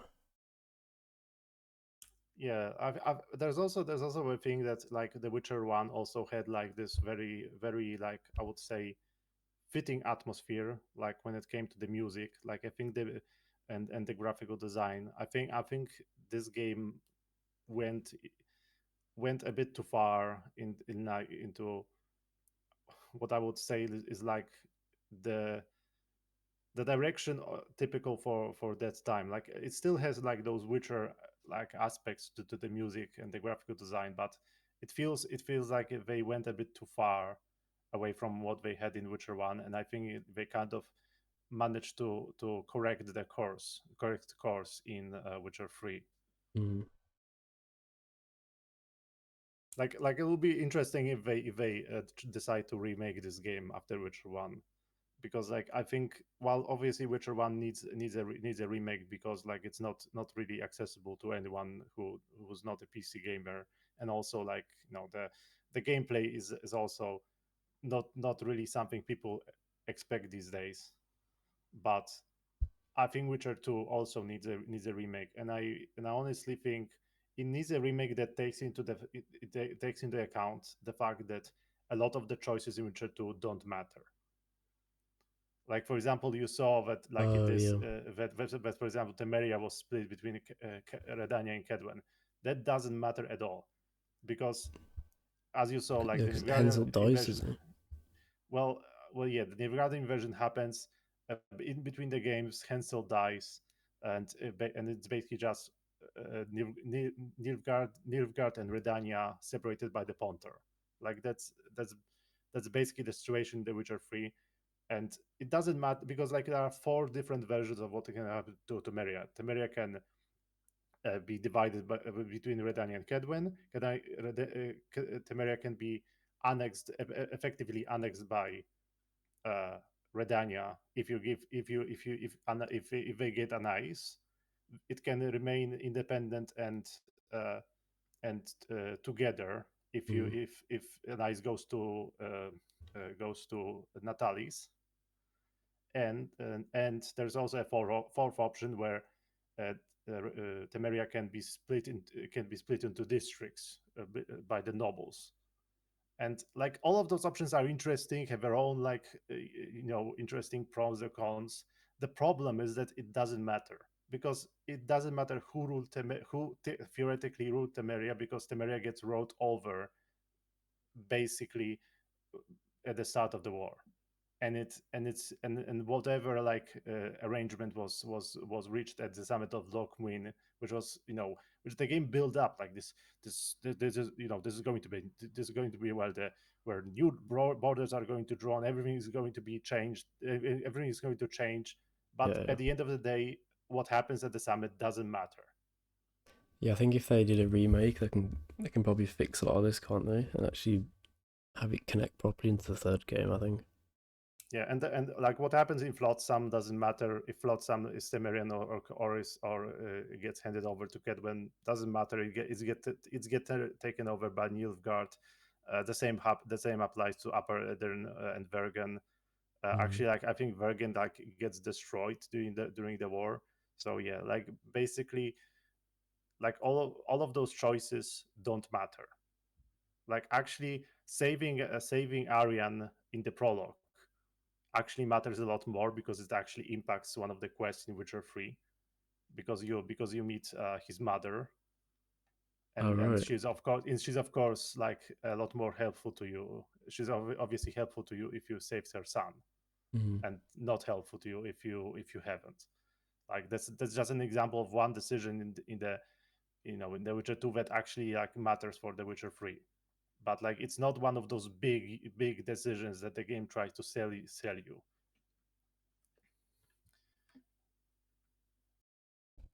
And Yeah. as I said before, like Henselt is so super dead. Like if you start a new game in The Witcher 3 and you choose the option to simulate a Witcher to save, you don't even get the option to choose what happened with Henselt. Like he Oh, really? dies, he basically assumes that Roche killed him. If you Oh, do that, if you simulate save. crazy. Yeah, like that. But and the funny thing is that all that changes is that like one line of dialogue in the prologue of The Witcher 3, where you get like appraised of the situation in the Northern Kingdoms, and like that line of dialogue is PC exclusive, or I guess. Well, yeah, it is PC exclusive because you can't import Xbox saves to the Xbox One version of The Witcher 3. So Oh, only yeah, you PC can't. players can get that line of dialogue if Henselt survived. To be fair, I'm most excited for my tattoo to appear. Oh yeah, that's another like PC exclusive feature. Yeah, I'm actually dead and, excited. And you'll see it like right away, because of course you remember probably how The Witcher 3 starts. Yeah, like when you're with Vesemir. Well, no, like it starts with the dream, with Geralt in the bath. Oh, in Kaer Morhen. Yeah. Oh, yeah. Right.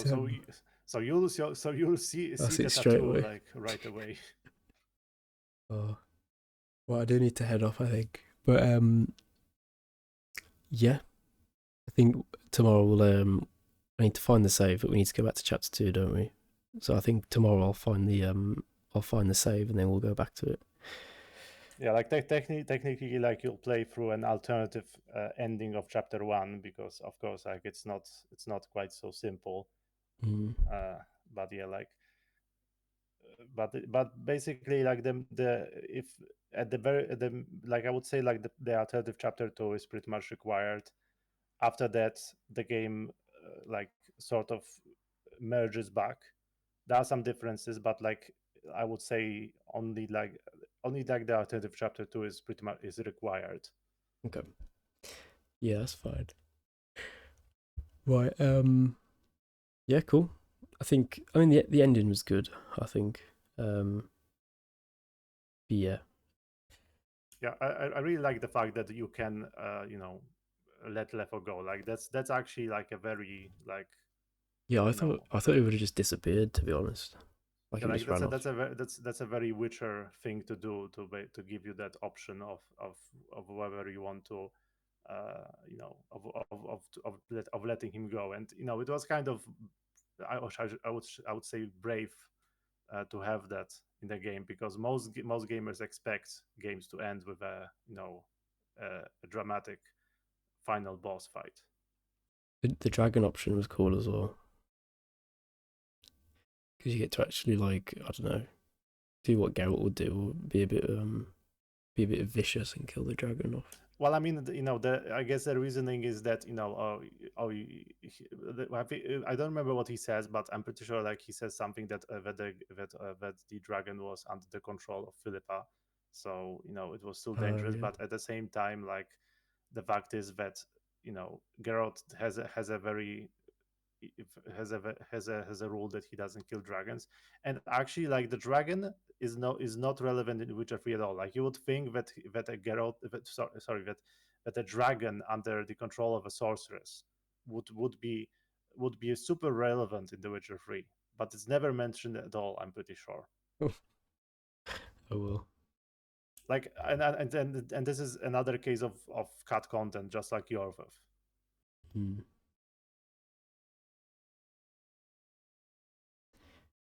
Right then, I'm gonna head off. Yeah, we'll talk more tomorrow, and then we'll get into The Witcher 2, I think. Right. Okay, Cool. good night. Yeah, I'll see you in a bit.